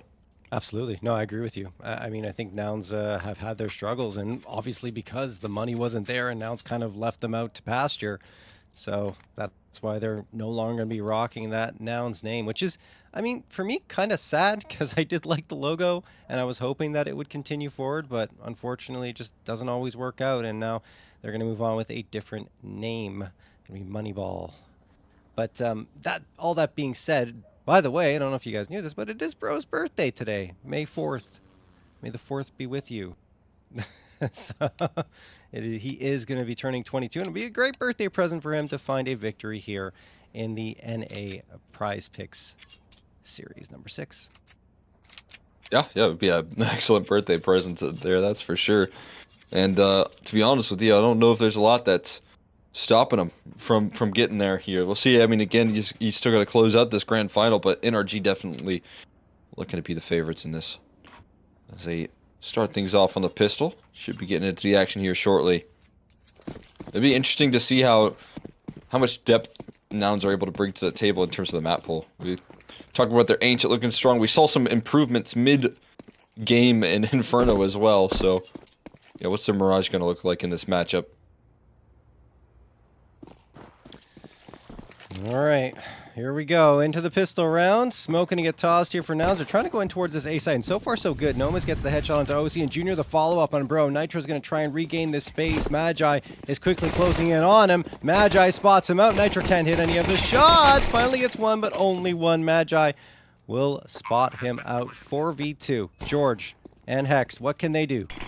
Smoking to land right in front of George. He spots out Classio before it blooms, but can't really connect on the shots, and eventually... I mean, you look at what they've got. They've got a smoke. They've got a kit. They've got some armor. Hoping for some damage. And they do find it. Forget about that discussion about smoke and armor. I mean, they are going to move into this site. 2v2. Time is against them, but they do have the kit in Hex's hand. So George is quickly trying to section off those fights. Nomis waiting here. Hits the headshot. They don't expect it. Well done from Nouns. Waiting in the shadows and striking at the perfect time to secure the first. It's a great look there out of the pistol right. They're already showing what they're capable of. Quick headshot out of the Junior. As you said, it's got to be a full team effort to roll through here. And they're starting to show that they have that capabilities. Nomiz and Junior being able to provide some extra coverage there to close it out. And Nouns onto a pistol, into a force buy here from NRG. Scout in the hands of OC, MP9s to back it up. Already seeing some of that utility put on dispense. Smoke to scale up Cat right now for Con and Window. Having that coverage. Pro times his spam well. Just as soon as Reggie takes that space. There's a little bit of chip damage, takes some in return. The issue is a Soul Hex. There's not a lot of defense on this catwalk here. It's a good time buying smoke. Provide some extra coverage, but as Bro falls, job going to be made a whole lot more difficult. There's so much control now for the T side. Still NRG. Have the bodies up. Oh no, look at Cryptic go. I mean, I really don't feel like there's any chance Tex will survive once Cryptic sees him. Oh, no.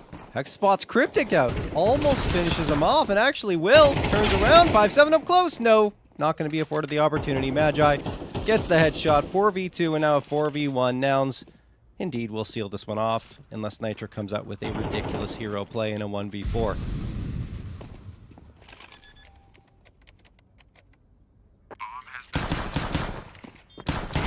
Gonna go for it. Finds a kill. And a bit of damage onto Umiz here. They're gonna hunt him down though. Classy are gonna claim the finishing prize.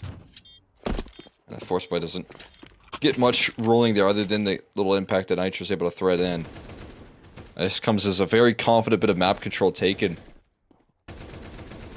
from the side of Nouns. I mean, they scale up catwalk so quickly. They get themselves entrenched in towards ladder, which is such a powerful position on the T side to capture. When you finally do that, gives you options to work with, quick rotations, but most importantly, a cutoff point of one of the quickest rotates on the CT side, being that jungle position. So doing that on an anti-eco or anti-force buy, I should say, is perfect. That's the exact sort of space you want to capture, and then let the round fall into your hands.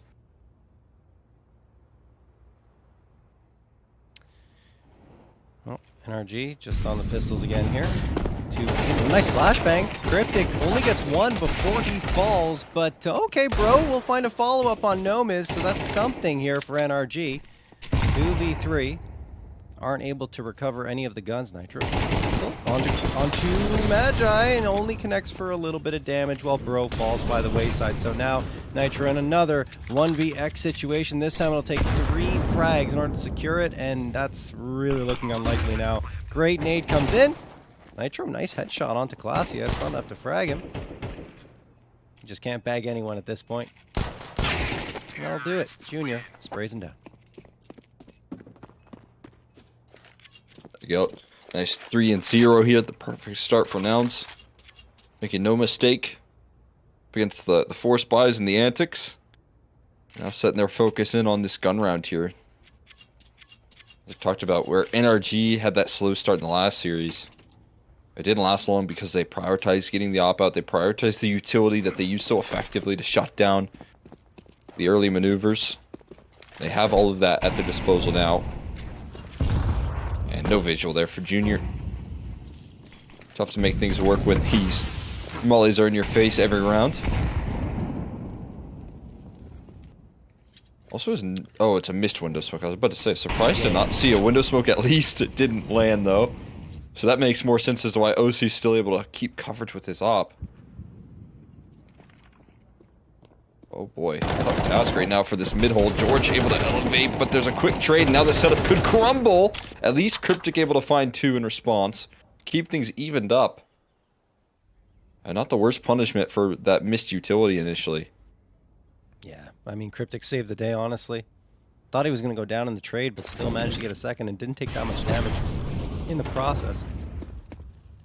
Excellent. Nope, doesn't get it on Classia. Here we go again. Nouns have control of that B site. They have to ferry the bomb over, so that'll give Nitro and OC a chance to recover some space. OC's already here. Oh, he spots the shoulder. Classia not as far behind cover as he thought he was, and now OC trying to cut off the bomb. Misses the shot. Junior jumping down onto the site. OC looking back into those apartments, hoping to connect on something. Sees the player and hits the shot on Cryptic as he tries to readjust and throw some utility. Junior now in a 1v2 in what was a man advantage going towards this B site. Oh, and Junior will fall to OC. That'll do it. Energy do indeed get their first round victory. Yeah, and it's just OC pulling it through once again with the AWP here. Explosive way to introduce himself into the server with the 4K. You're going to be on the board because of it. And that sort of, you know, I guess it would be the opposite of patient calling in the force buy, but I know what the intentions are behind that force buy. Which is if it goes wrong, you just get that op out for the first gun round. Which again is, I think, an important point of conversation. Force buys are so deadly in CS2 and I mean even towards the tail end of Go, but now in the MR12, if you win one of those, it can really change the story of a map. And then, of course, having an op out as a priority is always a good sign as well. But good to see that out of the NRG camp.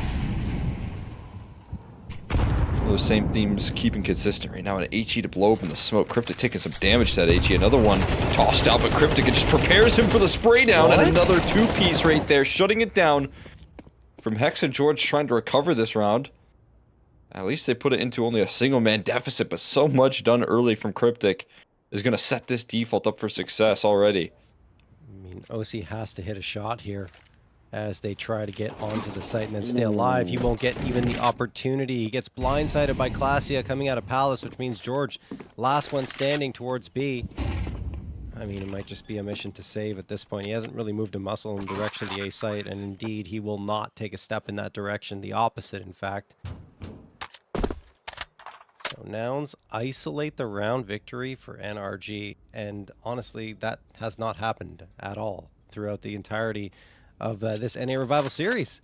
You're looking at the numbers. The most rounds that NRG have given up was 6 on Train up against Marsborn. Yeah, that's it, and it feels like some of the damage that they're doing coming through from so many different pieces. Right there, it's Cryptic and back-to-back rounds that shuts down some of the mid-aggression that the CT side loves for NRG. HE blowing open that smoke, even HE damage to throw on top of him early on in that round, but Cryptic punishes. Then you have all the while this classy alert presence in the 2v3 after all is said and done, and you can see how effective that is. OC trying to make a play to pull back the disadvantage. It just gets sidelined. Timeout going to be called by NRG to talk things over here and readjust themselves.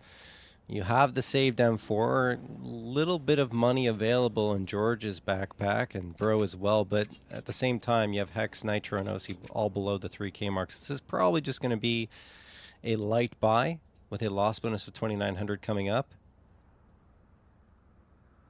And then they'll buy up fully in the next one.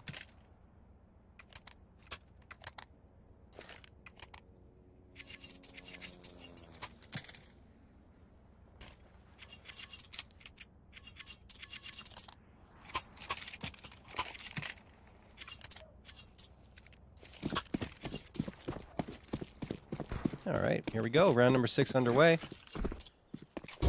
Nitro over on this A site, and it is indeed going to be a light buy for NRG. Nitro's dead immediately. Magi is going to find him. George does get the trade, though, and OC's good with this deagle. He can connect with a few scalps. OC, oh, great flashbang. Doesn't even realize he's in a Molotov, and that will do it for OC. Man advantage being nursed here by Nouns, and it's turned into 2-man edge with Classia's headshot onto George. Bro's got this AK, he doesn't want to lose it, but he will because Nomis sprays him down, and Hex is now the last one standing. The AK not retrievable, and he's hoping that he can find an exit here. Grab a gun and save it. A nice reward for his troubles. I don't know if that's going to happen here. Cut off by Nomis, and not going to be allowed to escape. And no hesitation on these anti-ecos. Very comfortably executing into this round. Shutting down the aggressive maneuvers. And tossing good utility right now. Talk about the Noun's firepower here. What do they have prepared in this series to deal with NRG? They've got some set executions. They've got some good game plans here. They're keeping it simplified on Mirage, but it's working wonders. And everyone having their moments. 5 kills for some, 6 kills for some. But no missing pieces. That's exactly what we said they needed. Exactly. Yeah. So it has to continue, though. Up against NRG. And let's not forget that it was 5-1 in favor of Blue Jays on train before NRG won out 12 rounds in a row. So we know what NRG is capable of once they get their full buys in. George waiting on Cat. 3 players hovering around the A site for NRG. 2 towards B, and Magi gets the opener on Bro, then swings on George. Oh man, Magi heating up here is bad news for NRG. Hex manages to get 1 back and doesn't take any damage in the process. Finds the second 2, makes it a 3v3, but it's only brief because on the other side of the map, Nitro has been eliminated. Hex having to do even more work, finds himself a 3rd. The problem is the A site has been vacated, so that means the plant should go down here. OC hoping to support Hex as Hex walks back from that B site. Noma's in a very familiar spot. Hex is going to clear it. Yes, he does! 4th for Hex, now on for the ace as Junior wondering how the heck this has all materialized. Hex going to grab that off of OC. And he's going to go with the opening peek. Can he get the ace? No. Now it's if they can get the round, it becomes the question. OC on the rifle up against Junior's op. Good flashbang thrown, allowing him to gain a little bit of space, but that bomb is taking away. I think he's going to run out of time. Definitely will now. He has the smoke, doesn't throw it, and won't have the chance to. Junior clutches it out, gets his 8th frag on the board. Pretty clutch right there from Junior to close it out. Sharp shooting with the op. Positioned perfectly to deal with it. He played that one confidently, sticking around that default box right there. And even despite Hex doing so much, this is an incredibly challenging duel to win with 41 health. Managed to pull through so much impact, just can't get past that last little hurdle. Noun's continuing winning ways here.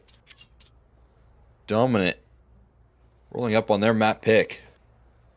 And as you said, for the first time, it feels like NRG feeling like they're up against the wall here. Unfamiliar with this this thing called losing in this, at least this event currently. Yeah. Just been dominating the competition. And they quickly find answers when things start off wrong, as they showed us in that last series. I mean, they have had the luxury of playing on 2 of their best maps, right? Over those last 4, Dust 2 and Train both twice. So that helped. They didn't. That's wild. Yeah. So they didn't get it onto Mirage, which has been a map that's given them fits and starts in the past, and we're seeing that again here. But they will get Train and Dust 2 in the next 2 if we need to go to a 3rd, that is. At least they get Train.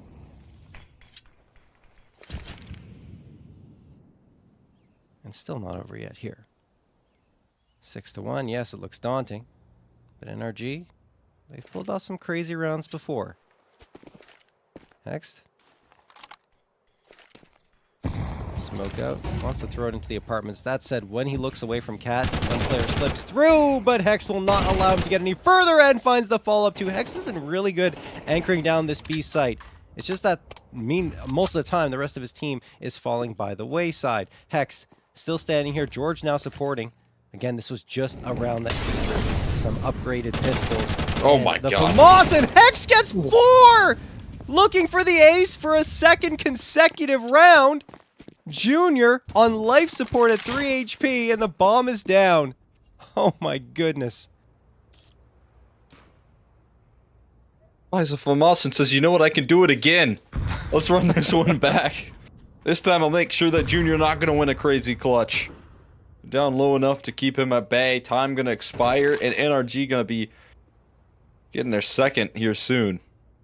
What an unbelievable showcase, though, of how effective Hex can be on this anchoring duty right there. Dicing up these fights. The last one of those kills tracked so effectively. And just enough patience as well to catch them off guard. The only reason he really shifts up his position is so he can move from the molly. Other than that, he's waiting. And the difficulty here of NRG in some of these rounds has been rotating and getting to where they need to be and helping out Hex in some of those anchoring positions, but Hex just never gives up his life. And then keeps on fighting when it is forced there, but that's a big time pickup, man. OC sideline Junior saved up, already coming through. An advantage once again here for Nouns. Part of the problem. Oh my god. Oh my goodness. George and Hex deleted by Cryptic. What I was gonna say is part of the problem is that Hex is the only one really doing anything for NRG. OC's not able to have the impact he usually has. Junior's got his number in the op-v-op duels, and everyone else is kind of melting away while Hex is doing work on that B anchor. And you see Bro, no impact there at all. Nitro last one standing. A 4v1 in favor of Nouns. Nouns have really reversed things. It was like what we were watching with NRG versus Blue Jays, right? Where NRG just wouldn't allow Blue Jays any space at all. It feels like Nouns are doing the same thing to NRG this time.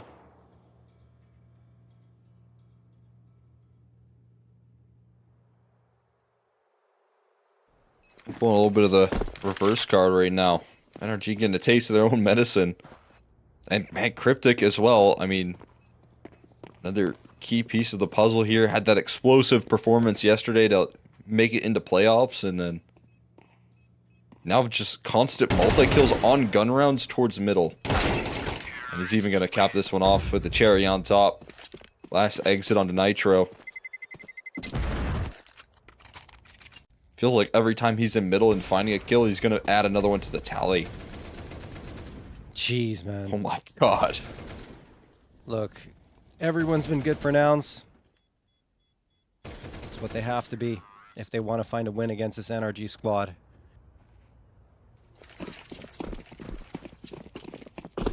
They go again. Guns will be out for NRG once more. That B site, honestly, if I'm Nouns, I just don't go there. Because Hex has really been the only one that's been sharp for NRG at this point. Okay, I take it back. Bro's going to swing around that corner aggressively, an underpass, but the trades are good by Junior. 2 frags, and then Magi blindsides Hex. The B site has been given up. They decide to go there anyway, despite Hex's success there. Now Nitro looks to find a trade, and he will, but his position has been given away. Junior waits for Cryptic to arrive on the scene. Cryptic has to run all the way through underpass to join up with him. Once he does, they will have a little extra util to work with. See where that goes here. I mean, right now Junior's kind of watching the cross towards bench, so Cryptic can toss a molly onto Nitro's location. That would be good. They're going to look for the contact approach instead. That's pretty tricky to make happen when you have an op outside of apartments, though. And Nitro's not giving them anything to work off of hiding here. Finally, here's the footsteps. Cryptic going to toss in a smoke for market window, and a molly to follow it up. Nitro eventually burned out of position, but already setting the tone right now. And OC collapses. Junior now put into the clutch here. Spots out where Nitro's chasing him. Can't land the shot, but can he bring home another clutch here? Plenty of time to work with here, dancing around the pillars. Nitro tossing in another molly, but Junior's already repositioned. Nitro picking up an AK, but he makes a shot and he can't escape. Junior almost makes it into safety of market, but Nitro will not let that slide, and there's the smiles on NRG's faces as they close this round out big time. Wow, that was so close. Junior putting in the work on Mirage here, and I thought he had it. He just got a little bit shaky towards the end and itchy on the trigger finger as Nitro closes it out right before Junior is able to slip into market. So it got close, but NRG do indeed find themselves a third. Nouns decide that forcing up is the best course of action here. Molotov sails in towards connector, thrown by Cryptic. He has found himself quite a few frags in this mid position, usually coming in bunches. George, hoping to challenge.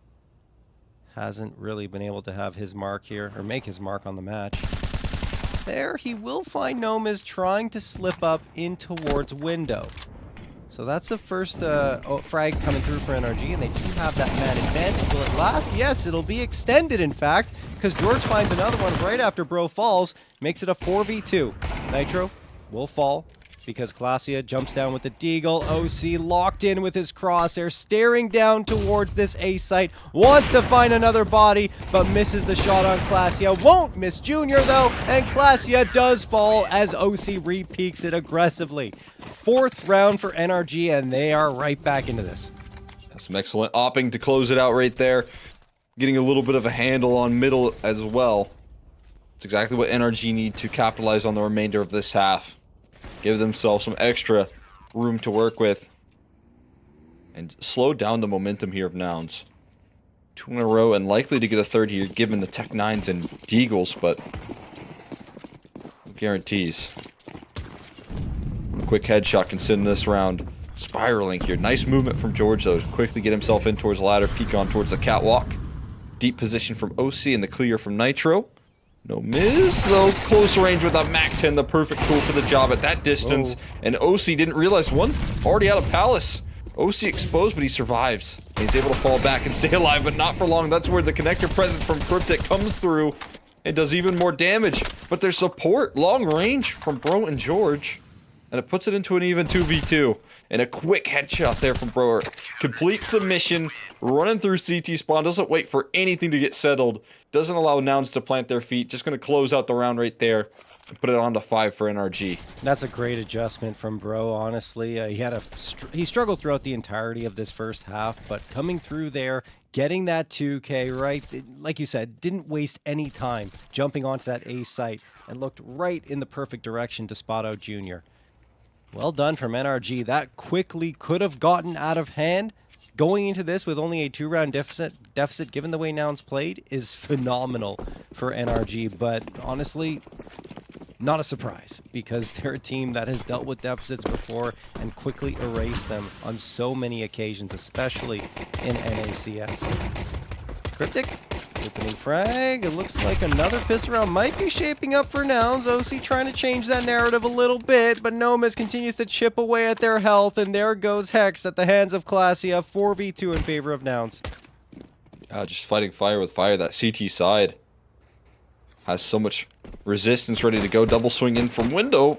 Although now they've quickly learned that maybe that's a little bit too much. Smoke to at least give the idea that No Miz is going to leave this position. He will eventually. And I like that on the other parts of the map, especially towards A main right now, as they spot multiple players towards middle, they start to take control. Boost up though, No Miz. He's low. Nitro, he has to keep his head on a swivel. Will be bested because of it. And OC kind of heading in towards apartments with very little health. Feels like it could be a death sentence just trying to get the bomb planted at this point.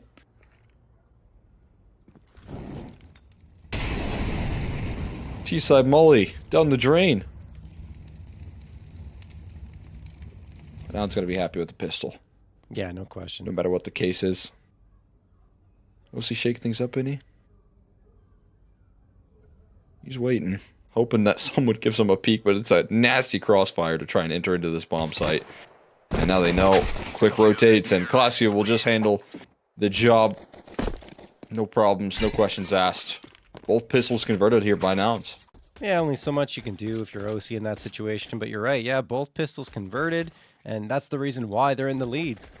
Clearly, right? Because it's a 3-round lead. They converted the previous pistol round for 2, I believe, so they got 3 total there, and now they get the pistol round here, and they prevent NRG from getting the bomb plant as well, which means it'll likely be a conversion of at least 1 round here.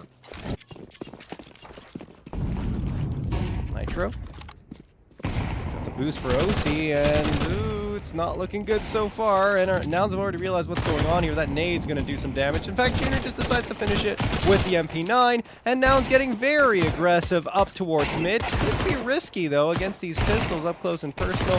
Junior, though, he's not fussed at all. He'll take care of business. George, last one standing, and probably dead to rights as well. Oh! Bomb plant. What? No. Oh, no, an HE. Oh, man. Denied right at the end. I was wondering if there was any utility. I think he already threw the HE, though, and right on target. Making sure that there's no extra cash flow. One thing that, I noticed out of Junior here and the rest of Nouns is that they will give him as much room as possible to get kills with the MP9 when they're up against these ecos, and that's all to quickly bring an op out into play. That's what he'll do. 16-4, bringing in a lot of comfortable kills, some closing kills here in the clutch as well for Junior. We'll have that luxury in the first gun round now as well. Yeah, this is the first time NRG's given up 9 rounds against any squad here in the Prizepicks Inner Revival Series number 6. Nitro. Hoping that they don't lose their first map. He's going to try and lead them to victory, at least in this round. They've got that mid control. Magi. Pressure from Cap potentially. Gnome is supporting him in ladder room. And there's the smoke for NRG to regain even more space, or take even more space towards mid potentially. They had those 3 players in the apartments, Cole. Now they're backing off into T-spawn and probably in towards an A hit. Gearing up for that. They have position of Bro kind of tucked in right now. Looking to cut off rotations. Confident that there won't be any cat aggression. Oh, but it's coming. They're collapsing again. Good move here from Nouns to try and chase down the lurking presence, but in doing so, a casualty. And also, far removed is any support for Classia. He is flushed out of position and destroyed by NRG's utility. And into the bomb site comfortably here, and out of the round is Nouns. Junior and Nomiz, opposite side of the map here, as far away as possible. And NRG with guns do what they do best, man. They just suffocate the round. Yeah, no, their util usage is absolutely on point, and it goes on display on the T side in particular, right? And you saw there the coordination and everything on the Molotovs thrown in. It created so much pressure onto Nouns, not to mention the flashbang. I mean, there was only so much they could do as NRG were just bulldozing in towards that site. And they will get a 6. At the very least, Nomez does manage to track down an AK, so he's going to grab that off the ground and go into save with Junior. So an AK and an op out of this isn't too shabby. It means another buy-up should be able to come through, absolutely. Should be able to do some creative math there.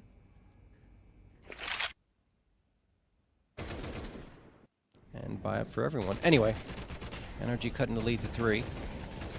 That is the NRG we've seen throughout the entirety of this tournament.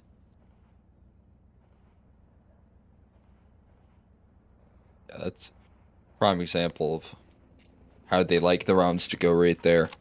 Having Bro find some impact on the lurk, but then it's also about the timing that they move in, speeding up that A execute a lot, knowing that as Bro falls towards middle, he drew in 3 players. Just that gravitational pull of his presence in towards middle to trade him out is the perfect time for the rest of NRG to strike towards that A main side. Classy had a really tough job at hand. That's what NRG need. A whole lot more of that right there to try and get back into this game. Not a lot of room in between these two teams as well, right? The scoreline can quickly catch up to Nouns, so they'll need to have all those pieces firing up once again.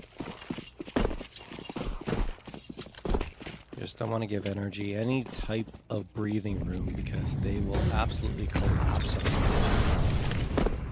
We'll see if Nouns can shut them down again very quickly here and stop the potential resurgence. George, that incendiary quickly fades away. There's a couple of smokes being thrown by Bro. One for Con, one for Window. That gives him the mid control and forces Nouns to kind of hold the line here at the A site. I mean, these 2 players that are anchoring down B, that's Magi and Cryptic, are going to have to do the work because NRG are about to come barreling in their direction. Cryptic, flash banged out, can't see a thing, he's dead. Nothing he can do at all. Magi is going to have to be huge here for his squad. Doesn't get anything. Gnome has managed to come in and join up with them, but he's only good for 1, and that means it's another save on for Nouns.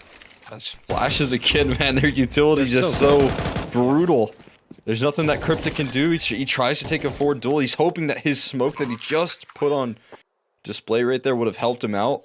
There would have had to have been gray screen pushing the smoke, but it's the flashes that do the difference, right? If there's no utility landing right there, then odds are Cryptic has some really favorable duels at hand, but There's just not a luxury that you can afford when you're playing up against NRG. You don't get to catch those that often here. And Bro, surprisingly aggressive on the hunt. Was hoping that he could claim a kill there. Classy will keep his ground, though. So that's the realization secured right there. NRG know they got this one in the bag. They know that Junior and Classy are the ones saving. Terrorists win. So Op's still going to be in play here for Nouns in the future.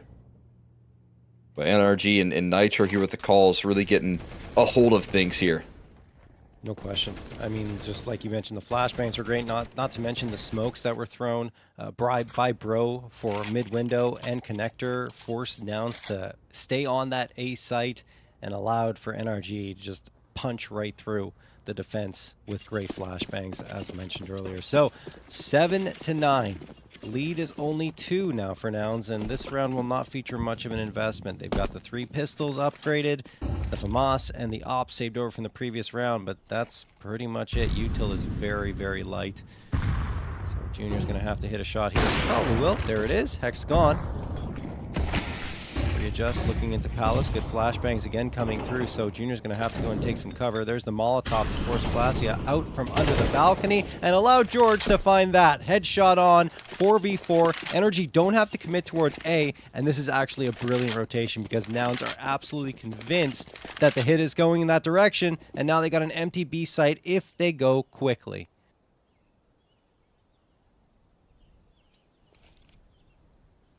They slow things down. Yeah.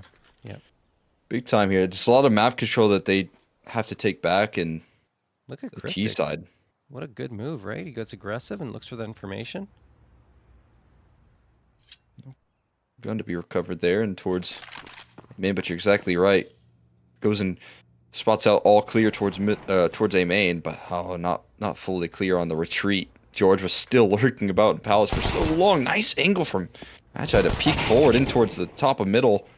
Sidelines Nitro with some confidence, and he stays alive as well. Just managed to get himself tucked in to the ladder room. Stuck now, though, with the molly. Won't allow for his escape, and the kill comes through eventually from Bro. They had to work to uproot him.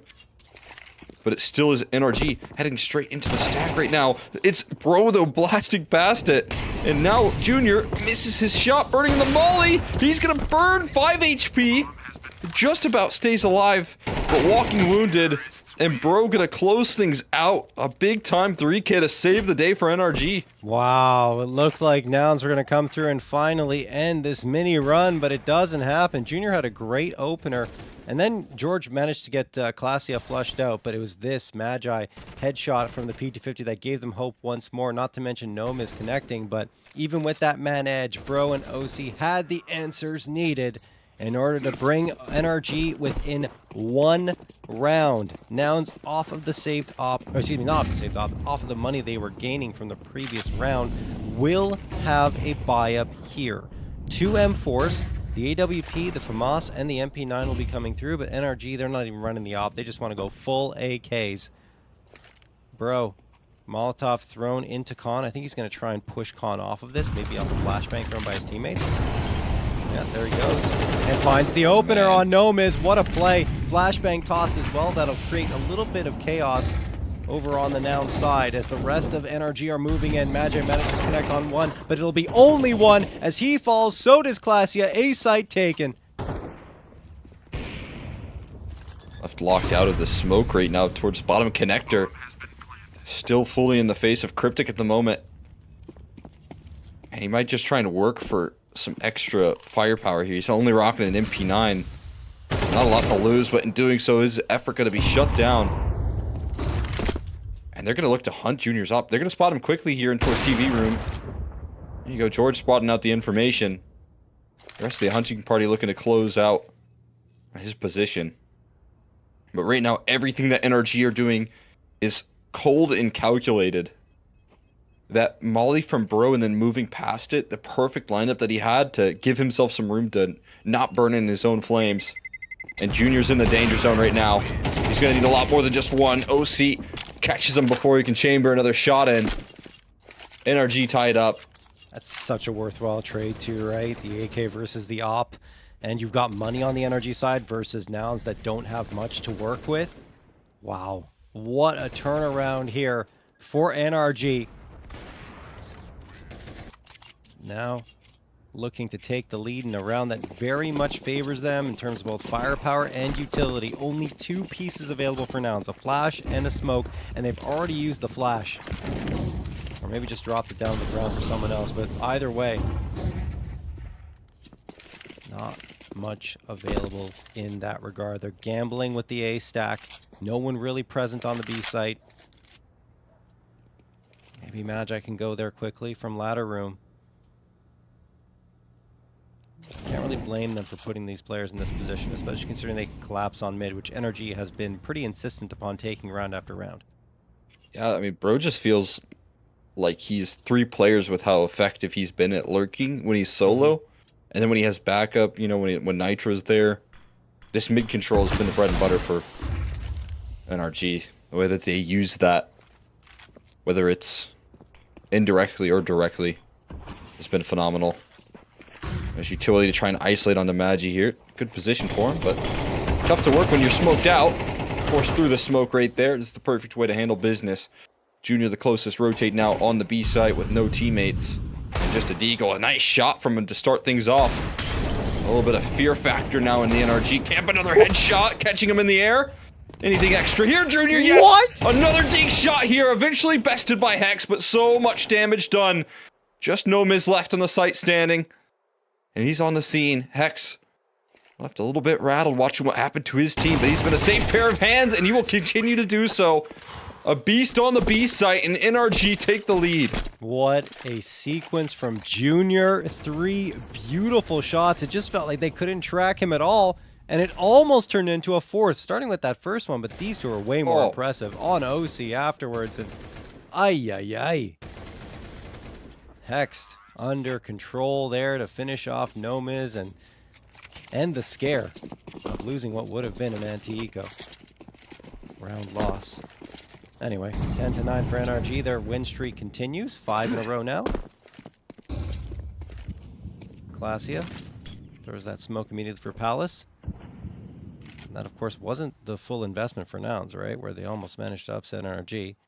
But now they will have all the guns. Junior back on the AWP. Junior's having a crazy game for himself, right? 22-7. He really has been that good, whether it be with the Deagle that we just saw or the AWP. Classia sees the util coming in. He's alone. And this is bad for him because NRG are moving. He has to get one, and he does, but it's only one. OC trades it out. Reinforcements are trying to arrive, but the bomb can be planted before anyone gets close enough to challenge it. This is the sort of smokes that I've been talking about with NRG that they like to throw in. Putting in a second layer towards this execution as well. Jungle smoke to follow it up. And the flash. And now they set themselves up so effectively in the post plant. You can see the motion right now from Nitro as well. He's coming through to late secure this round as he tries to scale through middle. Bomb planted for him. Nitro going to be in a prime position to surprise this defense. We'll see if they can even lift off here. Handled by Magi. He turns on a dime there for a quick kill, but they're running out of time. It's already a little too late. The distraction set up right there. And NRG, they come through with a good game plan, and they execute. T-side is really that good. Despite Nouns winning the pistol, getting some conversions off of it, NRG, once the guns fully come out, have looked like a different team. Unreal stuff. 11-9. 2 more rounds, and they've got this one in the bag. And we go on to Train, which they absolutely love to play. Nouns need to find a way back into this one. Get around, end the win streak. It's not easy. Very much easier said than done against a team like NRG. Yeah, you can see that in the second half. There's nothing they're out of here, and Pro is so explosive in middle. He tracks the second kill. He's spamming the smoke. He knows the next move. How does he get that? Pro on 1 HP. He's breaking down the setups here. George, of course, going to capitalize off of that damage done. Junior, who has put in one hell of a half here, is constantly left scratching his head, trying to be on the scene, trying his best to lift them off in some of these defensive rounds, but never given the opportunity to win. And you know that now in a 1v5, What? they're hunting him. OC just breaks him down through the smoke. Nothing can go wrong. NRG have taken over. And in a flash, they are the team on map point. That's just OC spamming a common angle. It's like, okay, cool. Even a little bit of a smile breaking on his face. I want to see if it, yeah, he's just spamming the angle. Spammed him. Yeah. In a 1v5, he just shoots a smoke. Yeah. Sure. Why not? 12-9 for NRG. Looking to make it 8 in a row to close out this map. My god. Bro has just been too good. No! How do you do this? 2 rounds in a row, almost the third. It's the exact same spot.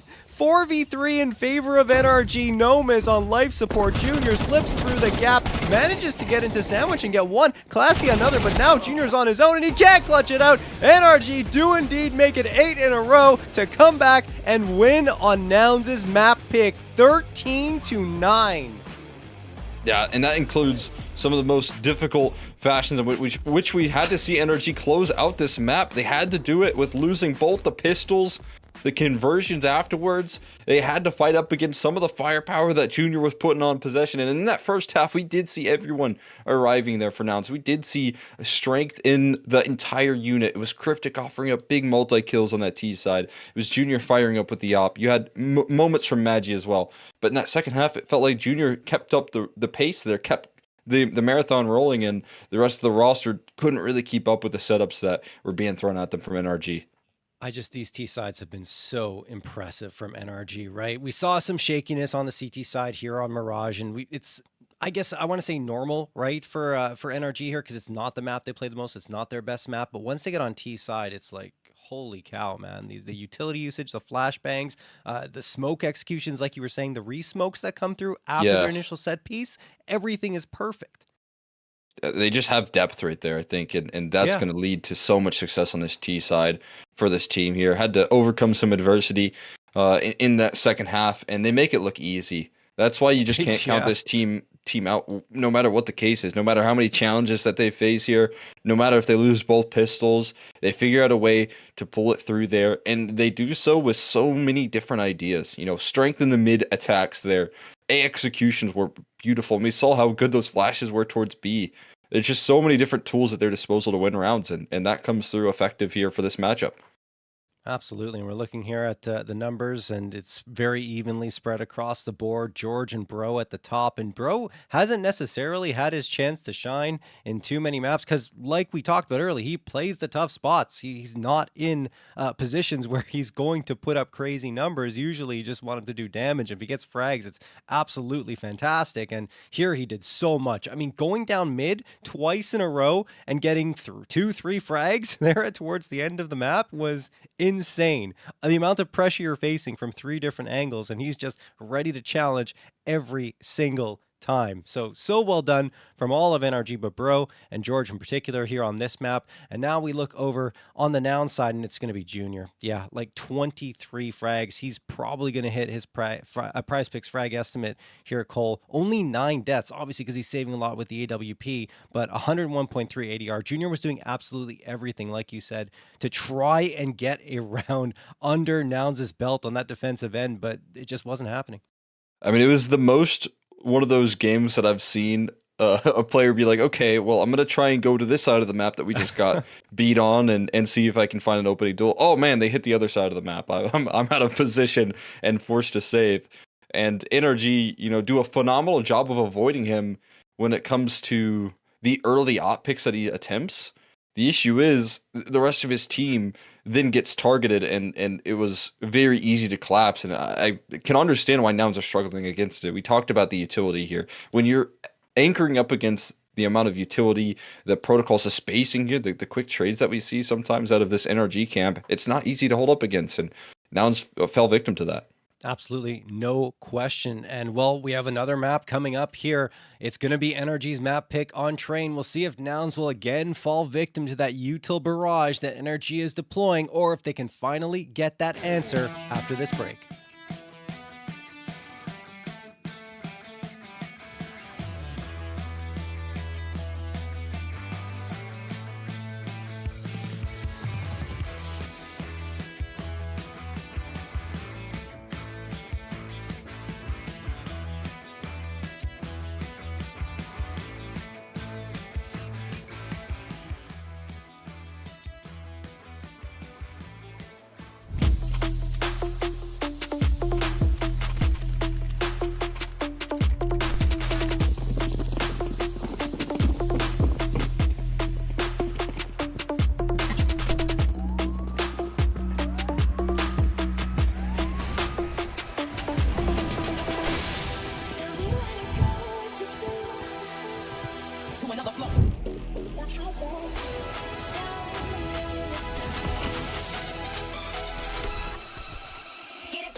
Hello, everyone in the Complexity family, and Happy New Year 2025. I'm just going to take a minute to drop some news on you, some you might anticipate, and probably a few surprises for you this year. First and foremost, we are going to enter what we lovingly call our throwback era. And by throwback era, I mean we're throwing back to the OG logos for at least 6 to 9 months while we develop a modern variation of this that we think will probably take us into the new decade. But really looking forward, we're very excited about developing the new logo, but we're also super excited about the throwback era, and you will see everything Complexity reverting to the red and black starting immediately. This week, we also have our Counter-Strike announcement coming up that I know many of you have been waiting for. Halo roster announcement. And of course, Rocket League. Can't forget about you. I can share now that our Rocket League team will be competing in North America this year. The team has already been in Frisco training and getting ready to go. Super excited about that. Of course, Apex is headed over to Japan for their major. We can't express enough how much we appreciate your support through the different eras of Complexity, including the one here at the Star. And we're very excited for what this year has to bring all of us. Katie and the team are cooking up a whole bunch of cool things for the community, different interactions, different ways that we can share with you what we're up to, and you can engage with Complexity and the continuing legacy that we have here. Thank you very much again for your support. It means the world to us. Happy New Year 2025, and stay tuned always for more action.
All right, we're back with what could be our final map of this Prizepicks NA Revival series here on Train. It depends on if NRG are victorious or not. And I mean, given their history here on Train over the last 6, Cole, they've only lost 1, and it was up against NIP in triple overtime, 18-22. Outside of that, they've been pretty flawless.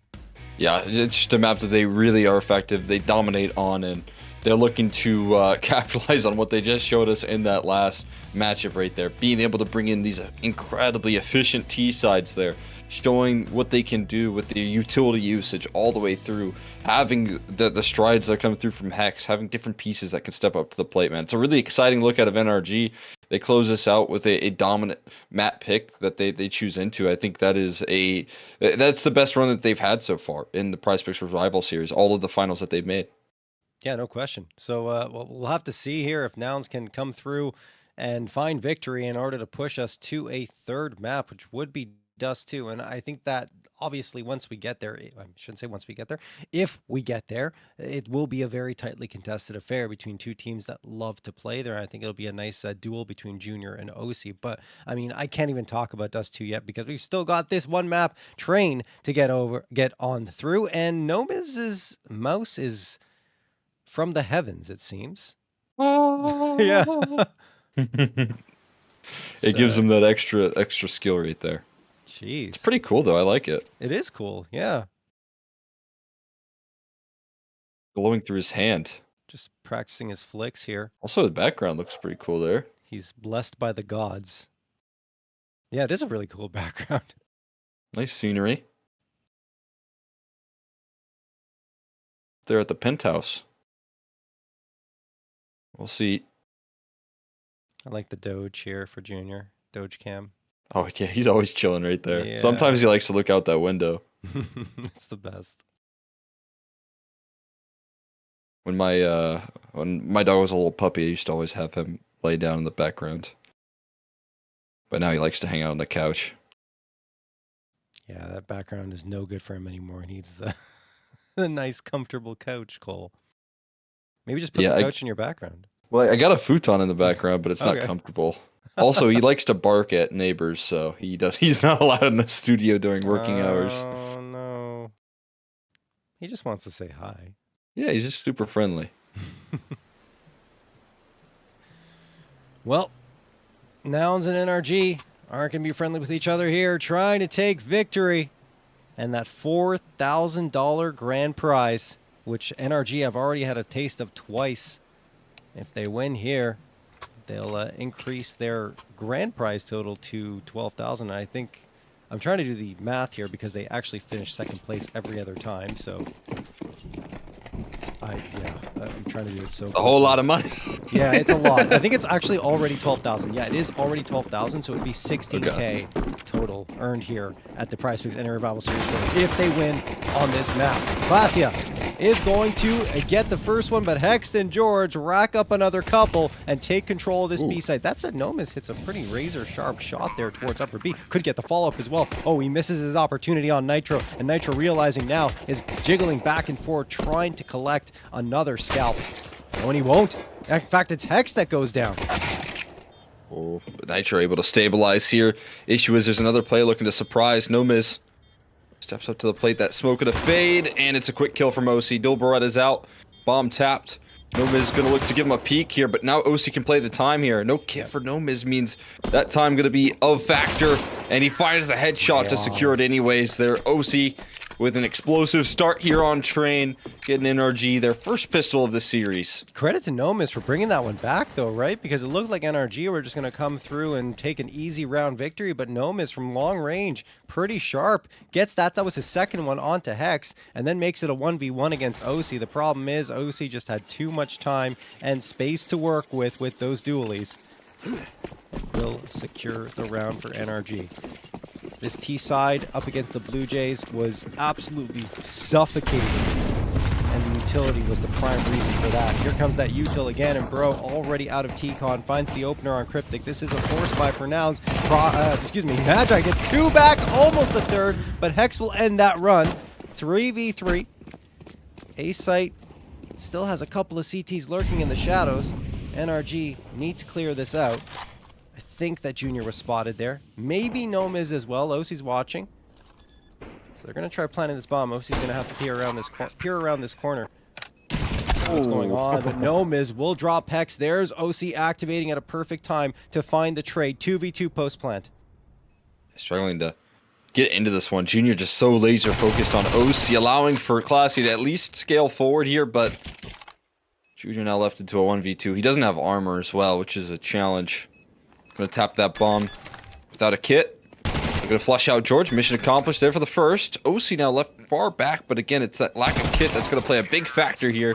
That timer was already ticking, but OC, once again, pulled through in the clutch right there to secure it for NRG. Yeah, OC's been the best player for NRG throughout this entire tournament, and he's showing it again here on Train, a map he's a specialist on, usually once the op gets out, but here he's doing it in the early rounds as well. As we will enter a third round of play with only OC surviving the first 2 rounds. That means he will get some upgrades in play here for NRG, a couple of AKs, but the rest have to settle for the Galeels. On the other side, Nouns' money isn't that great either, so it's going to be a couple of P9s of Tomas, a scout for Junior, and the A1S for Magi that's already gone because OC has collected that scalp. George spamming through the smoke a little bit, and Nouns are kind of reeling a little bit, trying to decide where they need to go. And then Bro, so efficient at getting out of T-Con. He will take a lot of risk in a half just moving out early like this. And a lot of times teams like to take this space back late, but look at the amount of ground gain. They're playing so passive on the CT side. NRG are in Z. So I think this one already going to be an unbelievable challenge to pull back, made even harder by Bro. Molly flushes Nomiz into the open. Junior with the scout, chasing down duels that are already too far gone, and Cryptic realizing this round is long gone the hard way. Gonna look to save here likely and see what they can't hold on to, but that's even just a scout that Junior has grasp onto, so not even the most fun save here for him.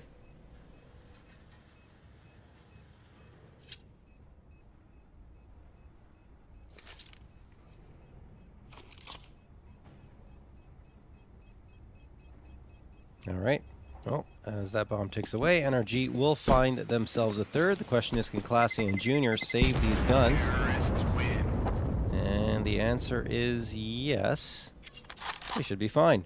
Also, did the math again in my head, Cole. It'd actually be 15K for NRG because they had 3 times they hit $1,000 for second place and twice when they got the 4K for first place. So, Our math checks out. Yeah, we got it. We got it.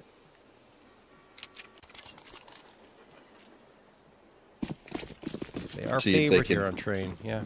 Yeah, yeah, they are, and you can see why so far. They just keep on rolling through the tracks here, and Bro's been a big piece of the puzzle. Fearless in his T-Con positioning. Aggressive control. Constantly fighting forward here instead of hanging back behind the smokes. Not allowing for CTs to take deep control. Volley for E-Box as well is well placed. Nomiz shaken up by that utility, but it's still on the scene here. 5-7s for Magi. Finding a way to fight for some space here. Needs his teammates to arrive, and back to back is Nitro turning in time. There's a bit of awkwardness trying to make it out of T-Con still, though, and Cryptic and Junior now boxed in to Ivy right now. Nitro going to try and secure the space here. Spotted out by Cryptic, but Junior solo. He needed a headshot. He only lands a tag onto the body. And they're going to escape into the B side, I do believe. See if Nitro's given that luxury. Not quite needed even. He'll just hold the line. Claim Cryptic here, and NRG, they survive a bit of a force buy scare. Half buy, I should say. Yeah, no, that was definitely not the most comfortable of rounds. So credit to Nouns for making most of these very close. And even there, Nitro had to keep his head on a swivel, or else he could have gotten caught off guard. Still delivers. As NRG will have the op in OC's hands now. 2 AKs, the Galil, and the M4 A1S saved up for Nitro. On the other side, it's M4s everywhere, except for Junior, who is on the op as well. Let's see who wins the duel between OC and Junior, even if they face off against each other. That's the question. Does Junior like to play the same spot as OC? Not quite. I think he's usually in Z, whereas OC's post up around Ivy on his CT side.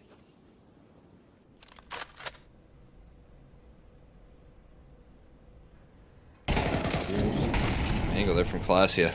Double swung by the T side to make sure that they do some damage. Sometimes OC will take that early fight with the op to try and open things up, but 2 rifles swinging in could have done the trick. Finally, some T-Con presence here for Nouns on the defensive. Finally get their grasp on this side of the map. In the meantime, Junior's jumped the rotate over towards this B side, and for the best of reasons right now on the scene where he has to be. Might get a chance to set his team up early in a round to try and win defensively. Execution's going to head his way, though, and we know how good the utility is from this T side. And Hex on the lurk even does damage right now. Flash is blooming, smokes allowing for the lurking presence. George slides his way out, and now Junior's in the danger zone. More impact on the lurk, but it's actually going to be a finish towards the A side. That's what it seems to be here. Sidelining Cryptic caught surprised, and it's just a 1 HP. Maggie in the back lines there, can't get away with anything. And somehow, man, despite it looking like Junior was going to be where he needed to be,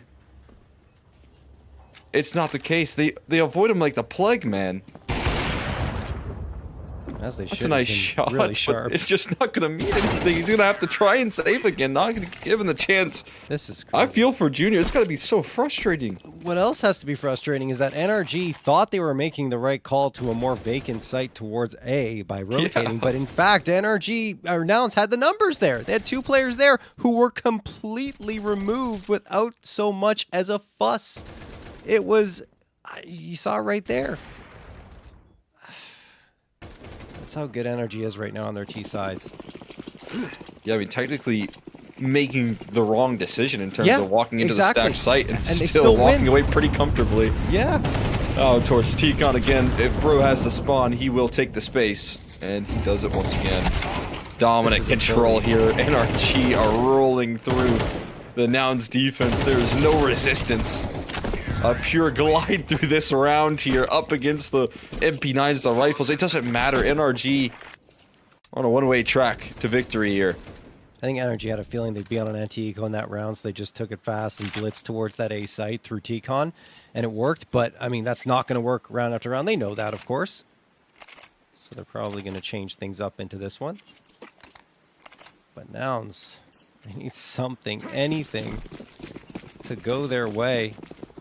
Junior being silenced only because he's not really in the direction that NRG are going, and oftentimes is having to rotate around just to get a fight. Nomiz with a mouse that's been taken straight from the sun, trying to guide him to victory. Leaves that light on for too long, he's gonna burn his hand. Yeah, seriously. Oh my god. He's gonna heat up. Be cool if it, you know. Actually, it wouldn't be cool. It'd be bad for your mental. But I was saying, if you get enough kills there, it's like, you know, you have like 5 kills in the beginning of the game. You get red hot. It changes color. That would be cool. But then if you have like no kills and it's still pretty dim, like, I don't know, I'd look down and be like, dang. No, it can be blue if you're playing badly, and like orange or red if you're playing really well. Just change between those 2 colors. I'm sure something like that exists. Anyway, let's get back to the action, and Junior paints Hex against that wall with the AWP. Cryptic oh my will god. fall, though, and they just move into the B site. Even with that opening frag, it doesn't look that good for Nouns. That said, Classia does connect on a frag, and so does Junior. Finally able to activate in the early goings, and Classia makes it a 4v1. Nitro trying to clutch it out. Gets the first. Magi around the corner here. Nitro trying to isolate that fight. Ooh, has to reload now, and that's going to be his undoing. Finally, Nouns get a round on the board thanks to Junior, and that was an up-close and personal op shot to seal off the round. Wow, what a sliver as well on the Hex right there to open things up. Classia, in a more passive angle, provides some extra coverage as well. And that has to feel like a relief right there. The early flashes on the Cryptic and the opening pick, putting it into a 4v4 and having another player lurking in through Ivy, if they're able to establish any sort of pose plant and force the rotates from Nouns, I think that round gets complicated once again. It's even more of a stampede, but finally some resistance to slow things down. Junior able to bring in enough impact to win a CT round. Which, you know, surprisingly, he needs to do a whole lot in some of these rounds to do it. There's a 3K.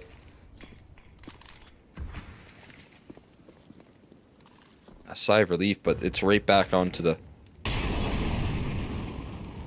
pain train of NRG's T sides that you have to go up against. Somebody not toppled at all. There's so much more to chew through. Yeah, and even if they win this one, right, it's still another buy up in the bank for NRG. It's a big if, though. Because NRG have so many tools in their belt here on train.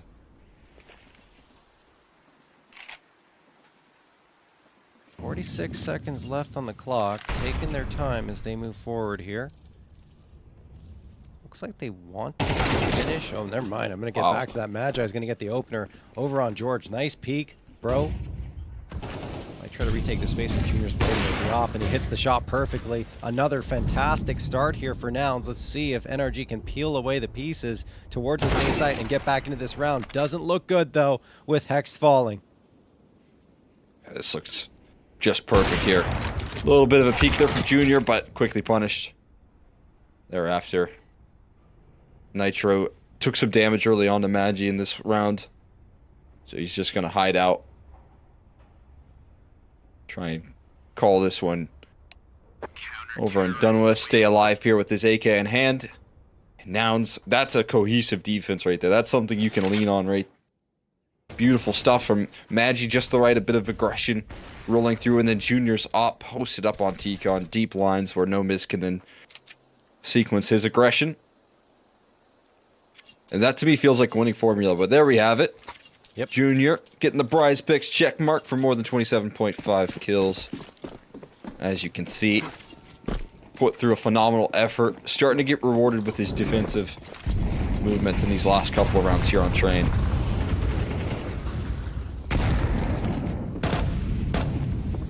Alright, well, they still need a lot more here. As mentioned, there's another buy up here for NRG. They do get the op out of OC's hands at the very least, but I mean the rifle is just as lethal for him. Over in Long Dog, they're moving up. George and Cryptic up close. MP9 maybe the advantage here in this angle for Cryptic. Assuming George comes out. I think he's waiting for a flashbang to be thrown. Incendiary is going to force him back. Oh, excuse me. Like a smoke on Incendiary. We're good. George can just hide in that. Magi sprayed down to 15. Has to fall off of Red Train over at the A site. I was waiting for T-Con aggression. Flashbang thrown. He's blinded momentarily. He will recover. He's got low HP. I think he's looking to make some sort of aggressive move. He's tucked in. To try and root out this position, you have to give this one a bit of a clear. You have to look in this location, so he could catch him by surprise here if he goes overlooked, or if No Miss steps out accordingly. Magi finds any impact with 15 HP, that'd already be huge. Bro doesn't give it a full clear, but Hex is quick on the trade, and Junior is still on the scene. Yet to uproot No Miss, but he doesn't get anything out of his position. Instead, Cryptic has to slide through the smoke, and what on earth? He's jumping up and finding headshots right now. OC left last man standing with the rifle. Nothing left but to be leveled out there, and Cryptic with a big-time 3K flying through the sky and finding impact through that smoke. Wow. That's crazy. Jumping headshot from the MP9. And, I mean, NRG seem insistent on going back to this A site time and time again, and it just isn't working for them at all over these last few, and it's largely in part thanks to Junior, but that time it was just a great defense that was put up by Magi and Cryptic. Love the decision making from Magi, as you called out, just pushing up into T-Con, getting up close, and ensuring that he could at least have a chance, or a better chance, at getting one there. They're all the way through IVR NRG here, and they're getting into the back lines. It's been realized, though. Nouns have the call-outs. Junior misses the shot. Uh-oh, indeed now, because they have to be careful. Those Tech 9s can quickly come barreling down your direction. Finding Frags Jr. is up to the task, though. He gets 2. Classia finds a couple as well. And Hex, after picking up an AK, can't even use it because Magi is spraying him down from behind. 4th round found for Nouns in a row as they close the gap to 2. Yeah, nice handle right there. Could have got complicated if Junior didn't play that one so confidently. You give up a little bit of too much space, and that op gets overrun by pistols chasing him down. That's how, you know, ops can be recovered and used against you, but holds his ground. Lands a beautiful HE and puts him onto 4 here. Nouns with a good recovery effort. Maybe catching NRG a little bit stuck in their ways, but again, I don't think that will remain true for that long.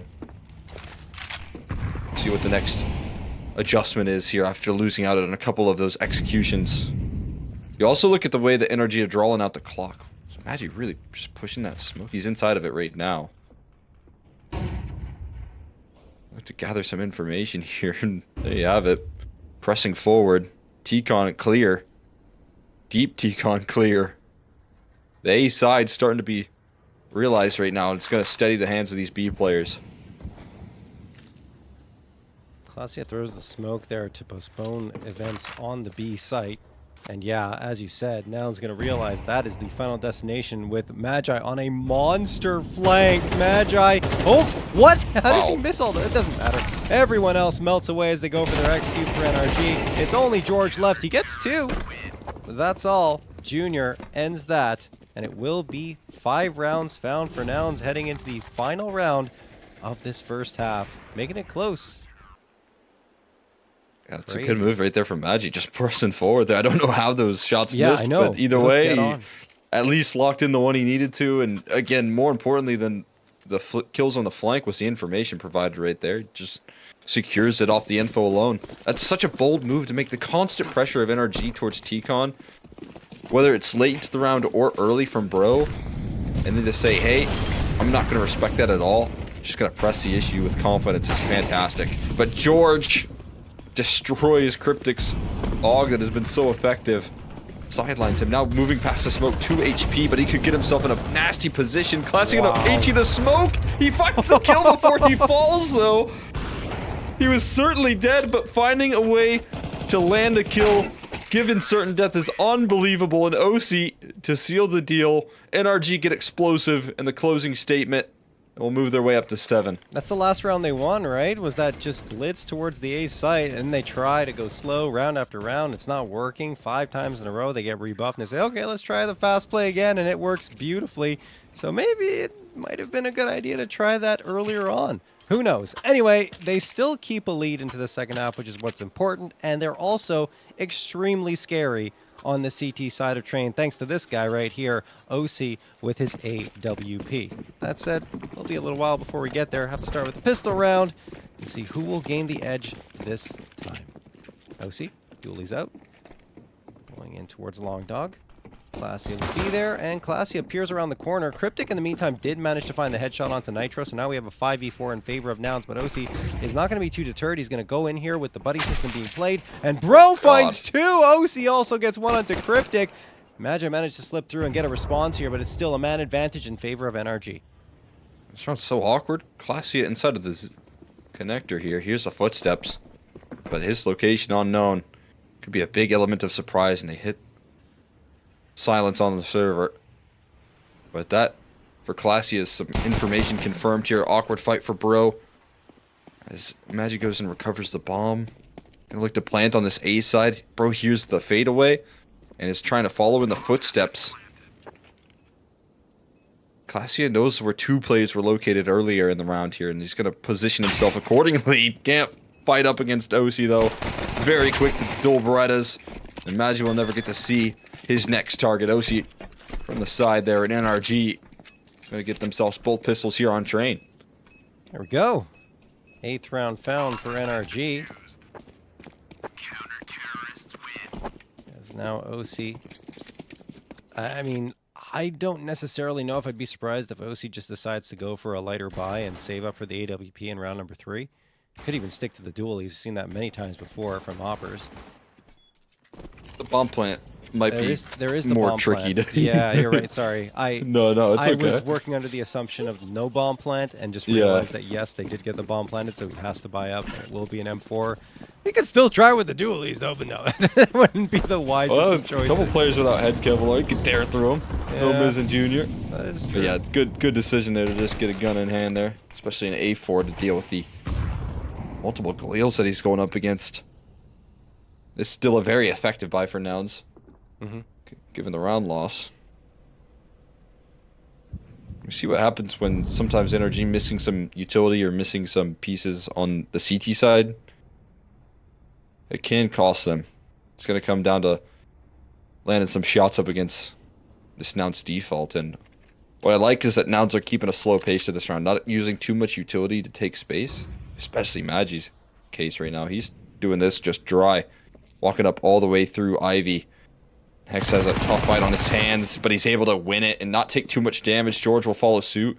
Extremity players dealt with. Now it's a one-way street out of Pop. Classy and Gnome is on that one-way street, and they do get one. Nitro does some damage to Gnomes, though, and it's still a two-man edge.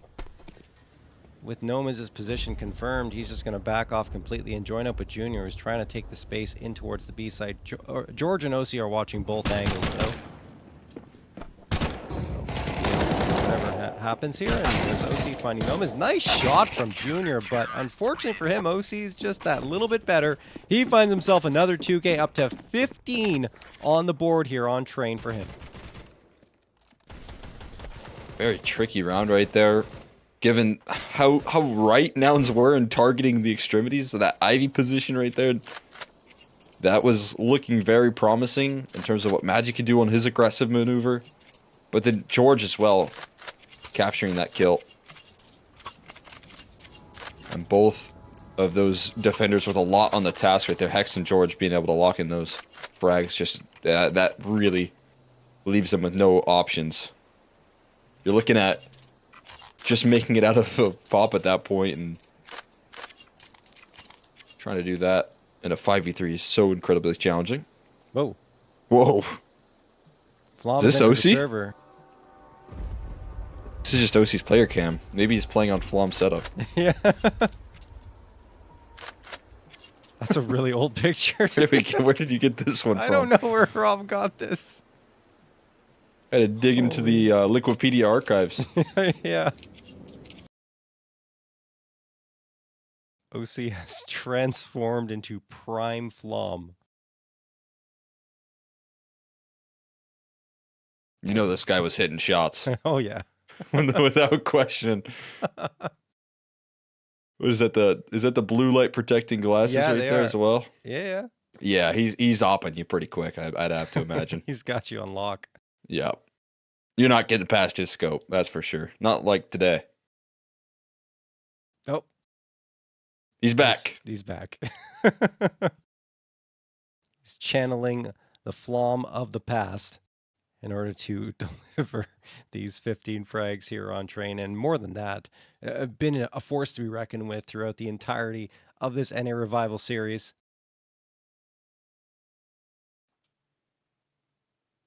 As we're waiting to get everything resolved. Not sure what the issue might be. Let's see if we have any information.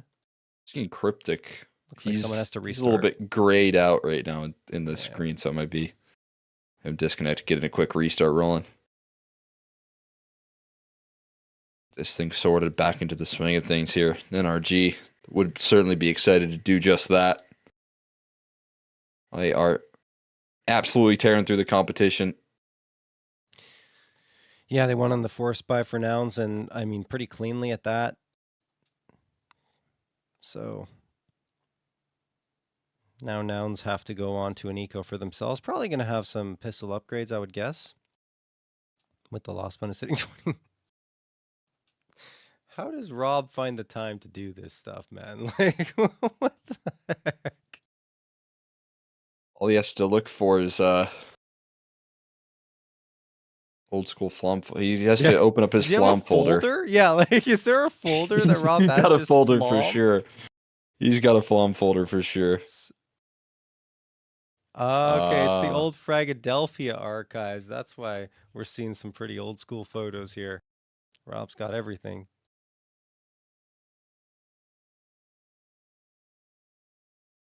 That's so funny. Oh, dog's looking out the window now. Yep, For that's Junior. Yeah. how you know he's locked in. He's not missing any shots either. So we're about to see Junior step up in the second half. Even he was more. already I great. mean, Yeah. he's been pretty good. Exactly. He's been strong in the first half, and now even in the second half, he's made his mark. But it's just NRG are really good at putting on a lockdown defense on Train. So it's hard to get past them, especially once OC gets that op. Not to mention OC hasn't even had the op yet in these first 2 rounds, of course. The rifle has been effective for him. Won't need it here because he saved over that M4 from the previous round. And NRG are all smiles, as they should be, with the way things have gone for them. Haven't dropped a single map and looking to make it perfect. Only need 4 more here, Cole, to find victory. And another championship will be their 3rd.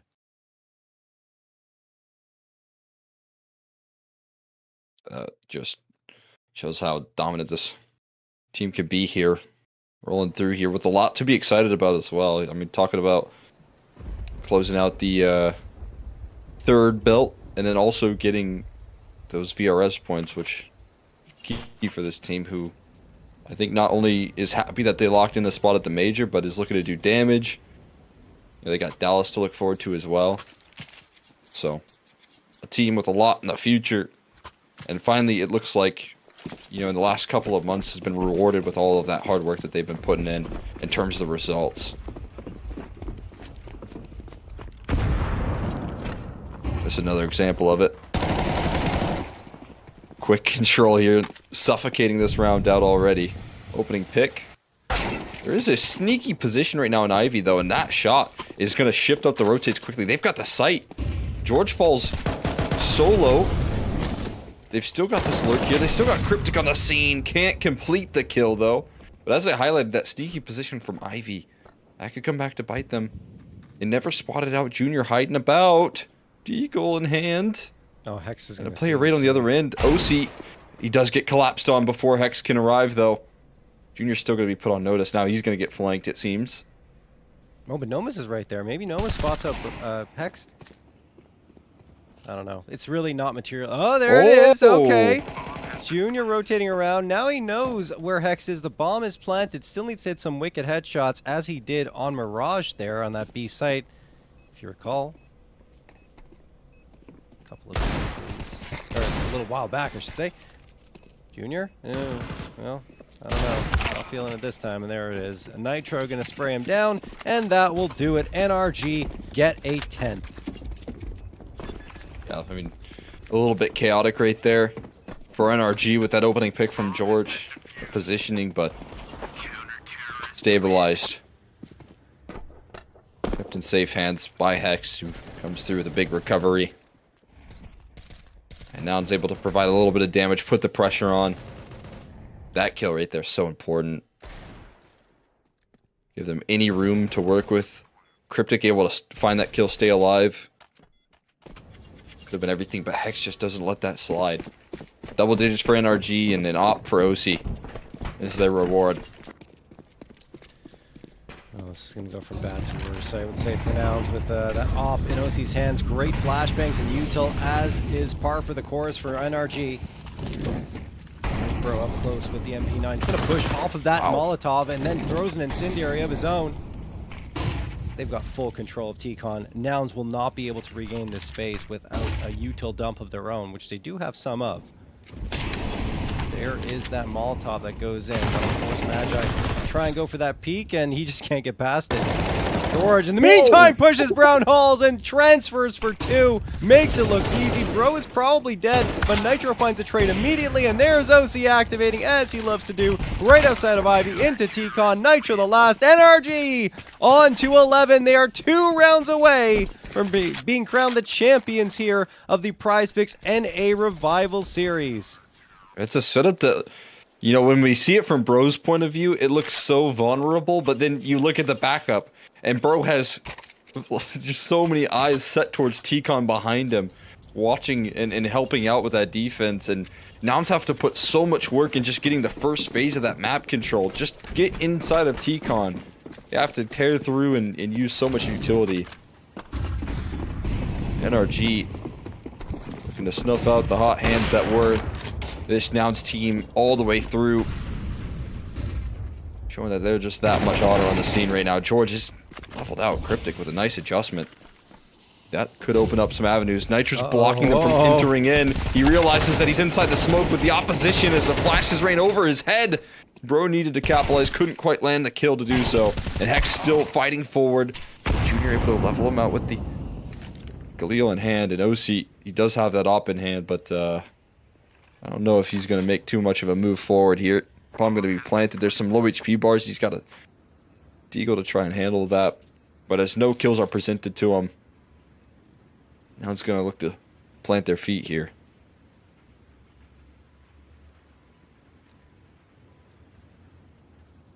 He's fighting forward. I think he wants to just have a look here, see if he can spot someone crossing over, but no, he's just going to try and save the AWP, defending his position. Eventually going to fade off from here to avoid the bomb damage.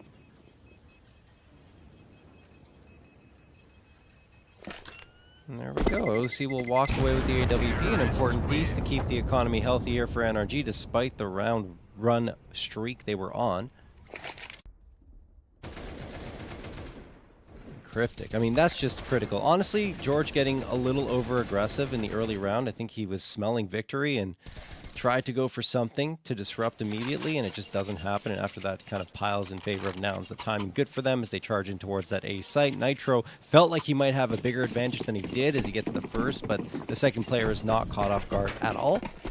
And Nouns they do manage to get that one, but they're going to have to do exactly the same thing here up against another buy-up for NRG. OC playing very aggressively on that B ramp, this time with the AWP. Trying to keep Nouns guessing on his position. OC does get one right after George falls, almost simultaneously. And then Nitro and Bro pushing into Long Dog. Get a couple. Uh-oh. Could be a 12th right here for NRG unless Magi and Junior can do something, and Magi only does damage. 4v1. Junior, clutch required, not happening. 12-6, NRG have 6 opportunities at championship point. And that's so difficult right there because Nouns spot out a kill on that B side of the map. You don't expect for multiple players to be inside of Pop. If you're talking about a standard setup, that's not going to be the case. You've already shown that there's resources towards B. There's got to be a weakness in some point of the map. It just wasn't Pop. They walked right into the trap setup by NRG, and off the back of that, Hex going to get more than 30.5 kills, reaching his prize picks checkmark. Fantastic work from him, providing so much stability in that last map, and now looking to close it out. Map 2 with some confidence. Oh, but just before that flash pops right there, Magi threads in a headshot. And an opening pick that has been pretty rare here for Nouns, looking to be enough to get them into this bomb site, but it's not the case. There's already rotations arriving on the scene, and stalled out now is Nouns. Can Plasia bail them out, though? Powering through Ivy, seems like it could be the case. Nitro still fighting forward, but a headshot landed on the Junior, not enough to take him down. Nouns will survive another day.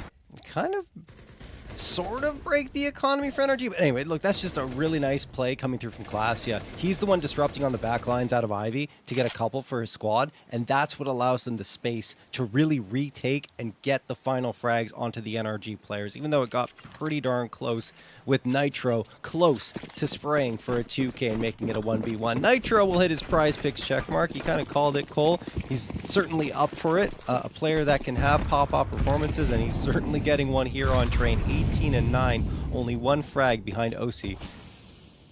Who's at 19? All right, well, in this round, no investment. What a boost! Look at this! That's insane! A 3-man boost coming through, and Nitro gets the opener onto Nomiz. I don't know if it's going to make a difference on the round, as it looks like Nouns are starting to pile up the bodies, but still, what a boost. I haven't seen that one yet. Yeah. I'm hoping they didn't make that one up. That's one of those you want to save for the for Dallas or the Major coming up. But I mean, I'm sure they've shown it before if they're throwing it out now. That is sick, though. A little elevation there for Nitro. Good way to try and make things happen. The issue is kills flow through from the rest of the map and pretty comfortably dealt with. Fun to see, though. I mean, it always makes it an entertaining round. And the reason I trust that that's a boost that they're making up is because they've been so quick to innovate. Even on Mirage, you've been seeing them throw some cool executes. But all that being said, OC also getting a Prizepicks check mark. He's been putting out the numbers and continues to do so. He's been absolutely phenomenal throughout this entire event. Confidence soaring here, and the flashes are unbelievable. You just can't escape the utility. It's just been that good, honestly, for NRG. George wins the fight up against Nomas, but Cryptic got a frag before that. Cryptic going up top, and George from below gets it. Classio will at least find the trade, but they're at a disadvantage by one man here. Still a lot of time left on the clock, and Junior's going to plant that bomb. In the meantime, Classio hunting for some forward positioning, but OC with the overkill from the up leaves only Junior standing in the way of NRG and their third championship here in the Prizepicks NA Revival Series. Junior misses a big shot. That means NRG can close the gap, and they should have him dead to rights. What a shot from Junior, though. Can he hit a second? He does. What's happening? Junior does fall to Bro. What an effort to stay alive in the series and the tournament, but Bro will end it. NRG are your Prizepicks NA Revival Series number 6 champions.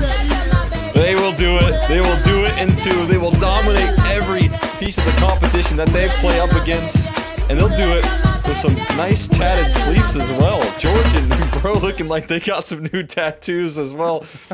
Fantastic job. Maybe they can afford it with all that cash that they just got splashed their way by closing themselves out. Another Prizepicks NA Revival Series here, man. Fantastic work. I said it earlier, but this is the most dominant that they've looked in any of these in the past 6 finals that they've made. All the way through their pathway to get to this victory has been the most dominant, and for an NRG team that is really ramping up prior to some of the big events in their future. I talked about Dallas. I talked about Austin later down the line. This is exactly the sort of form you want to be in North America to show, hey, we're not just going to show up to these events. We're going to do some damage there. I'm really excited to watch NRG and Dallas, honestly, Cole. I think it's going to be really something else. They could really make their mark on North American competition and, of course, worldwide. Like, it'll be good to see them maybe able to hit that tier 1 stage in a very big way. But on the other side, Nouns, I think that the pieces are there for this team to really start pulling things together. Nomas, along with Magi, it's their first tournament and first matches, in fact, playing with Nouns, and they didn't look too out of place. Obviously, there are going to be maps where they're going to have their struggles, and it did happen here up against NRG, but it's NRG. They're the favorites, right? And even then, on Train, there were moments when we felt like things would come through, and Junior was really pulling his weight in such a big way, even towards that last round. I can't believe he almost finds that clutch in the 1v3 up close with the AWP. But yeah, all that to say, I think that Nouns are still going to be a team to watch moving forward, and they're starting to look like they've found their form. And of course, they won't be Nouns anymore. They're going to be called Moneyball, and I think that's going to be great for them to find a new form under a new name. Yeah, turn a new leaf. I think that the future is definitely bright. This has been the best I've seen out of this roster in quite some time. The best that they've looked overall. Definitely a performance to be proud of. Maybe not the best final that they could have asked for, but we knew what they were getting into when they have to play up against NRG. Yeah. And the one thing that I think you have to do is try and figure out a way to deal with how effective that utility is, or just avoid that utility. Once they figure out that, once there's a little bit more time underneath this team's belt, they're going to do some damage in the future. And as you can see, officially putting them underneath the Moneyball title right there for the NRG camp, though. I mean, man, is it ever just the perfect way to win a game right there. Dominance over the grand scheme of this matchup here. They've got the utility to back it up. They're throwing cool little trick plays in the mix as well with those cool boosts. And for NRG, it's just more confidence heading into some important events in the future. And you see, again, like the frags distributed across the board, like everyone chiming in here for the entire squad, and only one player, that's Bro, not hitting the Prizepicks frag estimate total. And I mean, he still did his job. I mean, so many impactful frags coming through from him on both maps of play, in particular in this grand final. So NRG giving us exactly what we expect. Absolutely. being able to complete the mission and doing so in impressive fashion. It's a lot to be excited about for this NRG roster. I said the future is bright, and it definitely is. I think if they keep up this level of performance, they continue to output the amount of damage here. I think, you know, at one point this team had a little bit of catching up to do with the wild cards, the complexities, the M80s, but I think, you know, as they enter into some of the competition that we've seen out of those teams, they'll be able to catch up here. And the last thing that they have to do, again, is show that they can do damage when they get these opportunities at Tier 1 events. And you know, that's what they're looking forward to. That's why they're working so hard right now. No question. And well, guys, with all that being said, that wraps up this edition of the Prizepicks NA Revival series. Before we head off, though, we do have to say our final thank yous, of course. So the NA Revival series is sponsored by Prizepicks. The best North American Counter-Strike players are competing right now, and you can win real money while watching them play. Join Prizepicks to get in on the action. It is super easy to get started. All you have to do is select 2 or more players and choose more or less on their stat projections to build your lineup. Then sit back and watch your lineup stats rack up. For a limited time, click the link on the panel below or use code REVIVAL when making an account and playing a $5 lineup to receive $50 whether you win or lose. It's a guaranteed win for all new Prizepicks users. Thank you again to Prizepicks for partnering with Complexity and Mythic League to host the NA Revival series. The Prizepicks NA Revival series is also partnered with Mythic League. Players are always asking for a premier solo queue matchmaking experience without cheaters, and Mythic League has been providing this for over 6 years and is now free to play for FACEIT ranks 2 to 6 in the Silver Division. All players are required to have and use their microphone. The support staff is always available to help out in Discord for live matches, and Smurf accounts are banned swiftly. Additionally, there is $5,000 in monthly prizes available for subscribers throughout every single division. Give Mythic League a try today and use code ML50 for 50% off your first subscription of 1, 3, or 6 months. Guys, thank you so much for tuning in. Thanks to Flom, Jason Lake, the whole production team, Rob, Ches, Fantasy, everyone, guys, all these names here making this one possible. It has been an absolute joy to be a part of again, and we'll be back, I believe, at the beginning of June or the end of May, beginning of June for the next NA Revival series. It'll be a Prizepicks NA Revival series number 7. Again, thank you all for tuning in, and we'll see you next time.